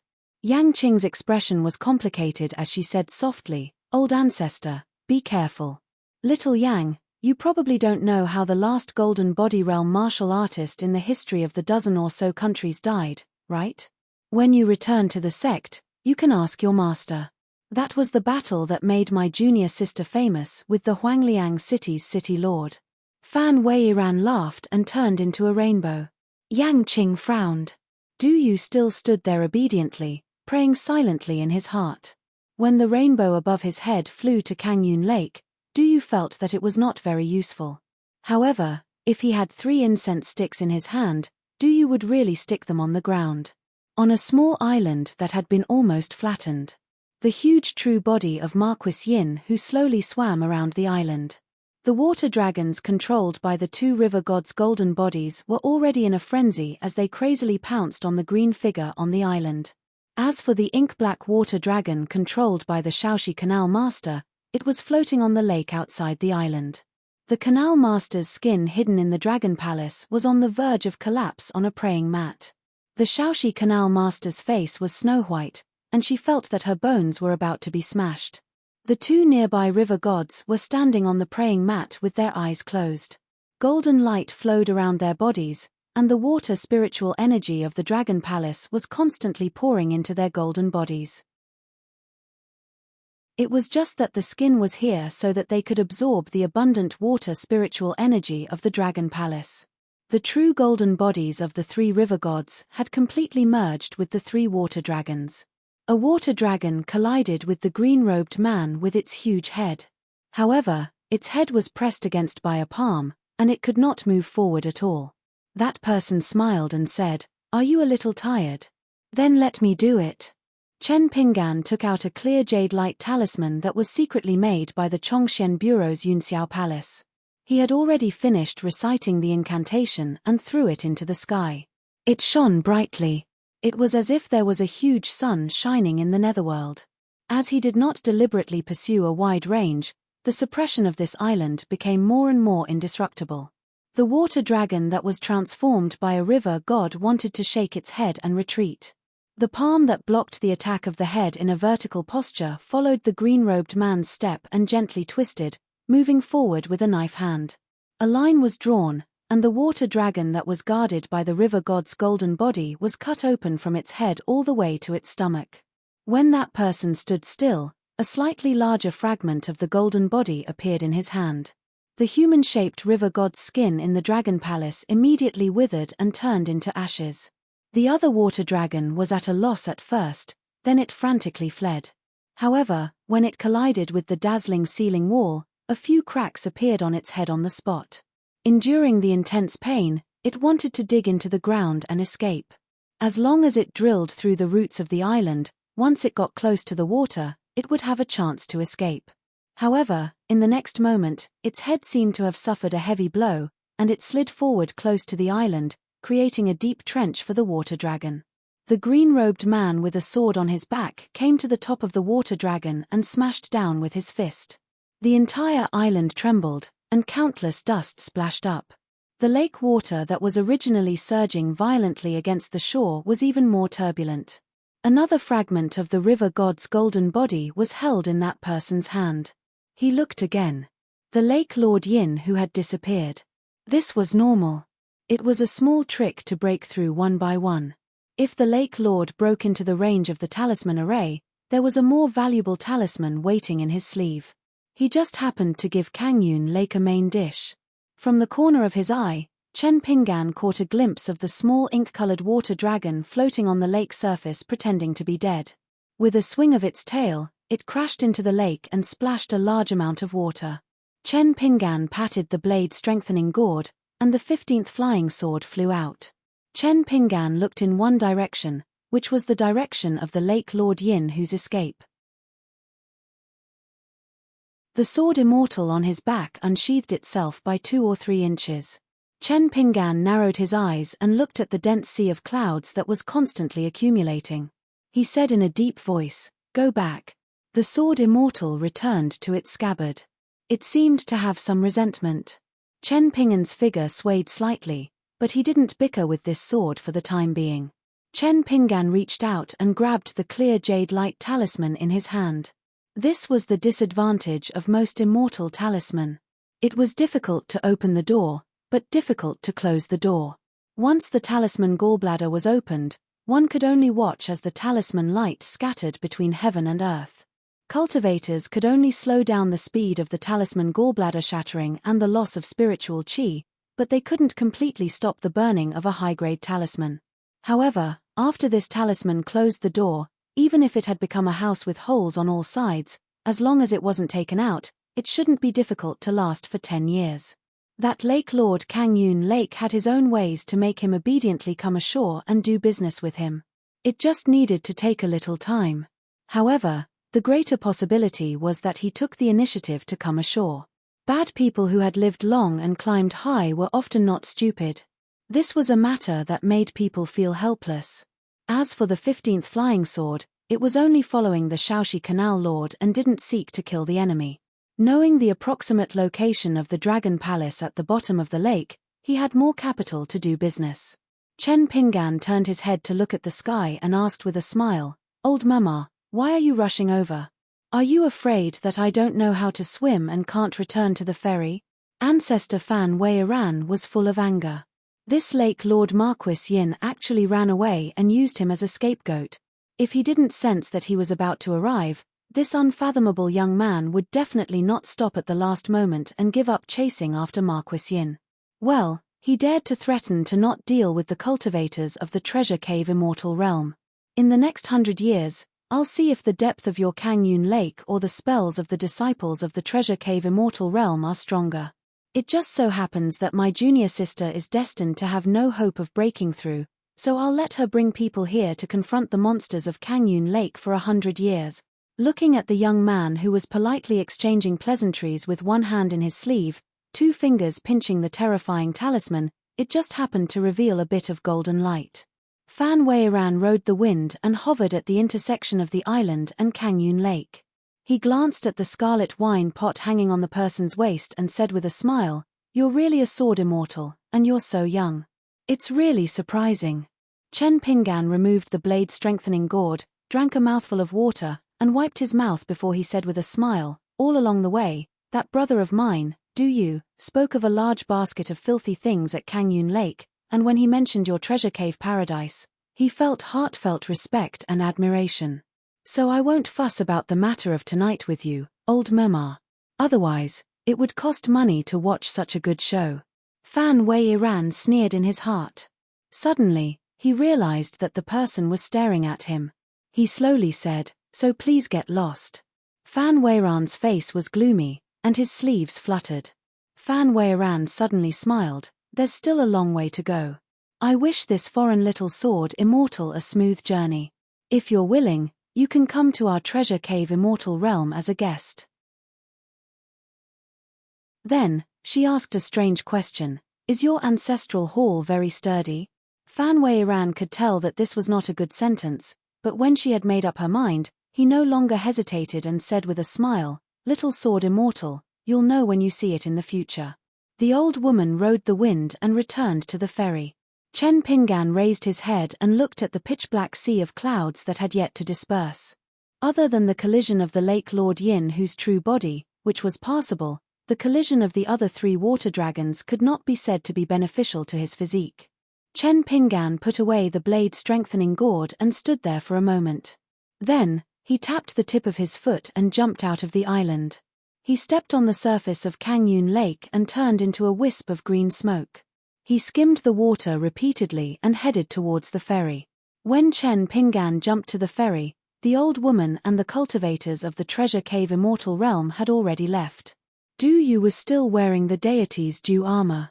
With one hand on his saber, he stood in place and acted as a door god for the bamboo box, bamboo hat, and the mountain traveling staff. Chen Pingan smiled, "You're so loyal." Du Yu fiercely wiped his face. His whole face was a little stiff from the wind and rain. After wiping it, he winked and rubbed his hands together, and his smile became bright. It was not that he did not want to say a few words of flattery, but Du Yu racked his brains and could not think of a beautiful sentence that matched the situation. He felt that the good words in his mind were not worthy of the peerless demeanor of the senior in front of him. Chen Pinggan gently smoothed out the rolled-up sleeve, put on the bamboo hat again, carried the book box, and pulled out the mountain traveling staff. Du Yu was about to move, but his legs were a little numb. As a little door god of the Ghost Axe Palace, he could be considered to be cautious and conscientious. Even if he did not make any contributions, he should at least have worked hard, right? Senior, you are an old immortal at the top of the mountain with a burning gaze. You must be a little concerned. Chen Pinggan walked in front while Du Yu hurriedly put away the dew armor and transformed it into a military armor pill before putting it into his sleeve. His footsteps were like the wind as he caught up with Chen Pinggan and asked softly, Senior, since we've successfully defeated the water gods of Blue Cloud Lake and chased away the group of cultivators from the Treasure Cave Immortal Realm, what should we do next? Are we going to the ancestral temple of the two river gods to cause trouble, or are we going to the attendant city to snatch the treasure? Chen Pinggan smiled and said, Us? As for whether defeat was accurate or not, Chen Pinggan was too lazy to explain. Du Yu chuckled and was not embarrassed at all. However, he still needed to control the situation properly. Then, Du Yu stopped nagging. After walking for a while, Du Yu could not help but ask, Senior, are we going to the water god temple of the Daoshi Canal Master? Chen Pinggan nodded and said, I want to rest there for a few days and wait for Hu Jun to come ashore to talk to me about business. Du Yu nodded and did not dare to ask anything more. They returned to the water god temple. The maidservants and servants in the residence, whether they were ghosts or living people, had all scattered. Chen Pinggan came to the door of the inner residence where the plaque green water flows forever was hung and kept it in his hand.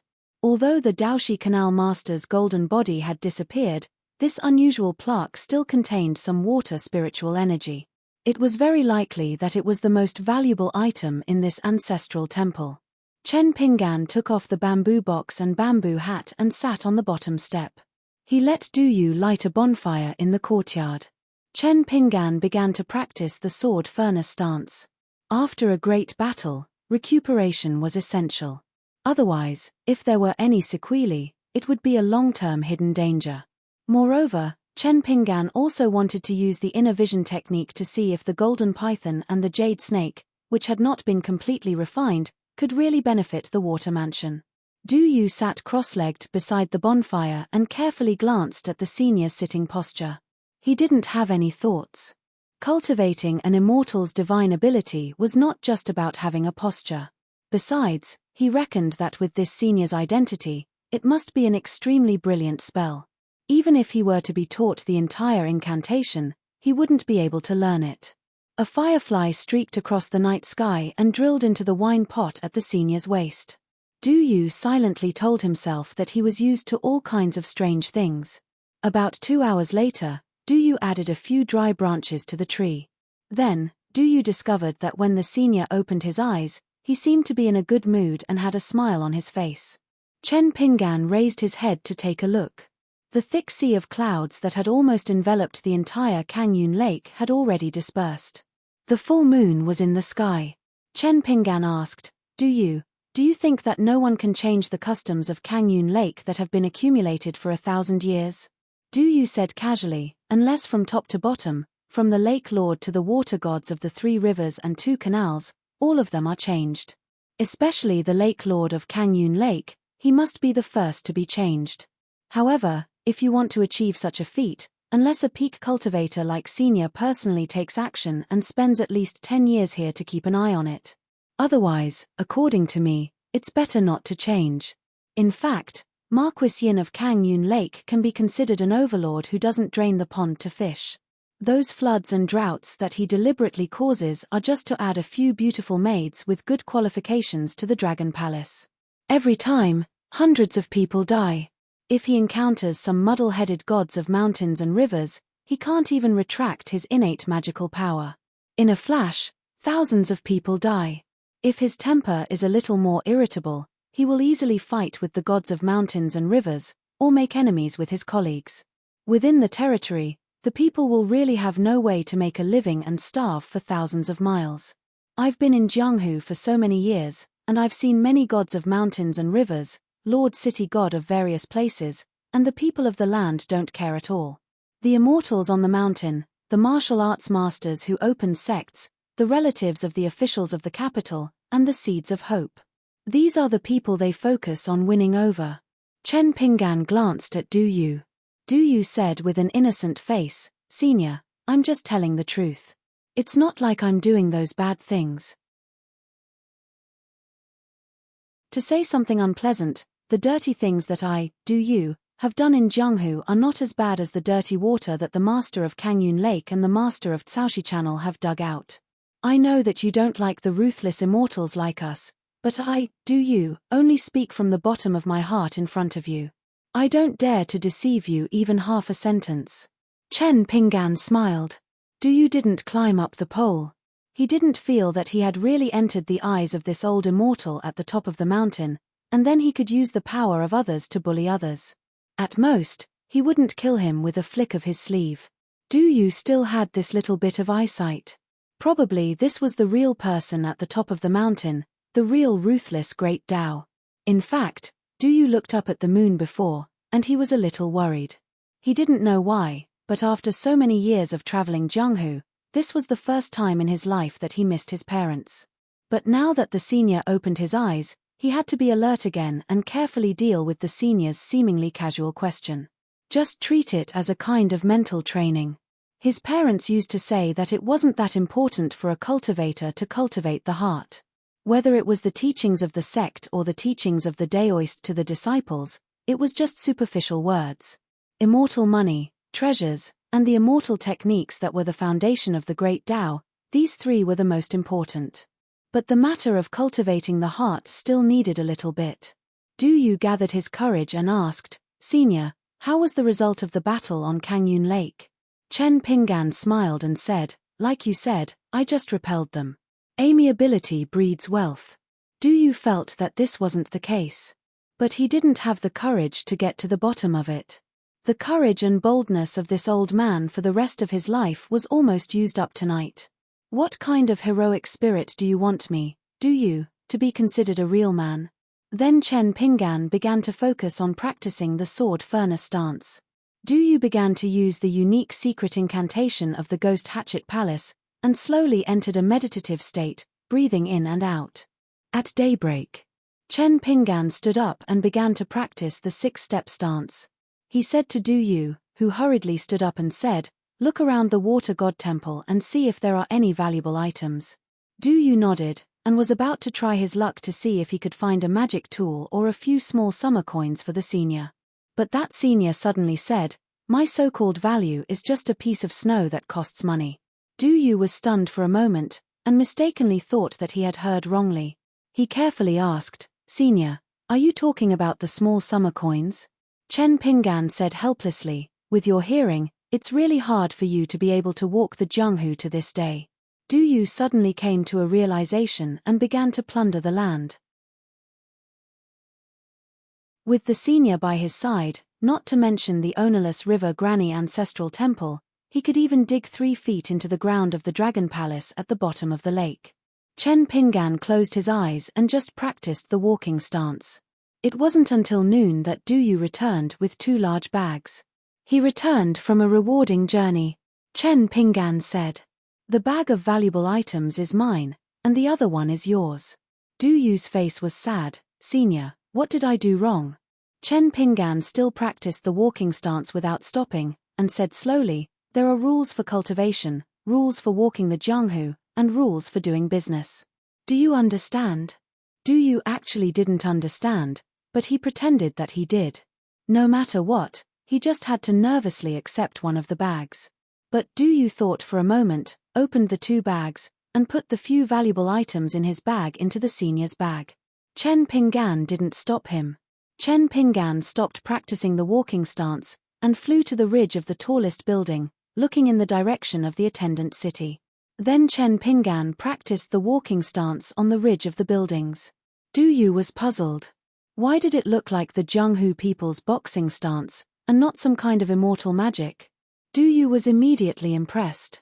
This senior's way of doing things was really different, and he had returned to the basics. At dusk, Du Yu lit the bonfire again.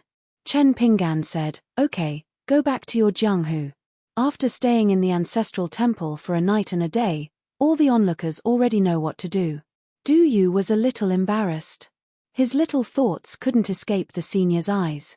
If they separated at the ferry, Du Yu was afraid that he wouldn't be able to walk to the attendant city alive.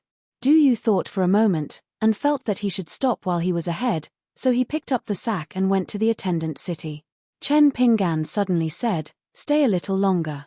Du Yu obeyed, put down the sack, and sat cross-legged on the ground, and whispered, "Senior, in fact, I also know a secret talisman from the Hall of Ancestral Masters. It's not inferior to the Snow Mud Talisman and the Camel Tablet Talisman." Chen Pingan smiled and waved his hand, saying, "It's fine that you did such immoral things when your life was hanging by a thread. Now that your life is not in danger, it's not good to use the sect's rules to add flowers to the brocade. On the path of cultivation, you have to be human before you become an immortal." Du Yu was stunned. He glanced at the sack on the ground. It was as if he had only vaguely caught some clues at this moment. Du Yu clenched his fists, silent. Chen Pingan stood up. Du Yu subconsciously wanted to get up, but Chen Pingan reached out and stopped him. Du Yu turned around, and a moment later, a familiar figure entered his field of vision. She was beautiful no matter how he looked at her. She was Fairy Yang Qing indeed. Chen Pingan frowned. Du Yu was a bit scared witless. "Senior, I beg of you, please don't be so ruthless. Such a beautiful fairy is dead. Senior, are you willing to let her die? This junior is worried." Yang Qing asked, "Since you killed 3 River Deity Channel Masters in one go, why did you deliberately let Marquis of the Lake escape?" Du Yu did not sit properly and hurriedly reached out to support himself on the ground. Chen Pingan asked, "Who gave you the guts to look for me again and again?" Yang Qing smiled and said, "Is a sword immortal who is worried that the Sea of Clouds will harm innocent people really someone who kills indiscriminately? I, Yang Qing, am the first to not believe it." Chen Pingan said, "What does it have to do with me whether you believe it or not? I'll give you one last advice. My patience is limited." However, Yang Qing walked straight to the bonfire. Du Yu had already shifted his butt. He could observe the changes in his senior's expression and began to admire the beauty under the moon. Then, Du Yu opened his mouth bit by bit. A wisp of green smoke swept towards the white-robed fairy who could compete with the moonlight. Then, Yang Qing was lifted into the air like a chick and rushed up to a roof with the green smoke. The green-robed woman spun on the roof, and the white-robed beauty spun in an even larger circle. Whoosh! Fairy Yang Qing disappeared. Chen Pingan jumped down from the roof and returned to the steps to sit down. Du Yu wiped his mouth and swallowed a mouthful of saliva. Chen Pingan waved his hand. "You can leave now." Du Yu was about to bid farewell respectfully. The senior suddenly revealed a vexed expression and stood up. The entire ancestral temple caused a commotion similar to the one at the ferry. What an earthquake! Du Yu was in a dilemma. Should he leave or not? It was not good to not even inform him. If he did not leave, what if the senior suddenly felt protective of the fairer sex and returned hand in hand with the delicate and gentle fairy Yang Qing? The moonlight was good, and the beauty was even more beautiful. Du Yu slapped himself in the face. He carried the sack and began to run. As soon as Du Yu walked out of the water god temple, he was in a daze. Perhaps this time, he was in a rush for some unknown reason. Was that senior truly using his full strength? From the water god temple behind him to Kangyun Lake. The green-robed figure had long disappeared, but the sound of thunder could still be heard. Du Yu sighed heavily. Chen Pingan landed at the ferry and narrowed his eyes. The annoying young female cultivator from the Treasure Cave Immortal Realm had already been smashed into Kangyun Lake by him. She was not injured. At most, she had suffocated for a moment and was in a sorry state. However, when he thought that the Lake Lord of Kangyun Lake might be nearby, Chen Pingan had no choice but to rush over. Indeed, after the woman fell into the lake, she had disappeared. Chen Pingan took out the Yuqing light talisman with 2 fingers. Just as Chen Pingan was about to throw the talisman at his fingertips, the surface of Kangyun Lake broke open, and the Marquis of the lake, who was dressed in a dark purple dragon robe, walked out. Beside him stood the young woman who seemed to have just broken free from the spell cage. She stared at the green-robed man at the ferry with a face full of anger. Marquis Yin extended a palm forward and said with a smile, "I was worried about Fairy Yangqing's safety just now. The situation was urgent, so I performed a small spell to try and reduce the momentum of Fairy Yangqing entering the lake. I apologize for my offense. Fairy Yangqing, please go ashore." Yangqing's expression was cold.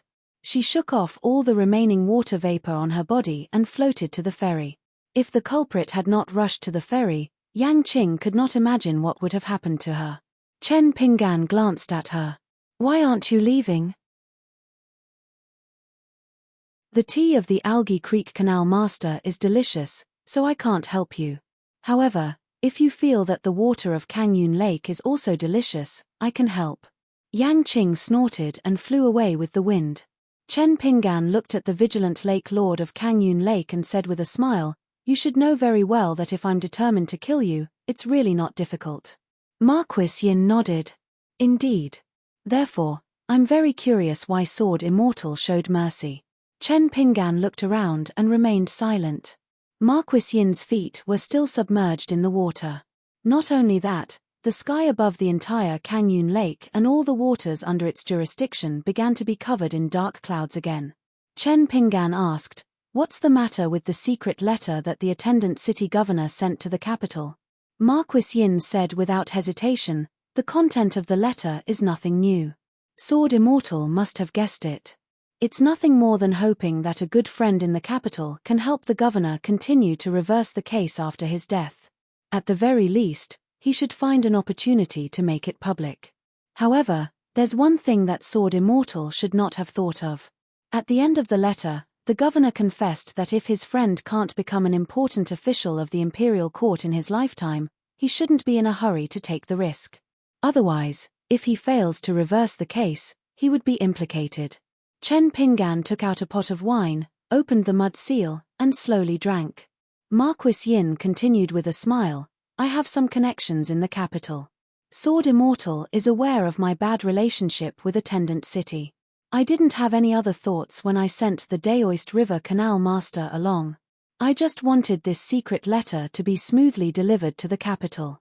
Not only that, I have some connections in the capital. Therefore, I told the Daoist River Canal Master that as long as that person is willing to reverse the case, she would help him to have a smoother official career. Actually, it's impossible to truly reverse the case. I just wanted to discuss the Xing Wang Temple and the Fire God Temple. However, I didn't expect that Lord Xing Wang would do it so cleanly. He directly killed an official of the imperial court, a governor who was already a high-ranking official of the border. Moreover, he didn't have the slightest patience and didn't let that person leave Attendant City. This is actually a bit troublesome. However, Lord Xing Wang must have been driven to desperation. He couldn't care less and had to eliminate the root of the problem first. Later, I don't know where the news leaked out. Knowing that the Daoist River Canal Master was in the capital, Lord Xing Wang also began to operate. He ordered his confidant to send the 5 incense sticks to the capital and hand it over to that person. And that Jinsha, who had yet to fill the vacancy at that time, agreed to the conditions of Attendant City's Xing Wang Temple without saying a word. Since things have come to this, I let the Daoist River Canal Master return to Kangyun Lake. After all, distant relatives are not as good as close neighbors. It's okay to secretly do some small things. It's not good to have a falling out. Chen Pingan suddenly asked an unrelated question. With your identity as the Lake Lord, once you take a fancy to a woman with good aptitude, why do you have to go through so much trouble?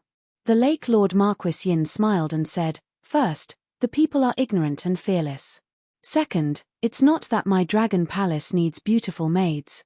The 3 rivers and 2 canals also need beautiful maids. My subordinates also need beautiful maids. In the territory of Kangyun Lake, if there is one less woman today and one less woman tomorrow, in the long run, too much fear is also a bad thing. It's fine for the common people, they can only accept their fate. But those scholarly families and rich families who can make the clan leaders run away will spread word of mouth. Naturally, they will move to other places. Over time, year after year, the feng shui of Kangyun Lake will continue to flow out. But if Kangyun Lake sets such a rule that both sides are well aware of, it will be easier to appease people.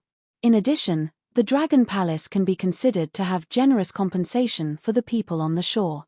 To tell you the truth, many rich people can't wait for their daughters and granddaughters to be noticed by the Dragon Palace.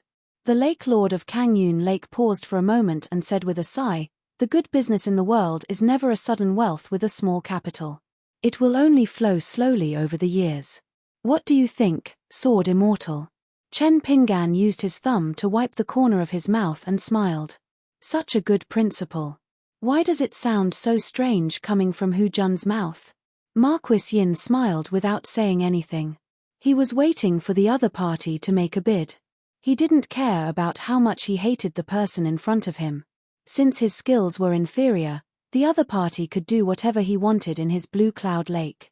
His Dragon Palace could only suffer in silence. They stopped their losses in time.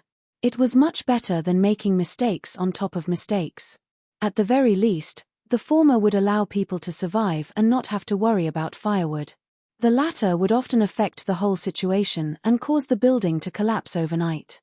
Chen Pingan put away the wine pot that was close to him and asked, "What about the decaying golden body of Lord Cheng Wang?" Marquis Yin came to visit tonight and could be said to be honest. Thinking of this, he couldn't hide his schadenfreude. He smiled and said, "The scholar who became the prefect not only exceeded our expectations but also carried a part of the fate of the county city and the literary fate of the Silver Screen country.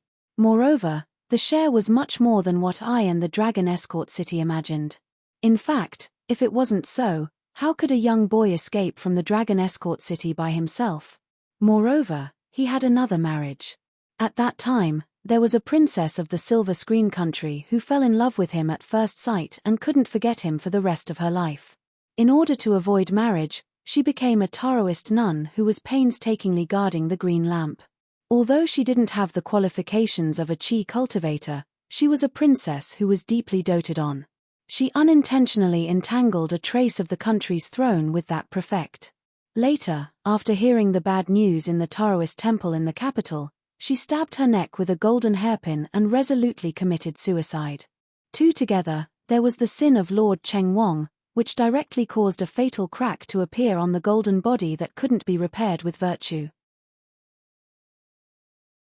Chen Pingan asked a final question, "What is the possible outcome of the attendant city?" Marquis Yin glanced at the attendant city, shook her head and said, "It's very tragic to have such a Lord Cheng Wang who wants the people of the county to share the karma and bear the heavenly tribulation. It can be said that every family's ancestors didn't accumulate virtue. Not long after, the heavenly tribulation will descend. At least, most of the mortal teachers in the attendant city will be dead. Therefore, those chi cultivators who went to the attendant city will leave before that. Even if they can't obtain the rare treasure, they won't dare to stay." Marquis Yin thought that she would have to bargain for a while tonight. She didn't expect that the young green-robed sword immortal would turn and leave. This made Marquis Yin uneasy, but she didn't dare to go ashore. She could only suppress her hatred and anger, as well as a sense of uneasiness. She operated her supernatural powers and returned to the Dragon Palace at the bottom of the lake. Chen Pingan returned to the main water deity temple of the Caoshi Canal. He found that not only Du Yu had returned, but that Yang Qing was also there. However, this time, Chen Pingan didn't say anything. He walked to the bonfire and squatted down, reaching out to warm himself. Du Yu squatted at the side and said, "I saw Fairy Yang Qing return earlier. At the thought of Senior's sack of treasures being left in the courtyard without anyone guarding it, I was worried and hurried back."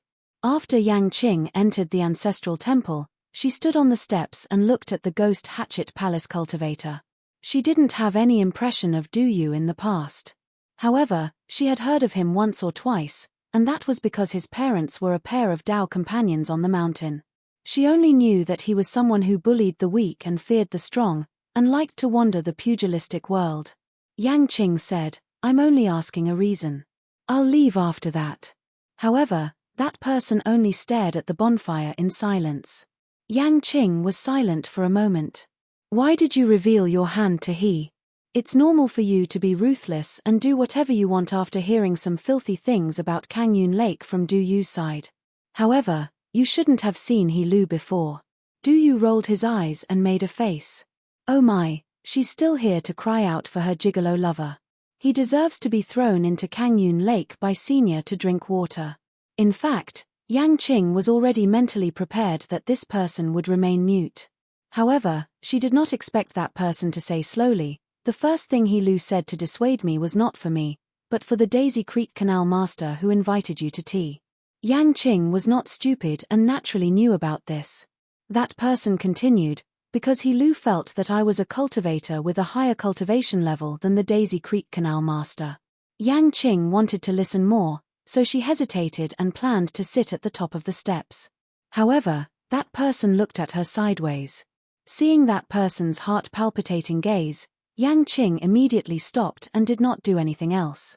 That person suddenly retracted his gaze and continued to stare at the bonfire, falling silent again.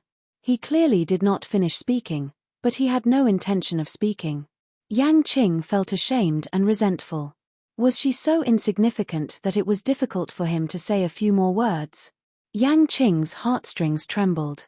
Without hesitation, she quickly left on the wind. Du Yu hesitated for a moment before getting up and leaving. Chen Pinggan nodded. Chen Pinggan stared at the bonfire. Reason was not only in the hands of the strong, but also not in the hands of the weak. Reason was reason. It was not because you were strong that you had more, and it was not because you were weak that you did not have more. However, it seemed that this was only Chen Pinggan's reason.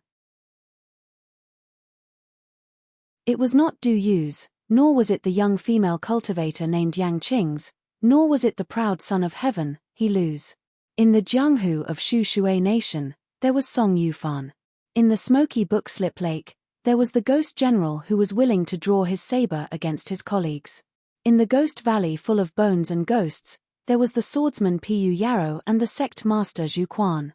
Here, he had not met anyone in the Silver Screen Nation and Kangyun Lake for the time being. Because Chen Pinggan thought of this, he fell silent. Chen Pinggan knew why this simple reason did not apply to them.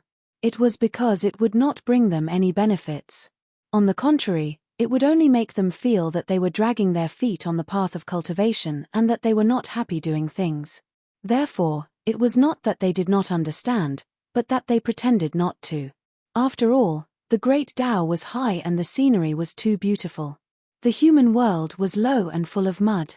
Most of it was the separation of life and death that was insignificant in their eyes.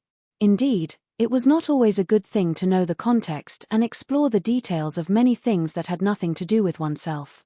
For example, Chen Pinggan did not need to ask Marquis Yin of Kangyun Lake why the imperial court of the Silver Screen Nation did not evacuate the people of the city. It was because the people could escape, but the cause and effect were still there. For the emperor of the Silver Screen Nation, even if he knew the cause and effect of the phenomenon in the attendant city, he would still choose to remain silent. Instead of letting the fleeing people disturb the feng shui of other counties and implicate the fate of the nation, it was better to end it cleanly in the attendant city. Therefore, the officials and rich people in the attendant city were still kept in the dark. There were still those rich people who rode their horses out of the city to hunt happily. In the early morning, there would be the sound of the wheels of the charcoal cart. Under the moonlight, there should also be the sound of clothes being tampered. It was not without reason that cultivators stayed away from the human world and avoided the mortal world. Chen Pinggan squatted in the same place and thought about many things. Even though the bonfire had been extinguished, he still maintained his posture of reaching out to the fire. All the way until dawn. Chen Pinggan stood up and kept the sack close to him. He put on his bamboo hat and carried the bamboo box. Holding the mountain traveling staff in his hand, he went to the attendant city. He did not go to the city god temple or the fire god temple first. He went to take a look at the haunted house in the city that had been abandoned for many years. After that, he had to do something. Under the night sky, a green robe climbed over the wall and entered the attendant city. There was a night ban in the city. Chen Pingan went to the haunted house alone.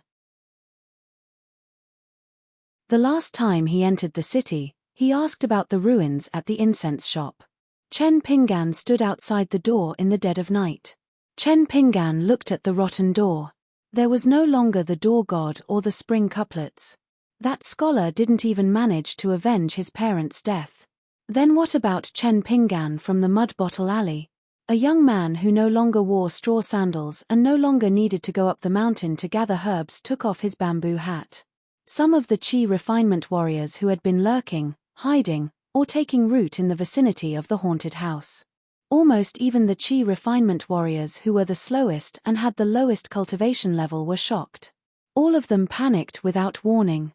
An old man with a little monkey squatting on his shoulder stood on a roof in the distance. He frowned. Last time at the city gate, he was blind and did not see through this kid's cultivation level. The old man raised a hand and gently pressed down on the irritated pet. As for those useless people who felt suffocated for no reason and had poor spirit chi flow, no one dared to show themselves to see who exactly this person was. When the person on the street took off his bamboo hat and bamboo box, he disappeared into thin air. The old man began to take a few steps back. On the street, outside the door, the sleeves of the green robe fluttered in the absence of wind. His figure disappeared in an instant. A wisp of green smoke cut through the night sky. Finally, it landed outside the city god temple. A burly martial judge in iron armor appeared at the city god temple. He said in a deep voice, "Who are you?" However, the young swordsman just raised his hand. The sword immortal behind him slowly unsheathed and spun gently. Finally, it was gently held in the hands of that person. He held the sword horizontally in front of him. Holding the sword with one hand, 2 fingers of the other hand gently brushed the sword body and slowly moved to the tip of the sword. The bright sword body was originally shining with a golden light as thick as water. As the fingers of the green-robed swordsman brushed an inch, the golden light increased by an inch. That person narrowed his eyes and just stared at the bright sword light in his hand. He murmured, "Whether it is karma or heavenly tribulation, I, Chen Pingan from the mud bottle alley, will take it all. First, set a small goal. For example, 1 second. Remember, book guest residence."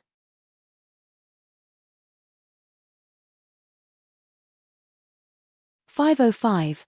The doors of the Xing Wong temple opened slowly. Other than the Lord Xing Wong who was stuck in the mud, everyone else in the Xing Wong temple had been mobilized. The civil and military magistrate, the various officials, and the underworld ghost officials were all carefully standing behind the door. Although the entire Xing Wong temple was considered their territory and would be protected by a certain amount of providence, it was still safer to stand in the Xing Wong temple. Chen Pingan looked at the door. After that tragic incident, Lord Xing Wong chose to kill one and release the other. Hence, General Jiosuo should be the new one, while the Lord Xing Wong's 6 divisions should still be the old one. Chen Pingan held the sword immortal in his hand and looked down at the blade-strengthening gourd. "After I've used my sword twice, you can do whatever you want tonight." Chen Pingan raised his head and looked at the door of the Xing Wong temple. Who is the Lord Xing Wong temple's Lord Xing Wong temple? The civil and military magistrates, the day and night wandering god, General Jiosuo and the rest of the divisions did not hesitate and looked at one of the middle-aged Confucian officials. The underworld officials' robes in the Xing Wong temple were roughly the same as the Yang realm's imperial court, except that the pattern of the official patch could not be messed around. There were also some differences between the different continents.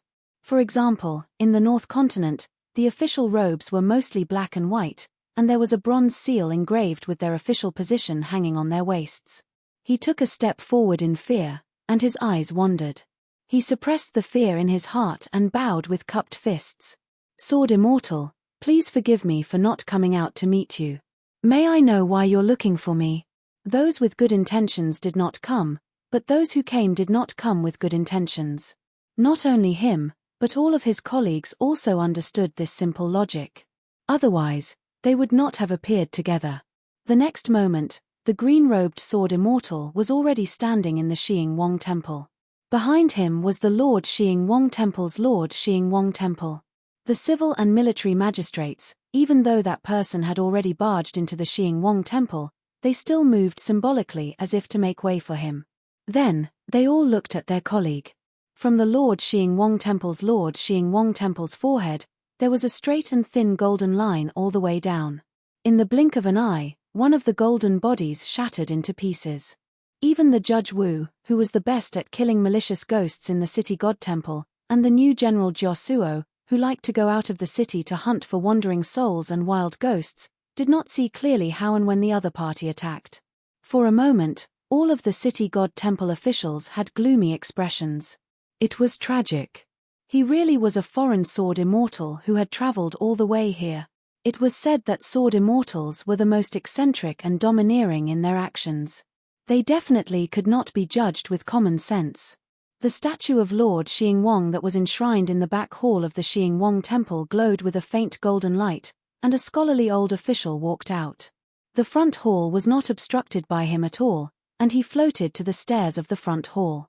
After standing still, he pointed a finger and said sternly, as a sword cultivator, "You can casually kill an official of the underworld who was conferred with the imperial seal of an emperor?" Chen Pinggan raised his head and looked at the thick black fog that shrouded the escort city. It was filled with a murderous aura, baring its fangs and brandishing its claws. It was somewhat similar to the sea of clouds of the Fu family in Old Dragon City. However, the latter could not be seen by Qi cultivators who were below the level of Earth immortals. In the escort city of the Silver Screen Kingdom, it could not be seen by ordinary people other than cultivators. Chen Pinggan said, "I will try my best to block the heavenly punishment for you. How will you thank me?" Lord Xiying was shocked at first, and then he was overjoyed. Really? Sword Immortal is not a joke. The young green-robed Sword Immortal nodded. Lord Xiying felt that there was always a way out, and there was always a silver lining. Lord Xiying said loudly, "As long as Sword Immortal can protect my Xiying Temple, you can take any treasure you want. If Sword Immortal finds it troublesome, just say the word, and everyone in the Xiying Temple will give it to you without any hesitation." A ray of golden light slashed down from the sky. Many of the underworld officials in the Xiying Temple felt as if their guts were about to explode as their golden bodies became unstable. Lord Xiying, who had been high and mighty for countless years, was the same as his colleagues in the underworld department. First, a golden light appeared on his forehead, and then a straight line slowly spread downwards. He was indeed the Lord Xiying who had enjoyed the worship of incense for many years. His golden body that was soaked in the essence of countless incense did not collapse on the spot. Not only that, Lord Xiying could still raise his hands and press them on both sides of his head. He wailed, "Are you crazy? Once I die, the heavenly punishment will immediately descend. Do you want to resist the heavenly punishment by yourself? If I don't die, you and I can still work together to resist the heavenly punishment. You are crazy. You will die a horrible death." Chen Pinggan's gaze was higher than Lord Xiying, and he looked at the altar in the front hall. There was a towering statue that was also enjoying the worship of incense, but there was no divine light. He did not know if it was because they were in cahoots, or if it knew that a great disaster was coming. It withdrew a bit of divinity from this Xiying temple statue.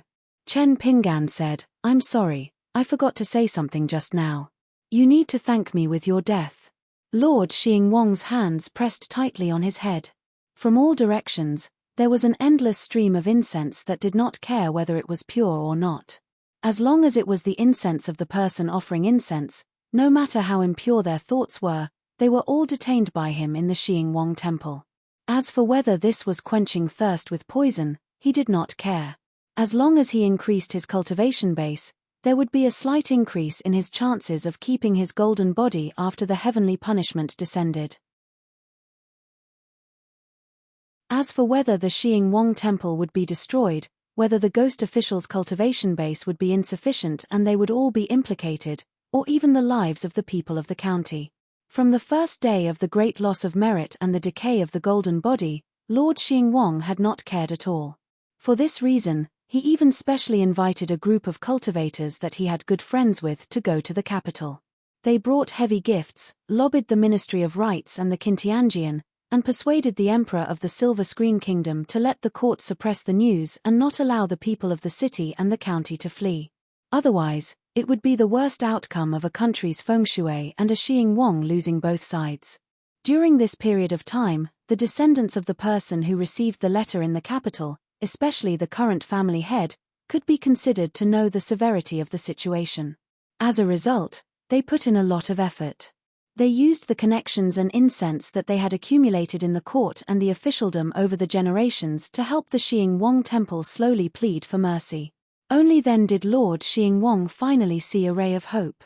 Die in a county, protect the golden body. Every man for himself and the devil takes the hindmost. Moreover, as the Lord Xingwang of a county, I am a golden body deity who sees the nobles of the human world as short-lived seedling.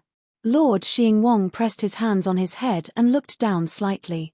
Although the speed of the golden thread was slowing down, it did not show any signs of stopping. Lord Xingwang's heart was filled with fear and he actually cried, "Why is it like this? Why can't so many incense stop it?" Sword immortal master. Lord Xingwang, who was standing at the top of the stairs, did not have any of his arrogance anymore. He begged for mercy, "Sword immortal master, please spare my life. Is there anything in this world that cannot be discussed?" Lord Xingwang did not dare to raise his hand and point above his head. "Sword immortal master, raise your head and take a look. Without my Xingwang temple controlling the incense and using the fate energy of the land to help resist the heavenly tribulation, Sword immortal master, you will be alone. Could it be that you are not afraid of wearing down your hard-earned cultivation?" That civil magistrate who was almost scared out of his wits also felt that it was inconceivable at first, but after thinking about it, he understood. However, it made him feel even more despair. This foreign sword immortal master had nothing better to do and wanted to resist the heavenly tribulation. Why would he care about gains and losses? If he really wanted to care, why did he enter the Xingwang temple? Didn't Lord Xingwang often teach his subordinates to be steady when faced with problems and not make mistakes in a hurry? It seemed like when things really came to a head, it was nothing more than this. However, the civil magistrate of the Xingwang temple was miserable. He was no longer a bystander. There was no joke to watch. For hundreds of years, they, the gods who presided over the feng shui of an area, looked down at the kind men and women who entered the temple to burn incense. There were all kinds of people who were raised by the same rice. There were foolish men and women who hated work but prayed for wealth and prosperity. There were vicious women who hoped to find a lover. There were children whose elders were seriously ill and were unwilling to spend money to treat them but came here to burn incense and make a wish. There were bandits who killed people like flax. They thought that by spending more money in the temple and burning a few incense sticks, they could eliminate their sins. There were many kinds of jokes in the world. They were numb to it. Now that they had suffered retribution, it was the turn of those Qi refinement warriors to laugh at their Xingwang temple. Chen Pinggan ignored Lord Xingwang. He only inserted the sword in his hand into the ground and then slowly rolled up his sleeves. Unlike Kang Yunhu, this time his left sleeve was also rolled up, revealing the walnut bracelet. As for the 3 talismans obtained from the Ghost Valley, Chen Pinggan casually placed them between his belt. There were also the clear jade light talisman that had already opened the door, the remaining 2 talismans from Chongxian Agency's Cloud Palace and the Azure Sky Mansion talisman. After doing this, Chen Pinggan looked at Lord Xingwang, who had a pair of golden eyes that were turning black. Thinking of the Xingwang Pavilion in Tsai Country's Yanji County, it was indeed so. However, the golden Xingwang, Shenwen, was schemed against by the cultivators on the mountain. The one in front of him was asking for it. Chen Pinggan instantly came to the top of the stairs. With a sword in one hand, he stood beside Lord Xingwang, who was like a martial artist who had gone berserk. The two of them stood side by side, but their directions were completely opposite. The green-robed swordsman was facing the front of the hall. There was an empty statue of a deity sitting high up. There was a golden thread that pointed downwards from its body. It faced the temple door and the common people. Trying his best to prevent the golden body from exploding was already the result of Lord Xingwang's efforts. Even if the culprit who attacked him was standing beside him, Lord Xingwang still had no time to care about other things. The golden thread on Lord Xingwang's body started to expand continuously. Like a flood bursting through a dam, a small stream could no longer bear it.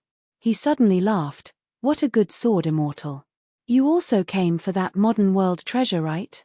Lord Xingwang, who knew that he was going to die, suddenly laughed heartily. Then he said in a low voice, "What a pity. Otherwise, even if I, the little Lord Xingwang of a county, died, I could drag a bunch of deities on the mountain down with me. Wouldn't that be great?"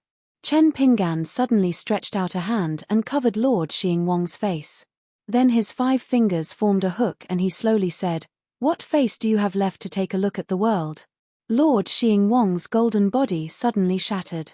The front hall of the Xingwang temple seemed to scatter a large amount of golden dust. With a ding-dong sound, an item fell to the ground. It was a rusty golden body fragment. It was not small and was even bigger than the 2 river gods of Tsungyun Lake added together.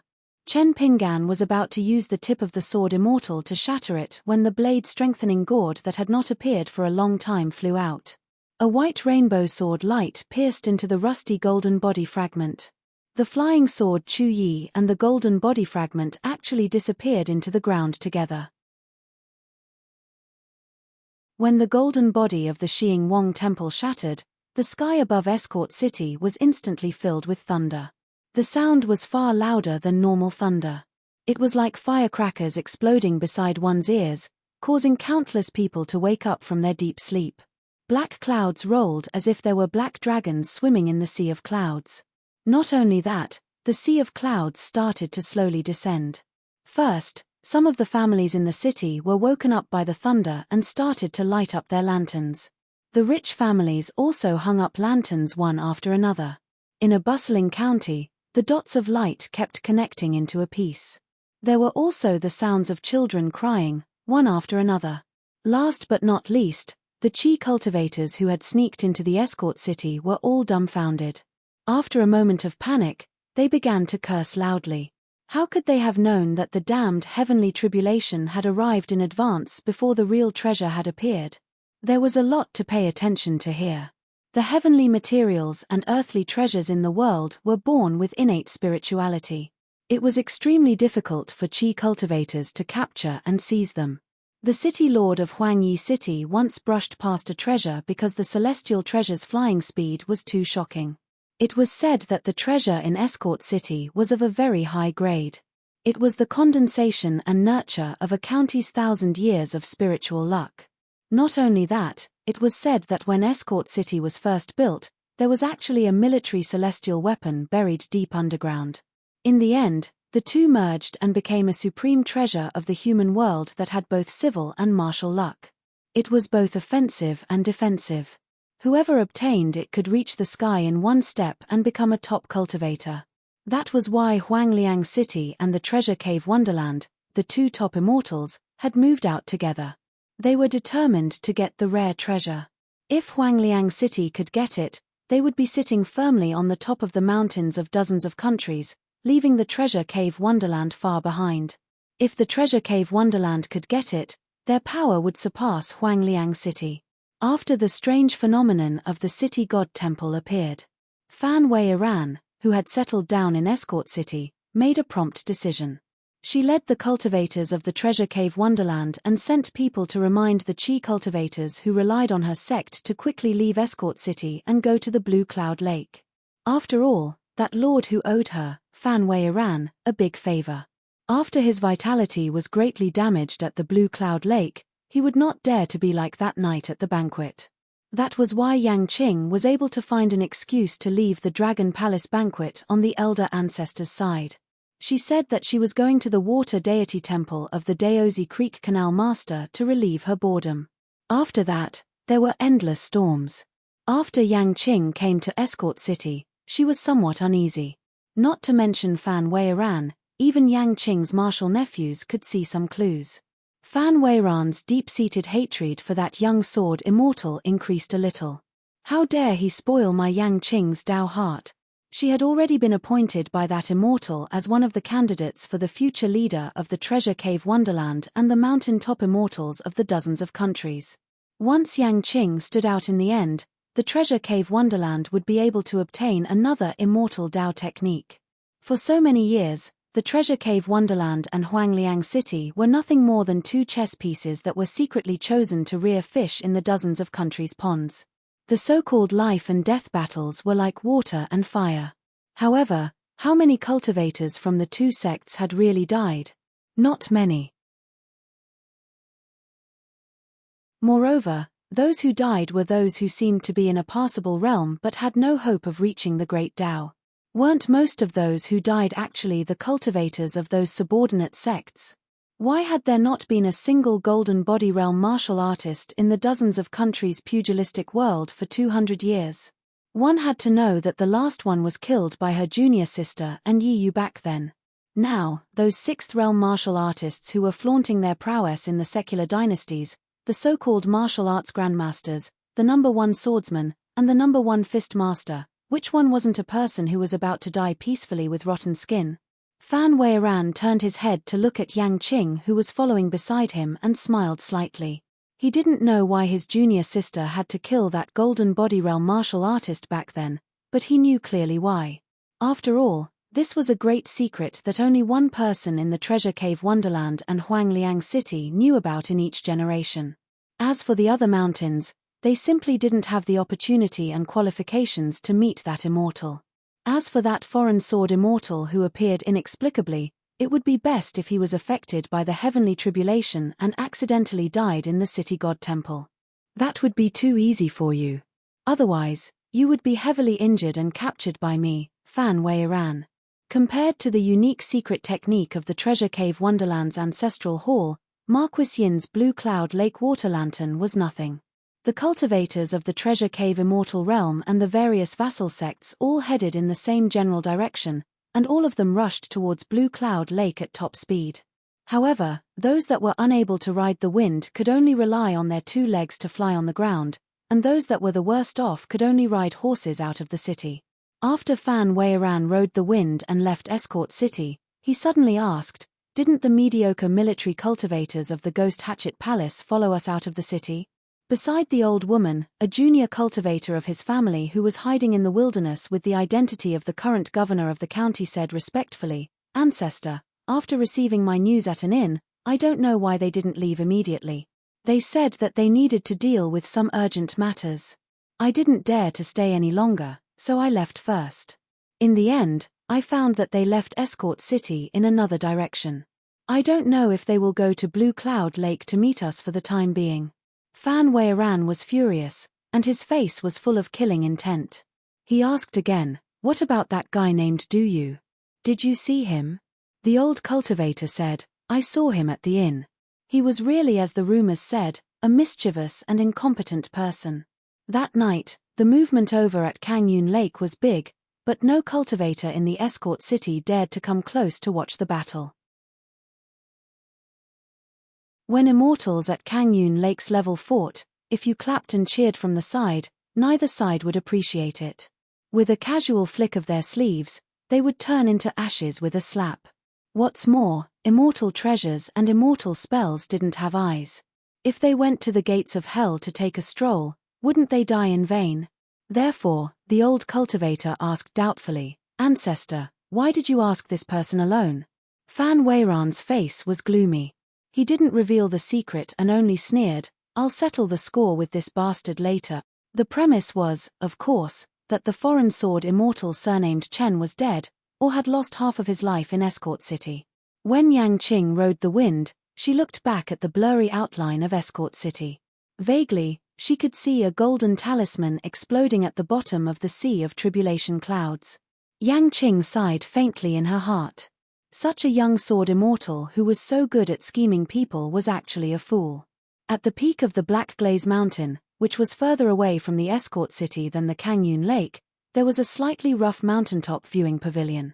There was a slender middle-aged man dressed in simple clothes, and the only ornament on his body was the jade token hanging on his waist. The man stretched out his finger and gently stroked the seal script on the jade token, his mind full of worries. The handsome youth, Lu, sat to the side and took off the yellow bamboo flute. He was gently wiping his beloved magic artifact with a piece of rare silk woven by immortals.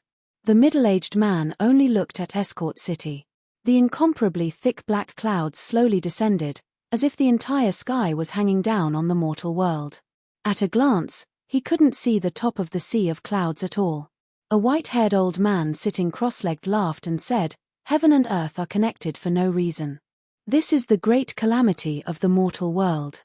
City Lord, after this heavenly tribulation landed, I don't think the Black Glaze Mountain's great array can be maintained. It's still that granny fan who calculated carefully and hooked up with Blue Cloud Lake's Marquis Yin. In this matter, compared to us having to choose Black Glaze Mountain and spending our own money to build the array, we have the upper hand." The white-haired old man kept beating his legs and said bitterly, "I really don't know what that sword immortal from another place is thinking. Even if he wants to snatch food from us and the treasure cave immortal realm, he should at least wait for the rare treasure to appear, right? But if he really killed Lord Xing Wang, this heavenly tribulation will find him. What the hell is he after? City Lord, my brain isn't very bright. Why don't you tell me? When I encounter something I can't understand, even if I crack my head, when I see a beautiful woman who can topple a city and burn my mouth, my heart will itch." The man standing in the pavilion was Yellow Yu City's city lord, Yi Xian. Yi Xian said, "A sword immortal from another place came barging in to mess things up. Actually, the game is still the same and the situation hasn't changed much. The surprise brought about by this person's cultivation would be mostly wiped out by the heavenly tribulation. What I'm worried about isn't this person, nor is it the treasure cave immortal realm or Fan Weiran. Instead, I'm worried about a few other outsiders. Compared to this sword immortal who does things openly, they are much more sneaky. For the time being, I only know that fox from the Silver Screen Nation. She's one of them." When the white-haired old man heard about the fox, he immediately became interested. The Silver Screen Nation's emperor, the Empress of Iron. Haha, how interesting. So she's also from another place. I knew it. Our dozen or so countries can't raise a five-tailed heavenly fox. Yi Xian shook his head and said, "She hid it well. She's actually a six-tailed golden core fox. This information was obtained by Yellow Yu City using the life of a Dragon Gate cultivator." The white-haired old man was speechless. "Then I'll have to avoid her when I see her in the future. Damn it, she's at the Golden Core realm. Doesn't that make her the same as you, City Lord?" Lu was only wiping the bamboo flute. She was not interested in the top secret of the mountain. Yi Xian shook his head and said, "Cultivators at the same realm are worlds apart. Fox demons are naturally blessed by the heavens for bewitching mortals. However, fox demons have never been good at fighting. I don't think she can defeat Fan Weiran. However, since she's from another place, she must have one or two special Dharma artifacts on her. My chances of winning against Fan Weiran in a head-to-head fight are not high. I don't even have extravagant hopes of successfully killing her." Yi Xian turned his head and said with a smile, "If there's a chance, if the sword that the outsider is carrying is really a Dharma treasure, I can try to fight for it and see if I can exchange it for something else and give it to you." The white-haired old man was confused. "City Lord, what do you mean by exchange? Also, what else do you need to fight for here?" Yi Xian shook his head. "Don't ask what you shouldn't ask." After hearing the City Lord's promise, Lu's eyes lit up. Suddenly, when the handsome young man glanced at the direction of the attendant city from the corner of his eyes were like a lamp wick that had been cut, becoming brighter and brighter. Yi Xian shook his head. "Don't think about it. Not only you, even I don't dare to have any other thoughts." Yi Xian's expression became serious. He said with the Heart Lake rippling voice, "Lu, the battle is imminent. I have to remind you. Although your talent and fortune are slightly better than Yang Qing's and you can follow me to the Immortal Mansion to meet the Immortal, although the Immortal himself did not show up and only sent someone to receive the two of us, it's already an honor. You're already ahead of Yang Qing. However, on this mountain, half of 100 miles of cultivation is 90 miles. The difference of one realm is like heaven and earth. Therefore, that little boy from the immortal mansion, relying on the immortal's support, dared to shout at me disrespectfully. That treasure has already revealed its origin to you. It's an innate sword embryo. Sword embryos in the world are divided by people. Du Yu glanced at the long sword that was dimming with golden light. After fiercely shaking his head, he slapped himself several times. Then, he put his palms together and said softly with a firm gaze, "Senior, don't worry. Trust me, Du Yu, this time. I'm just carrying you to a secluded place. This place is not suitable to stay for long." Du Yu waited for a moment. "Since Senior is not speaking, I'll take it that you agree." On this day, the haunted house had an extra eye-catching guest. The cultivator of the Ghost Axe Palace, Du Yu. In a courtyard of the haunted house, the white-clothed sword immortal sat on a small stool. Du Yu stood to the side with a long face. "Senior, I'm really going to die this time. Why do you have to make me stay here? I just came to see Senior's safety." That person gently fanned himself with a bamboo fan. His face carried a smile that Du Yu always felt was strange and unfamiliar. He slowly smiled and said, "If you leave today, you're really going to die." You're tuning in to the Celestial War YouTube channel. Don't forget to subscribe and join us on this journey to catch the most captivating stories.